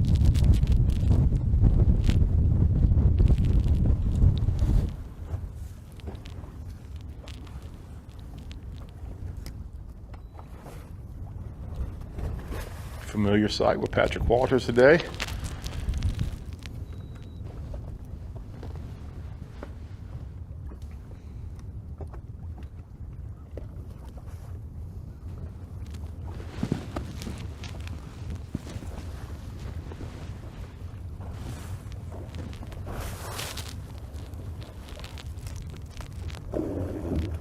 The coach getting a workout today.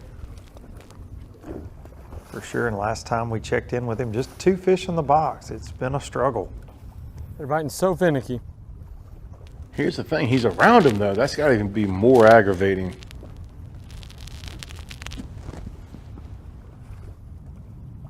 He said several times, they're right on top of it. They come to it, they just won't engage.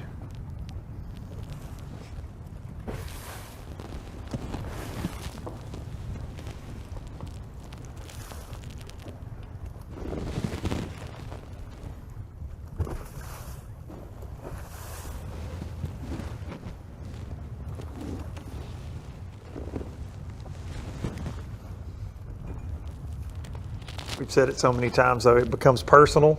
It's just like fishing for a bedding fish. You can see them. It's the same thing with your electronics. We say it a lot. We see it so many times with these guys.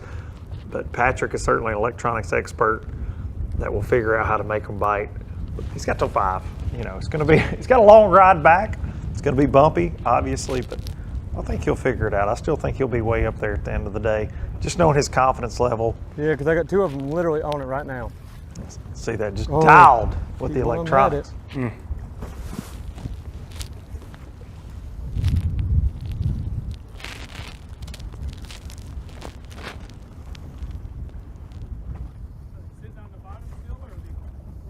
They're sitting on the bottom.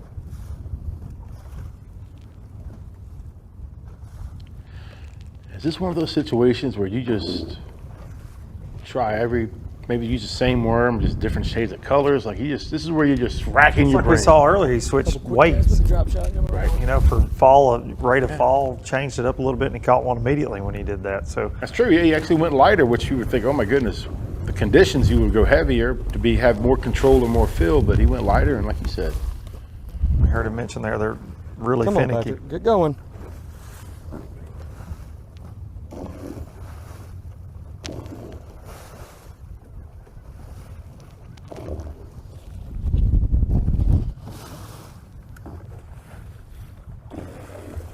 there you go. Cowboy. They're right for 8 seconds, bud. Staring at that live scope, and we are fortunate here at the league to partner with the live scope experts at the Bass Tank. We're going to take a look at what makes the Bass Tank tick with the NPFL pro himself, John Hookup Sokup. Hey everyone, John Sokup, NPFL Pro and co-owner of the Bass Tank.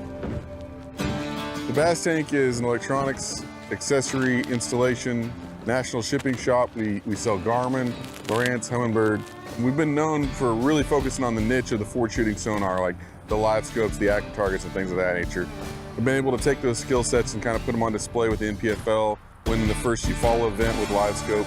You know, we've always been fishermen, but the creation of the Bass Tank actually came from a basic problem that I had. In 2018, I was at the Forest Wood Cup, and I actually broke down at the Forest Wood Cup because of improper installation, and it came from the manufacturer on down. And simply put, the industry as a whole has kind of accepted, you know, bad quality of installation when it comes to electronics. And as the electronics industry pushes and creates more demand, more amperage, more things like that, there's a gap between what's actually being put out there from the manufacturer. And so there's a niche, there's a need that someone specializes in electronics. We're all fishermen. We fish professionally. Every single one of us fish to some manner. So we understand the fishermen, but we also are very skilled. My partner, Trent Palmer, is actually an engineer. So everything we do is engineer backed, and we're also backed by, you know, being able to field test things. And that's usually what I'm doing is I'm out there breaking things and Scott's behind the scenes fixing things. And so we know exactly how to take on a customer when they have a need of any kind. And I think everybody knows that when you're spending the kind of money that we're spending on boats and equipment, you know, everybody wants it to work. You don't want to break down in the Forest Wood Cup like I did because it wasn't installed right. And so we bring that same passion to each and every one of our customers for any of your electronics needs. We ship nationwide, we have financing, and we also have the best installation in the business. No shortcuts, it's done right or it's not done at all. So you can find us at thebasstank.com. You can call us, 918-509-7864. You can find us on all social media platforms, Facebook, Instagram, YouTube.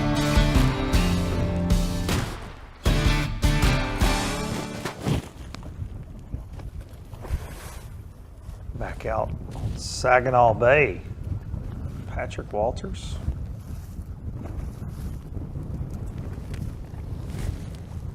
I was just checking out the Way Live tracker brought to you by Beatdown Mounts to see where that cut line was looking like. So 37th is the check line, and Hunter Denmark sitting right there right now with 25 pounds even. So you're looking at a 12.5 pound average daily. They were talking about 15 pounds a day would get a check. It was where, 14 yesterday? It was 14 yesterday, 14.2. Yeah. 14 pound, 2 ounces, so. Still have some time left in the day, but it looks like average weight a little bit less today than yesterday. Conditions, a whole lot different today. Very different. And it looks like tomorrow the conditions are going to be very similar to day one, so I foresee those weights hopefully going back up. Be a whole lot more traffic out there tomorrow too. Holiday weekend coming up in Bay City. They like to have a good time. And that's a very popular river system in Bay. So we're going to see some locals out there enjoying the nice weather, getting ready for the holiday weekend. And for all of you out there that are going to enjoy the holiday weekend on the water, be sure and use your PFDs and use your kill switch. Just be smart, be aware of your surroundings, and Don't do anything silly.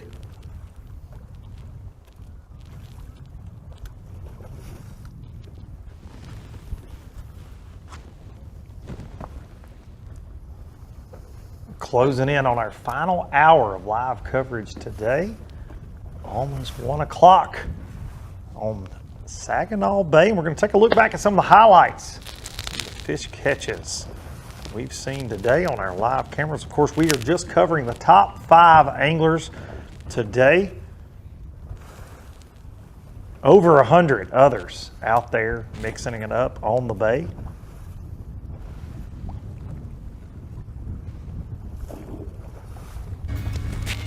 Again, it's Tim Wilson, leader coming into today. Georgia's Trent Palmer. A lot like Tim, and abandoned his smallmouth program, went straight largemouth. 4-pounder just swimming there. Been a struggle. He got it. Size Wasn't a 4-pounder, but hidden bites. Not seeing the quality that they did with the smallmouth yesterday, and Tim had a giant largemouth for this He year, did. over 5 yesterday as well.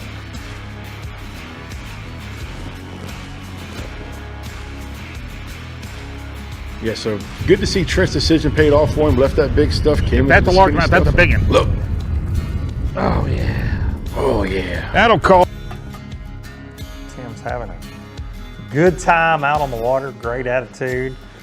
One of our favorite anglers out on the NPFL circuit. And we get a look now at our unofficial Way Live leaderboard, and Michigan's own Buck Mallory is taking over that top spot unofficially, with Tim Wilson sliding into second, John Hookup Soakup in third, Kevin Martin, who we were with for a very long time this morning, boat to boat. James Watson was catching them every single cast and had the quality in that backwater area he was sharing with Sam Whitmire and several other anglers. Landon Tucker still holding strong in the top 5 unofficially. Randy Kukro's made a little bit of a jump this afternoon as well. John Cox still hanging in there. Taylor Umlin, Michael Catt, and Gary Atkins rounding out the unofficial top 10.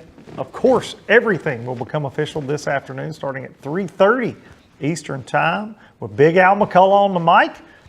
They'll be bringing the bass and the boom to Bay City, Michigan. And we like to welcome you back here to the NPFL. I like this, the live studio here. Luke Duncan, Fat Cat Newton with you in the house. And we've got James Worldwide Watson out on the water. And today, wind has not been their friend. It has all not. these NPFL anglers. And we felt like we would have a day coming into this event. When you get around this big water, you're going to have weather issues. It's just going to happen. We're grateful that we're going to get 3 days of fishing in, right? Absolutely. I mean, that coming into this, any event that you have on these big bodies of water, you could have a day get canceled. So we're grateful that our guys got to get out there today, but it's certainly hindering their performance, it looks is. like. And as an organization, we actually prepared for that. Tournament director Sean Mulhall said if we do get the small craft advisory, we will not be playing that game. We were just going to cut it off at the river. So it would have been a river system fishing game, and that would have made things interesting. So we did have a backup plan, but going back into this weather and the wind, you said it yourself about these northern anglers, these big Great Lake anglers, they like it nastier the better. Well, it's pretty nasty out there. They're getting what they asked for. Yeah, the fishing's not really better so far. It's not, and it's confusing to me, to be honest. And you're seeing the frustration in guys like Patrick Walter, because he's sticking it out there, and he can see the fish, and they're just not committing to his bait. You heard him say they're finicky. You would think in all the wind with all that to break up the surface that they would bite, and you see that so many times with smallmouth. The nastier the better, man. You get your drop shot in front of them, it's game on right then. But these guys are not getting those fish to commit. Same with Gary Atkins. He's like, man, I don't know. I don't know where they've gone. They've completely disappeared. Trent Palmer, the same way. He made it 48 miles out there to his offshore stuff where he did all the damage. Could see him, couldn't get them to bite. So it's very interesting. I still think we'll see a big stringer of smallmouth from somebody today, though. I do, because you have to figure some of the guys are not going to have to check in until 5:30 today. Our weigh-in starts at 3:30, but the weigh-in 5:30. And then here's the crazy thing. I think it's wild, man. So the conditions were really good yesterday. Today we had the high wind. Tomorrow the conditions will be very similar to what they were day one. And the top 10 of Finale Friday, They launch at 6 a.m., do not have to check in until 5:30 p.m., 11 and a half hours to figure it out and make it happen. So in my mind, big bags are going to come tomorrow. I still think we're going to see a 20-pound plus today because there's so much time left, and it could be a timing issue. So many different variables to go into this. You can't count the big fish out just yet. Well, and as we always say, we're only covering 5 anglers here. Everybody's a liar on Weigh Live. Some of our guys, like a Patrick Walters, we have several anglers that do not enter their weight. So you've got to tune into that drive-through weigh-in to see how it all goes down this afternoon starting at 3:30. You can watch that at tnpfl.com. But let's get back out and watch some fishing with Florida's Sam Whitmire.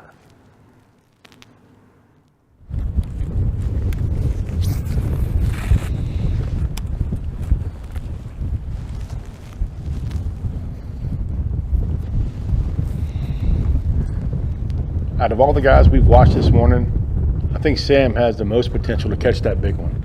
He's been around him, he's been catching him. You know, Kevin Martin as well, but Sam was so confident coming into today because he had so many quality bites yesterday. I think this is a situation where you got to hit one on the head. You're just going to hit him on the head, get that reaction strike. It's like they were talking about earlier, what they were trying to target yesterday, the grass lanes, isolated grass patches, clumps, holes, just hard to see because that wind is distorting the surface of the water, just making visibility difficult. So you're doing more of a fan cast and just random casting more so than target casting.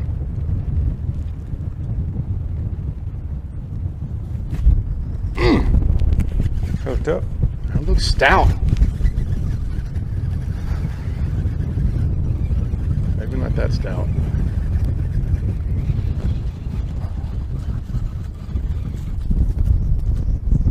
That's been the story of the day for him, though. You know, he's around fish, he's catching them, just not the right ones.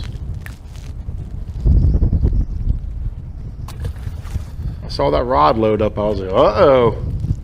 Good hook set, too. Good mechanics. Yeah, Sam has definitely been plagued by a lot of bites, but a lot of the wrong size for sure today. Sam Whitmire. Taking a long cast. And somebody that we've been plagued with and having to deal with, James Worldwide Watson.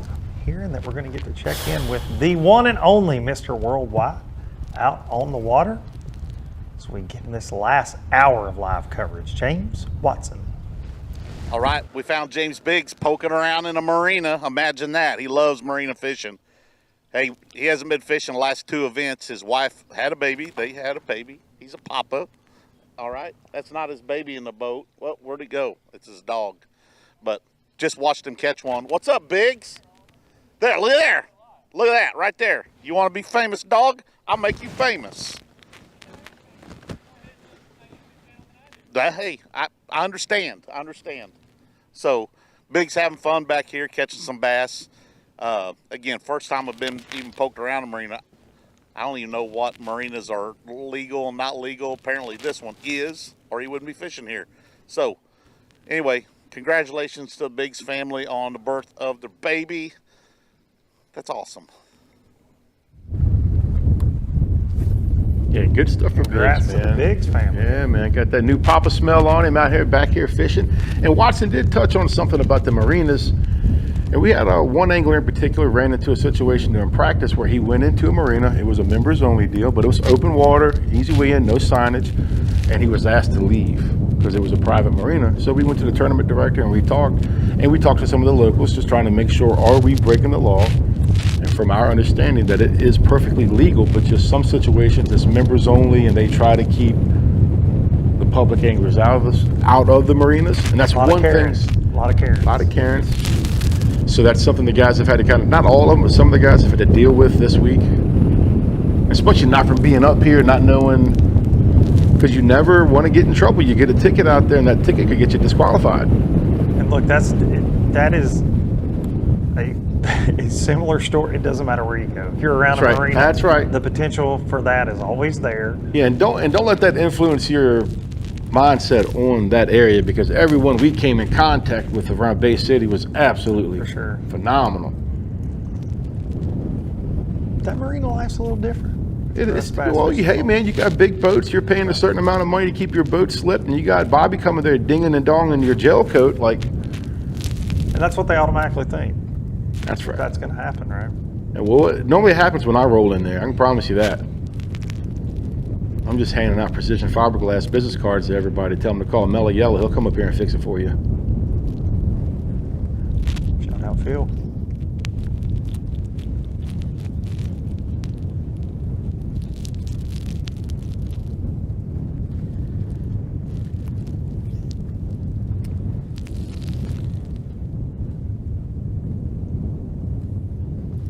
To me, if you just tune in to this coverage, it depends on the time of the day or who we're covering, but it's like you would not know where we were fishing based on the background, unless you're watching a Patrick Walton. You're like, oh, okay, well they're up north smallmouth fishing, and then you cut away to like Sam Whitmire or Trent today, Tim Wilson. It's just so, it looks like so many places in Florida, Louisiana.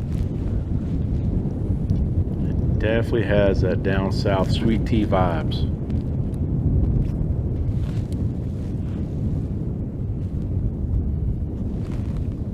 Not something they're a fan of up here, apparently. Not a big fan of sweet tea up north.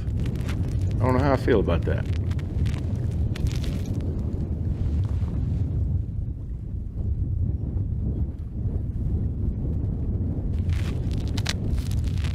Two fishy areas they're in right now.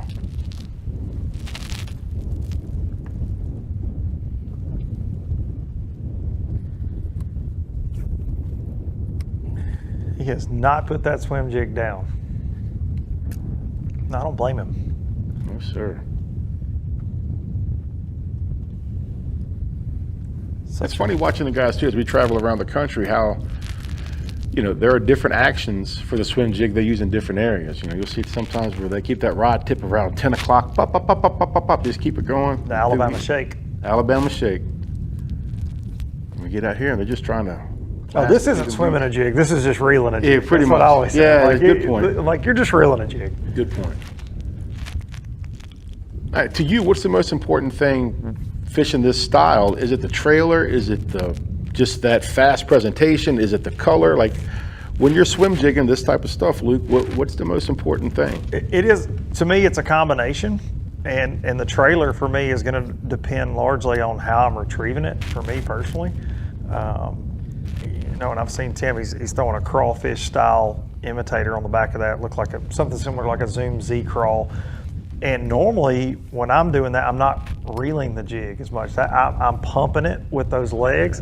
When I'm winding a jig, just swimming it, I like a boot tail swim bait or something like a skinny dipper. But for me, it's color. I always like to, and with these pike around, you got to be careful. But I like a white jig a lot. You know, if it's primarily a shad deal. But in this situation, it's going to be yellow perch. It's going to be bluegill up around these reeds. So that bluegill imitation is really important. That color, and then I think just the cadence of it. And I think that's what makes a lot of guys so special with a swim jig. It's color, and then it's that size. They'll change up from a quarter to a 3/8. Yeah, it's rate of fall. It's how fast you can reel it without it rolling over, and that makes all the difference in the world. Sometimes it really does. And you could go through here throwing your swim jig Alabama shake style and never get a bite. And that's my favorite way to fish a swim jig, but it also is very dependent on the cover. If I'm fishing laydowns, if I'm fishing emergent grass like a water willow or lily pads, I like to bring it, you know.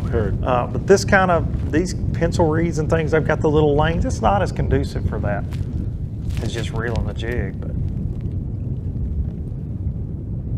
And Tim's throwing straight braid. You can hear it every time he bows up. A lot of times when I'm just reeling a jig, I'm going fluoro a lot of times.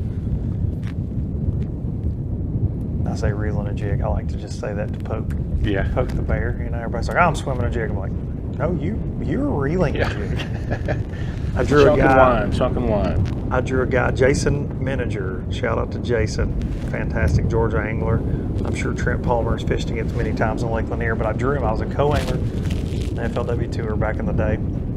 And I drew out with him, and the only jig swimming I've ever done is Alabama style. I've caught a lot doing that around home, and he's like, yeah, man, I'm gonna be swimming a jig tomorrow. I'm like, okay, cool. I'm like, yeah, I'm all pumped up. I got my swim jig tied on. I go, and we go down this stretch of bank, and he's just throwing his jig and reeling it back. I'm like, I thought you were swimming a jig. I asked him, he's fishing for $100,000. Right. I'm just the idiot amateur in the back of the boat, you know? And he's like, I am. And then he went to putting on a clinic. Oh. And I found out that reeling a jig is very... the Alabama shake wasn't working. The Alabama shake wasn't working. He smoked me. And it was really the first time I ever got to see that, because you hear like, oh yeah, I'm throwing a swim jig, or I'm swimming a jig. But for me, it is a regional thing, like so many things. And like you said, depending on where we go and who we're covering, they all fish it just a little bit wild, different. Man. You talking about regional, it's like we're fishing 4 different regions, or at least 3 different regions where these guys are at. Patrick Walters there bobbing and weaving up there in the big water. Tim Wilson, Trent Palmer, and Sam Whitmire all looking like they're at our final destination of the year down in Toho.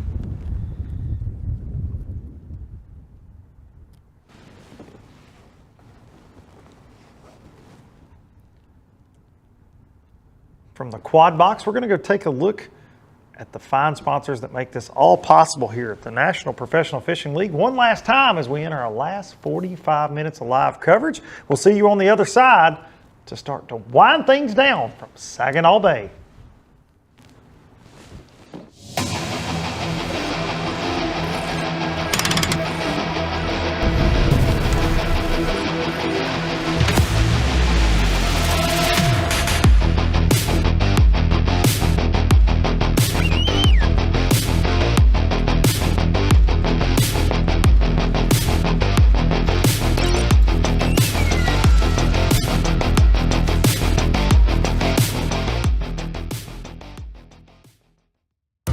This is my passion, and this is my tackle store, because Fisherman Central is owned and operated by a group of anglers who are as passionate about fishing as I am. That's why you'll find the highest quality tackle from names you know, plus hard to find lures designed to give you that extra edge on the water. And they all come with expert advice on how to use them. It's like having a tackle store in your neighborhood, no matter where you live. So visit one of our 2 Ohio locations or shop online from anywhere. At Fisherman Central, our passion is catching.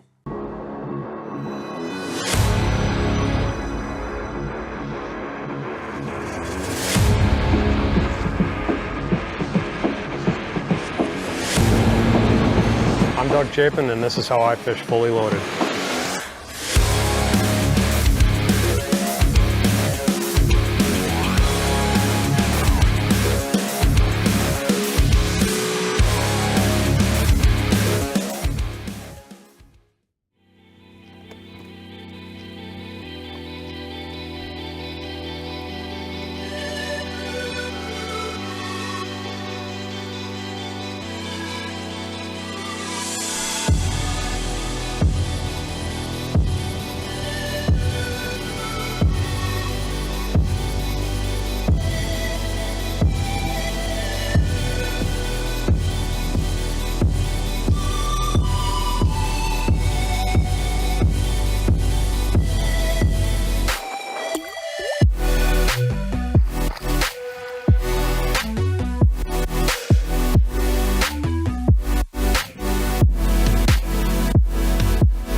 serving the marine industry since 1980. That's 42 years.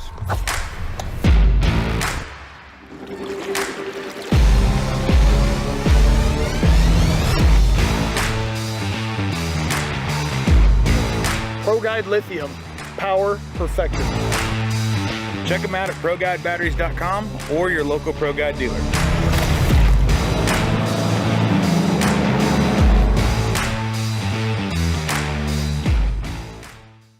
Are you looking to install your own fishing electronics? Well, the Bass Tank is here to help you. The solution is the Bass Tank Power Harness. It takes the guesswork out of installation. No more voltage issues or interference. Designed by an engineer so that you can get professional results right there in your own garage.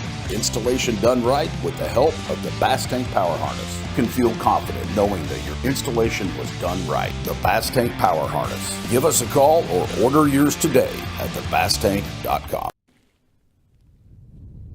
Welcome back to Bay City, Michigan. Saginaw Bay. Our day one leader, Tim Wilson, who has been scratching and fighting, clawing his way. Hooked up.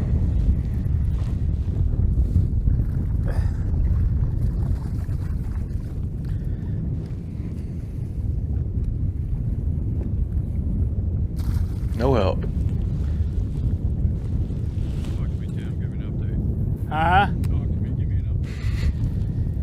Well, I mean, it's pretty windy out. I caught a 4-pounder on a chatterbait right up here when it was real windy like this in practice. So I put down the swim jig for a minute, which I've been throwing all day. And then you see what I just caught, a little fish. But I just think for the short period of time it's in the strike zone, the chatterbait's got a little more vibration to it to attract the attention. I don't know that I'm right or wrong, but it makes me feel better. But it's been a tough day. You know, I do feel blessed that I end up catching 6 keepers so far. I said so far, but just no kickers. I mean, no kickers. So I don't know. I had them in here. This is my, like, what I would call my favorite spot for the bigger fish. And it could have been they were in here garden fry. I don't know. It just kind of, I'm gonna start all over tomorrow. I'm gonna start all over and go to new places.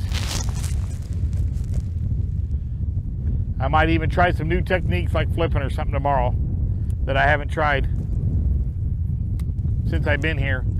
I mean, I flipped a couple of times, but I'm talking about flipping like for a few hours. You know what I mean? So, ooh, that wasn't fun. Brand new fluorocarbon too. Hit that reed. Come on. Come on. The more I pull, the deeper it gets. There we go. I'll let Tim deal with that professional overrun, and we're going to check back in with third place pro Georgia's Trent Palmer.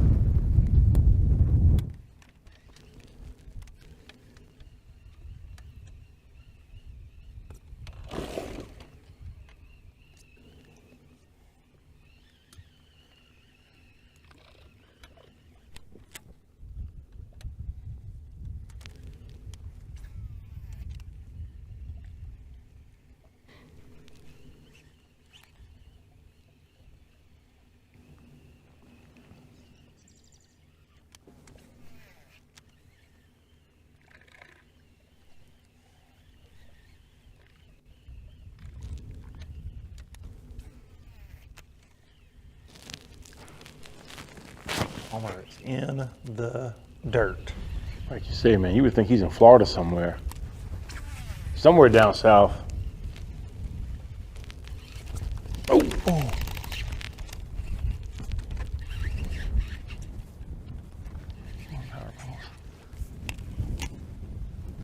Let me switch with you real quick. He missed it. Wow, terrible cast.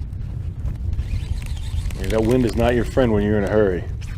And trying to be accurate with Oh, it. yeah. Oh, yeah. Swim You got to counter it. flailing You're around. a sniper or something.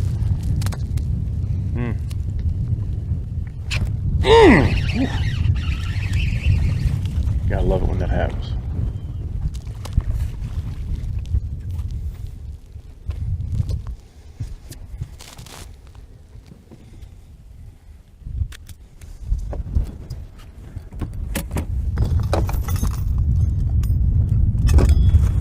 I mean, some of them are aggressive. You throw back to them like that and catch them. It's just you got to find the right ones. I don't think he's gonna.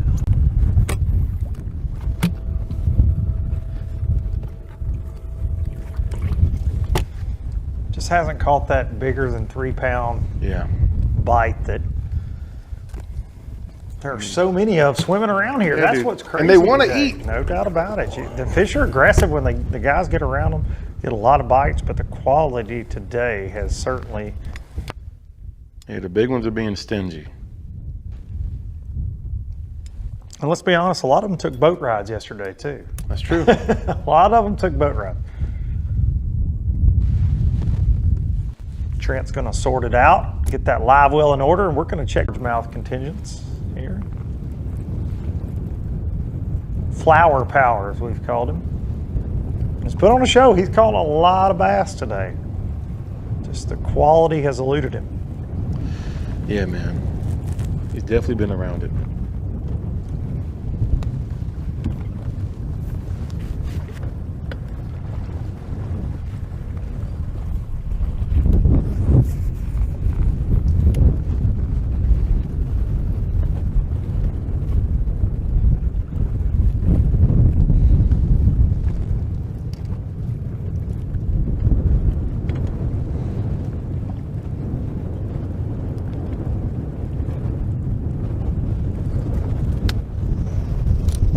Just had a little wind. Blow my rods off the deck. That's all we need, just a little bit. Just a little wind.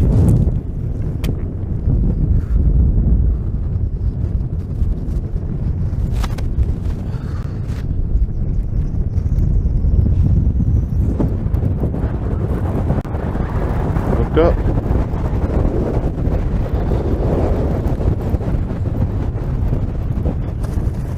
I didn't even move the damn chatterbait, dude. Let's go. Come A little on. better right there, man. Good deal. Okay. Dead sticking a chatterbait is the key. You just throw it out there and then you Let it screw sit. around and scratch your butt and whatever. You got to fix your hood. Yes, sir. And then Fish trying to 3-pounders repeat. bite it. Best No fish of the taking. day. Sam's figured it out. Got a new pattern. Trendsetter. Do nothing. Yeah, just dead Please sticking be 3 chatterbaits. pounds.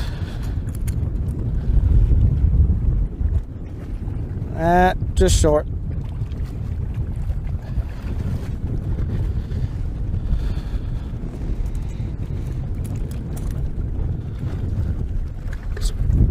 Pound coal though.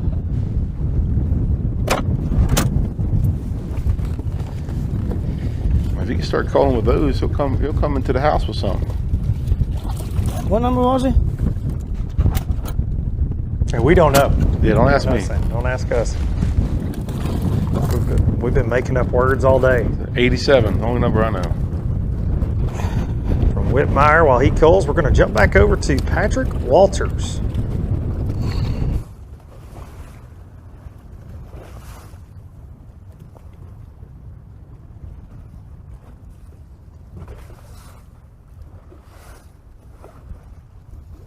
It's some of the best looking stuff I've seen yet. What's my happy. thoughts? Just a tough day. Smallmouth didn't bite today for me. I committed to it. I've given it all day. I still think at any second I'm gonna catch 20 pounds.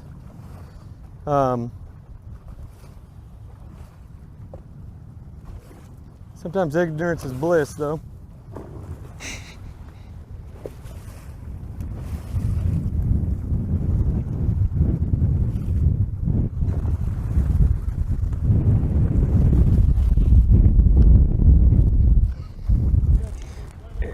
Oh yeah, I've seen plenty of fish. I mean, there's not a shortage of fish out here. This is where the biggest population of fish in the entire bay live.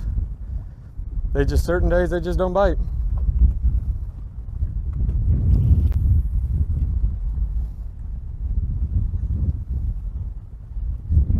You just have a feeling, you know, watch them weigh live. Like we said, everybody's, you know, they lie or they don't enter. But Patrick's not catching them. He's got 2 fish. Last we checked in, last we heard him say. But you just, his commitment to it, and you look, he could fish this area. Somebody connected with some smallmouth today, I feel like. There are too many here. It's too healthy. Buck Mallory. Yeah. Buck Mallory. I would say that our man, Uncle Buck, may have stuck it out on the brown ones today. But the confidence, though, he's brought it up a couple times. Check-in is not until 5:15 for him, and he can catch 20 pounds in 5 casts. Just heard him say that. So they're here. I still feel like I'm going to catch 20 pounds. Well, we kind of dealt. It's a completely different situation as far as the timing goes. But Pickwick was one of those deals too, to where it was all about timing, that later bite, and that had to do with generating current and whatnot. But still, you still get bite windows on every right. fishery. It doesn't matter, and you just got to be. And Patrick's certainly trying to put himself in position to be there if they decide to start snapping, and then it can happen at any minute, or it might not happen at all today. You never know. I think any Great Lakes smallmouth expert would tell you that more times than not, you are at the mercy of A, the weather, but B, just the smallmouth. The mood they are a fickle creature. We're gonna fish this patch of stuff over here, then we got to go. 3 more boulders. But you're hearing that right there. He's committed to it till, you know, we're at 1:30 now. He's got to check in at 5:15. He's gonna go do something else. Oh, for sure. He's not gonna drown with 2 smallmouth from out there. He committed to it, and he knows he's certainly a veteran even for his young age, and he knows it's a tough day. He's going to stick to the playbook like a coach does. That's exactly right. But I'll be real surprised if he doesn't come in with 5. I agree. By 5 o'clock today.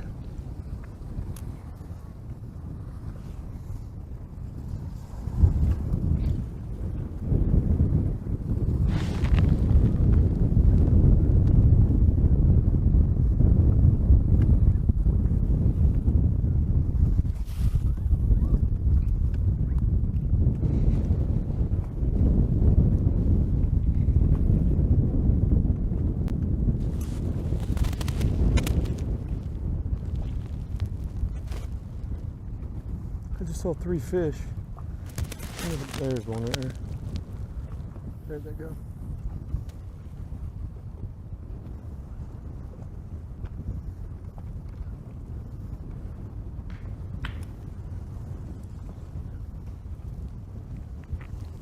He's going for it. See if he bites it. Please bite it. Please bite it. We agree. Let's see it. Get it. Brown.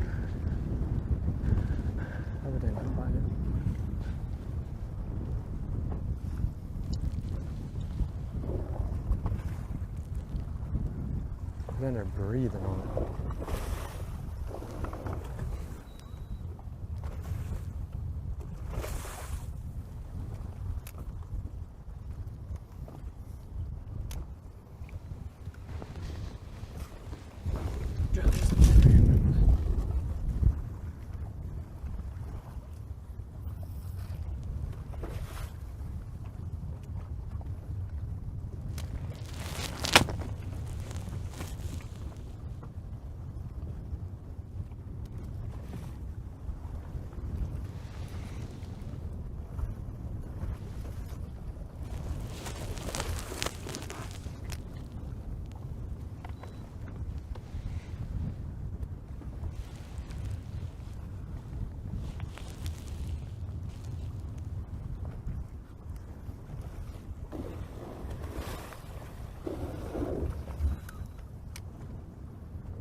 Bite it. They're just trailing it.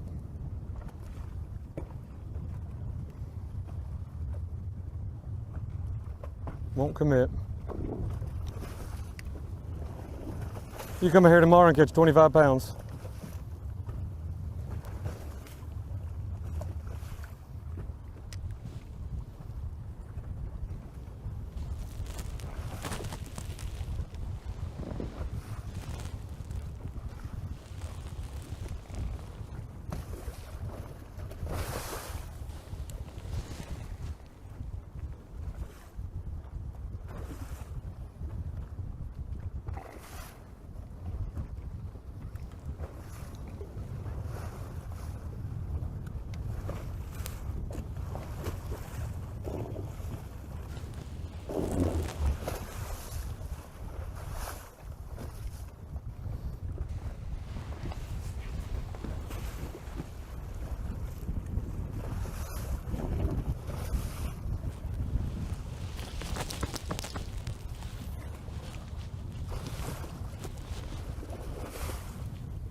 Fat Cat, we've talked a lot about this area. It's a unique area, loaded with fish, obviously big water.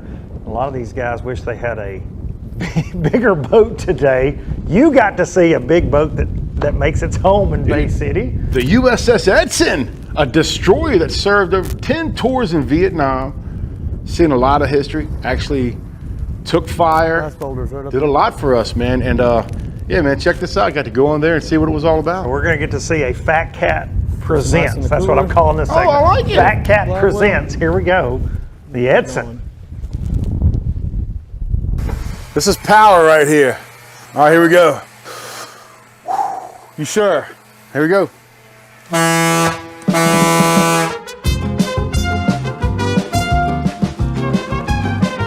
Hey there, Fishing World Woods Shaking. Fat Cat Newton coming at you from Bay City, Michigan, home of stop number 4 here on Saginaw Bay. Today we're right at the launch site, and what's very unique about this area, we're on the USS Edson.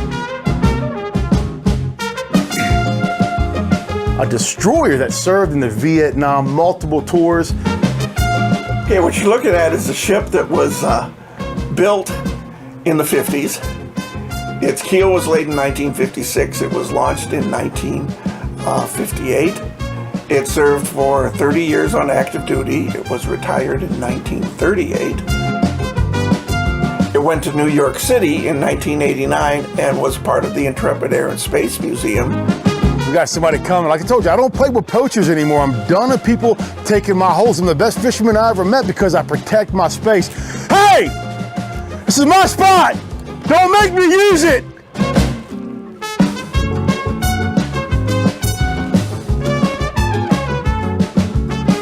And one good thing unique about this place, it's open to the public. So you can come here, bring the family. Hey, come down and watch the weigh-in with Big Al McCullough bringing the boom each day, Wednesday, Thursday, and Friday. Come early, come check out the museum, see what USS Edson is all about. Fat Cat Presents, good stuff. Yeah. They didn't have any ammunition in the gun. I was kind of disappointed. Kind of a letdown. Yeah. I would have let her eat though. Not at anyone. I feel like you'll have Let's not one of get those on crazy. your pontoon. Oh, yes, sir. Out on the Potomac. That was a cool deal, man. If you guys are ever in the area around Bay City, go check out USS Edson. It's a museum on the water, and it was cool. Jim Reyes took us on the tour and learned a lot. Definitely a cool experience. They actually do a haunted house in there, brother. Come on. Yes, they do a haunted house in the destroyer. It's awesome. See, I think I'm out on that. I think I'm good. Haunted man. ships. And good. there's only 3 ghosts that live in there. Two guys and 1 dog. Yep. I'm telling you, man, it's got stories. Come on, It's a part of history.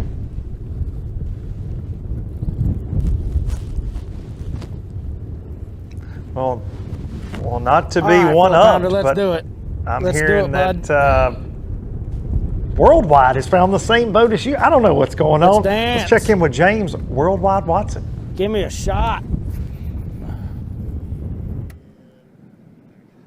That's it, guys. I think the smallmouth lost and the largemouth won.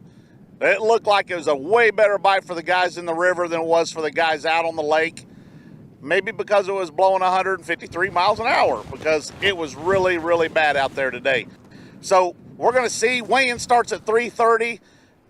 The last flight checks in at like 5:30. So they're going to get a longer day. We'll see if those last group actually benefit from a last takeoff position today.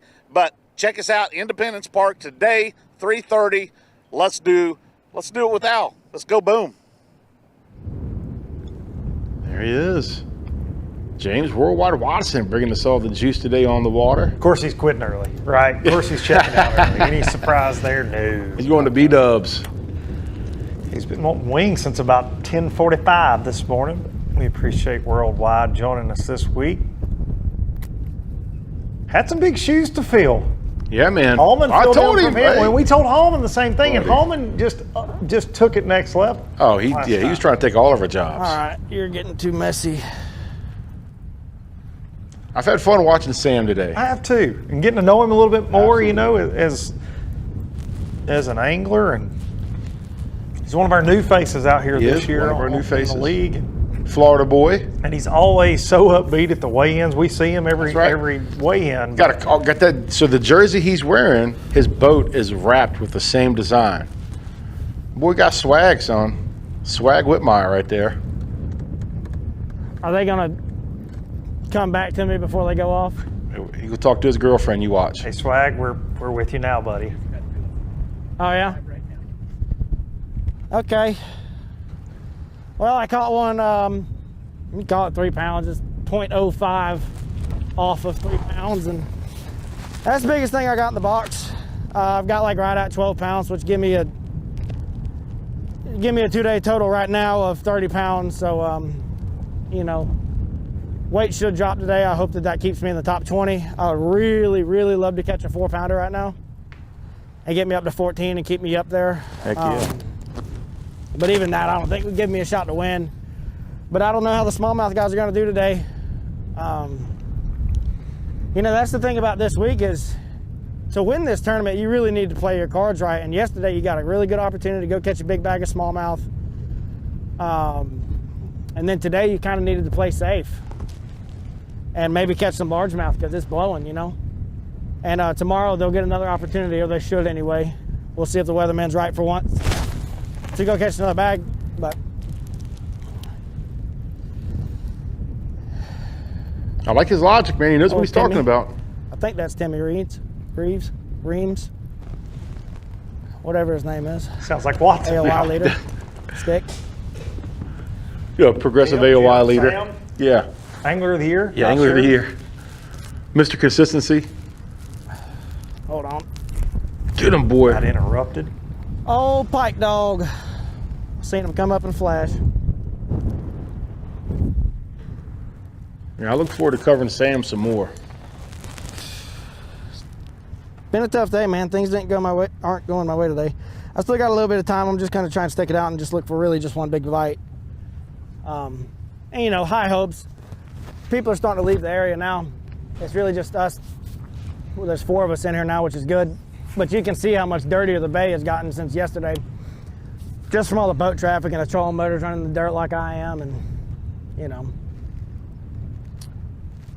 it's cool.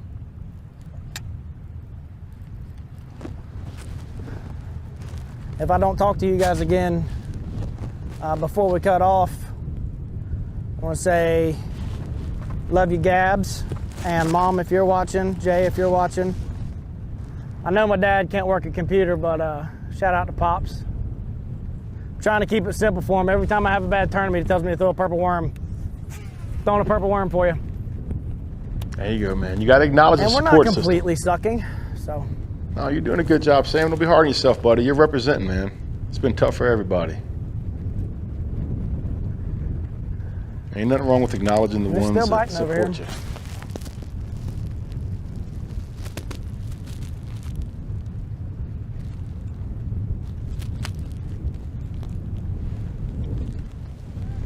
Shout out to Gabs. That's right.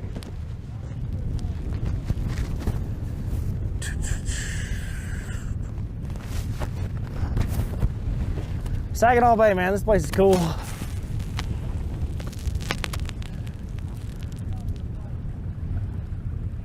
Dude just caught 2 in a row.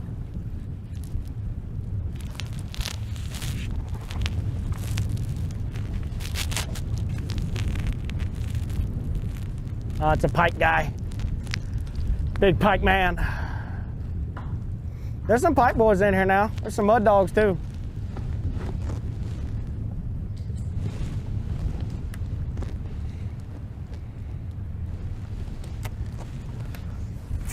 From Whitmire back over to Trent Palmer. I'm staying at the best place I've ever stayed, I believe, traveling in an Airbnb. The guy's name's Scott, and he's renting out the bottom floor of his house. And you know, typically I don't like that. Don't want the owner of the house being there. But he's the nicest daggum guy, man. He made us dinner, and he took us on a golf cart ride the first day we were here. And this place is kind of crazy for a Florida boy, and it's a nice place, clean, it's great. It's just great. So if you're coming up here, holler at me, and I'll get you his number. All right, man. Shout out to Scott. We're going to head on over to Trent Palmer. Now over to Trent Palmer.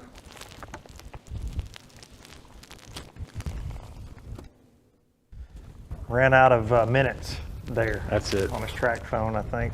And back over to Patrick Walters, who... He's in it to win it, man. He is, man. Like you say, he's dedicated. He says he sees the fish, he's around the fish, they're not biting, but at any moment he knows they could. And it could be, 5 casts, 20 pounds.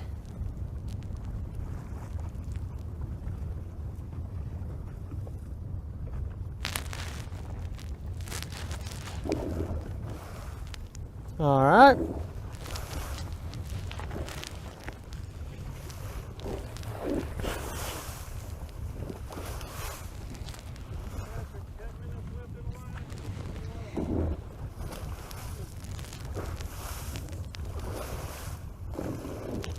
Where we saw, a guy like Tim Wilson, he even mentioned Patrick. He said, man, I'm not a closer.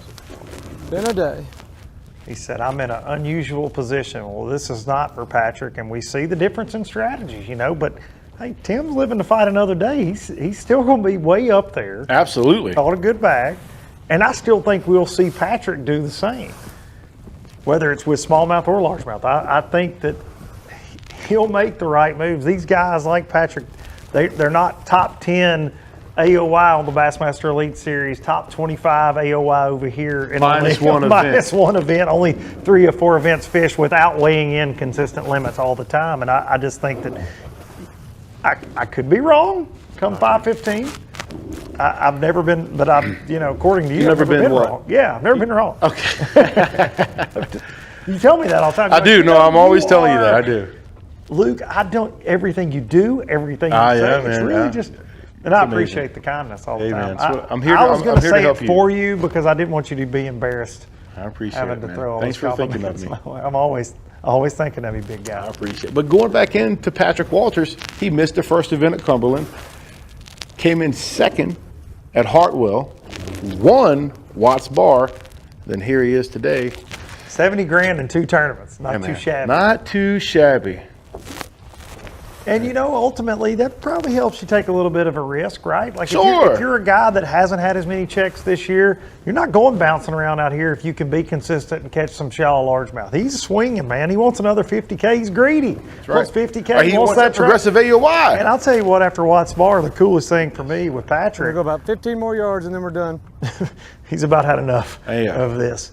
Yeah, he's messing with my nerves right now. He's got a lot of hardware on the shelf, but he was so pumped about the NPFL Shield Trophy after Watts He was, Bar. man. It was cool seeing that. And he wants another one. I'll promise you. I did ask him. I said, "You got room for another one?" He said, "Oh yeah." Yeah, that's Patrick. I got plenty of room. If not, we'll make room.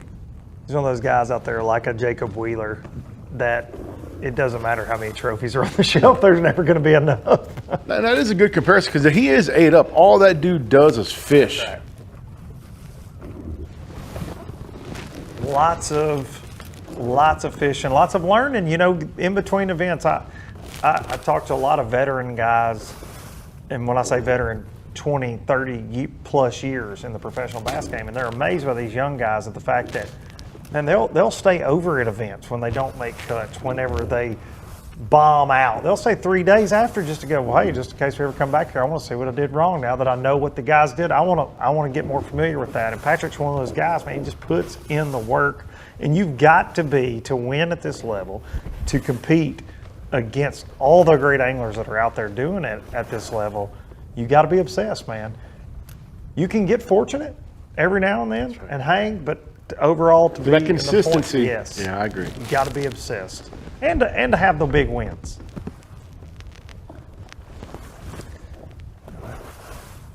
It's our last look here at Saginaw today. Patrick Walters. That's a very telling look of how it's been for most of our anglers out there, bouncing in the waves.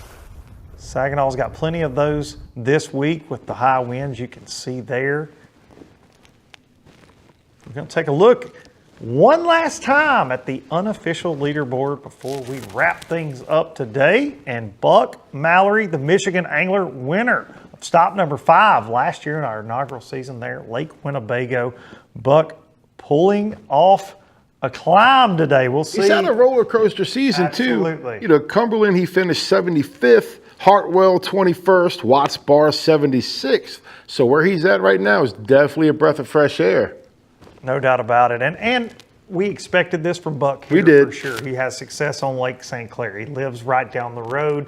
He's familiar with this type fishing. And if what he told me is true at the round table the other night, where he's sitting right now, he might make that run tomorrow. And we might be seeing him sight fish for smallmouth. I can't wait to see how it shakes out. Of course, day one leader Tim Wilson still unofficially right there in the hunt, in the mix, not far off from but 1 ounce unofficially. John Hookup Soakup there in third place with Kevin Martin, who really hasn't done any culling this afternoon. Not a lot. We saw him do most of his damage this morning in that shallow backwater with Sam Whitmire and several others. Will that play again tomorrow? Lots of questions will be answered on Finale Friday for sure. Landon Tucker mixing it up today. Randy Kukral, John Cox, Taylor Umlin, another one of those anglers that's in that same familiar backwater there. He's in that same area. It's given up a lot of fish over the last 2 days to our anglers. Michael Catt in 9th place, and Florida's Keith Carson, our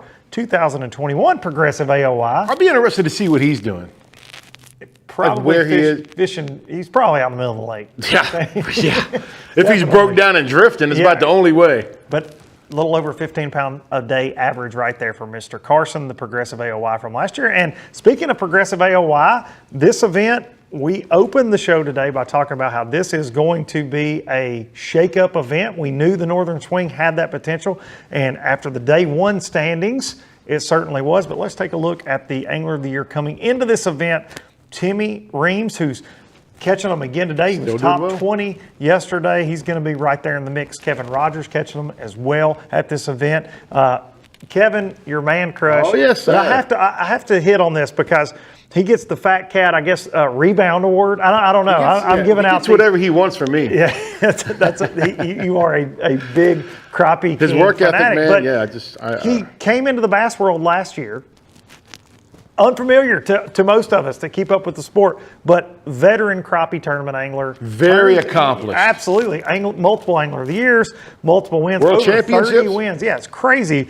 But had a rough year with us, turns it around this year, and going into event 4 is in second place and is putting up, showing out here again this week. So it's definitely going to still be in that top 10 after we leave Saginaw Bay if he continues on the pace he's on. Sheldon Collins, the Oklahoma angler, tough day yesterday, down in the 60s.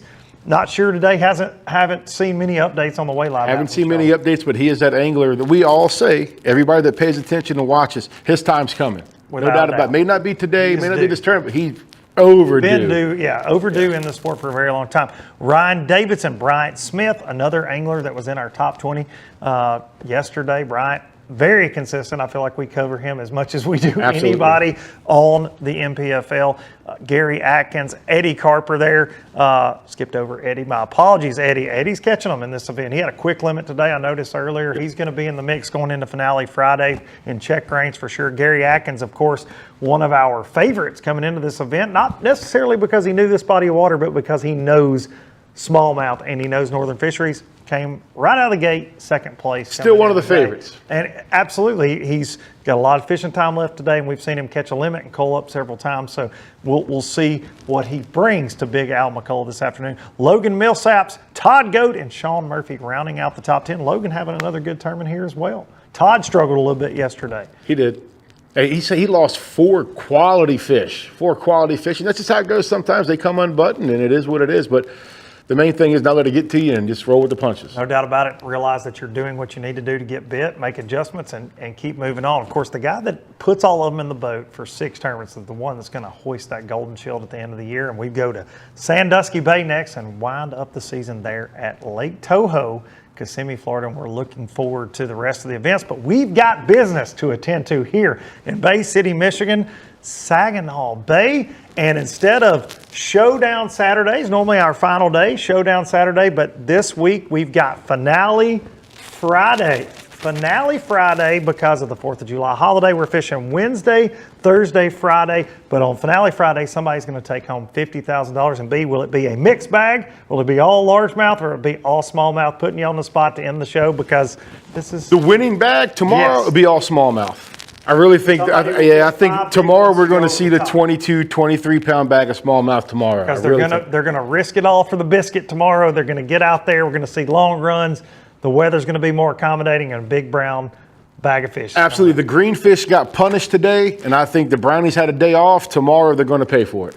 I agree with you. I think we'll see a 20-plus pound bag tomorrow, and maybe from somebody we haven't even covered. I think you've just got to be within striking distance, right, and drop a 20-pound bag. So I think that you're going to want to pay attention starting tomorrow morning, 8 o'clock Eastern Standard Time. You're going to want to watch that weigh-in with the drive-through weigh-in with Big Al McCullough this afternoon in Bay City. They're at the Edson. You can go see it for yourself and see the big smallmouth and largemouth. I still predict we'll see a big stringer of smallies today from somebody that we haven't covered. Absolutely. There's definitely that potential because, like we say, last flight checks in at 5:30. It's a long day for those guys, and we talked about that window is going to open up for somebody. And I agree with you. We're going to see some good bags today. It's been tough, but like you said earlier, guys are figuring it out. Just because the guys on camera may not be, you got Bobby and Terrence out there cold straight whacking them right now. Still have 3 hours of fishing time left once we go off the air for a lot of our anglers. So a lot to be determined yet before the Finale Friday top 10 is set in place. Of course, we're going to be covering our top 5 again tomorrow. We'll have James Watson out on the water, and we can promise you one thing. Expect the unexpected here at this bipolar fishery. It's going to be a good time on Saginaw Bay tomorrow. We hope you all will join us again. TNPFL.com starting at 8 a.m. Eastern Standard Time. At 3:30 p.m. you can join the boom with the man himself, Big Al McCullough. We appreciate each and every one of you tuning in today. I'm Luke Duncan, Fat Cat Newton, and we want to thank our man James Watson for doing work out on the water, and we'll see you guys at 8 a.m. in the morning for Finale Friday.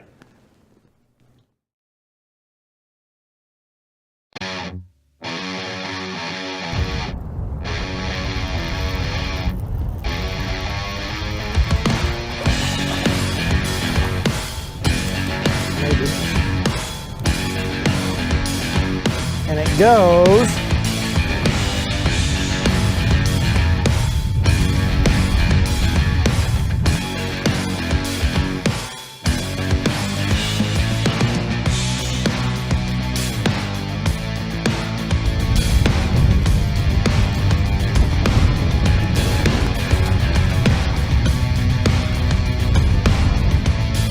There you go.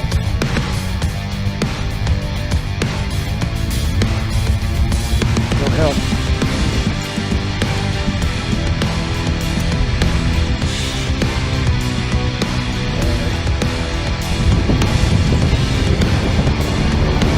Move the damn chatterbait, dude. Let's go. Come on. Just. All right.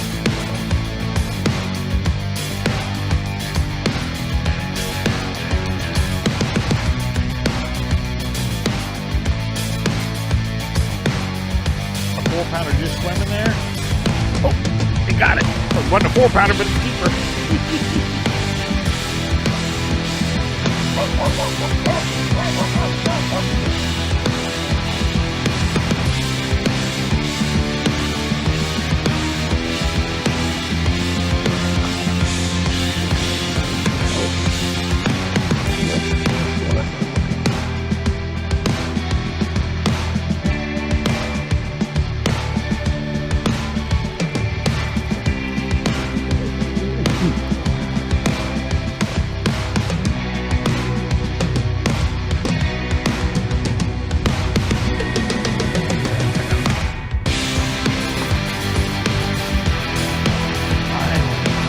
Not a big one.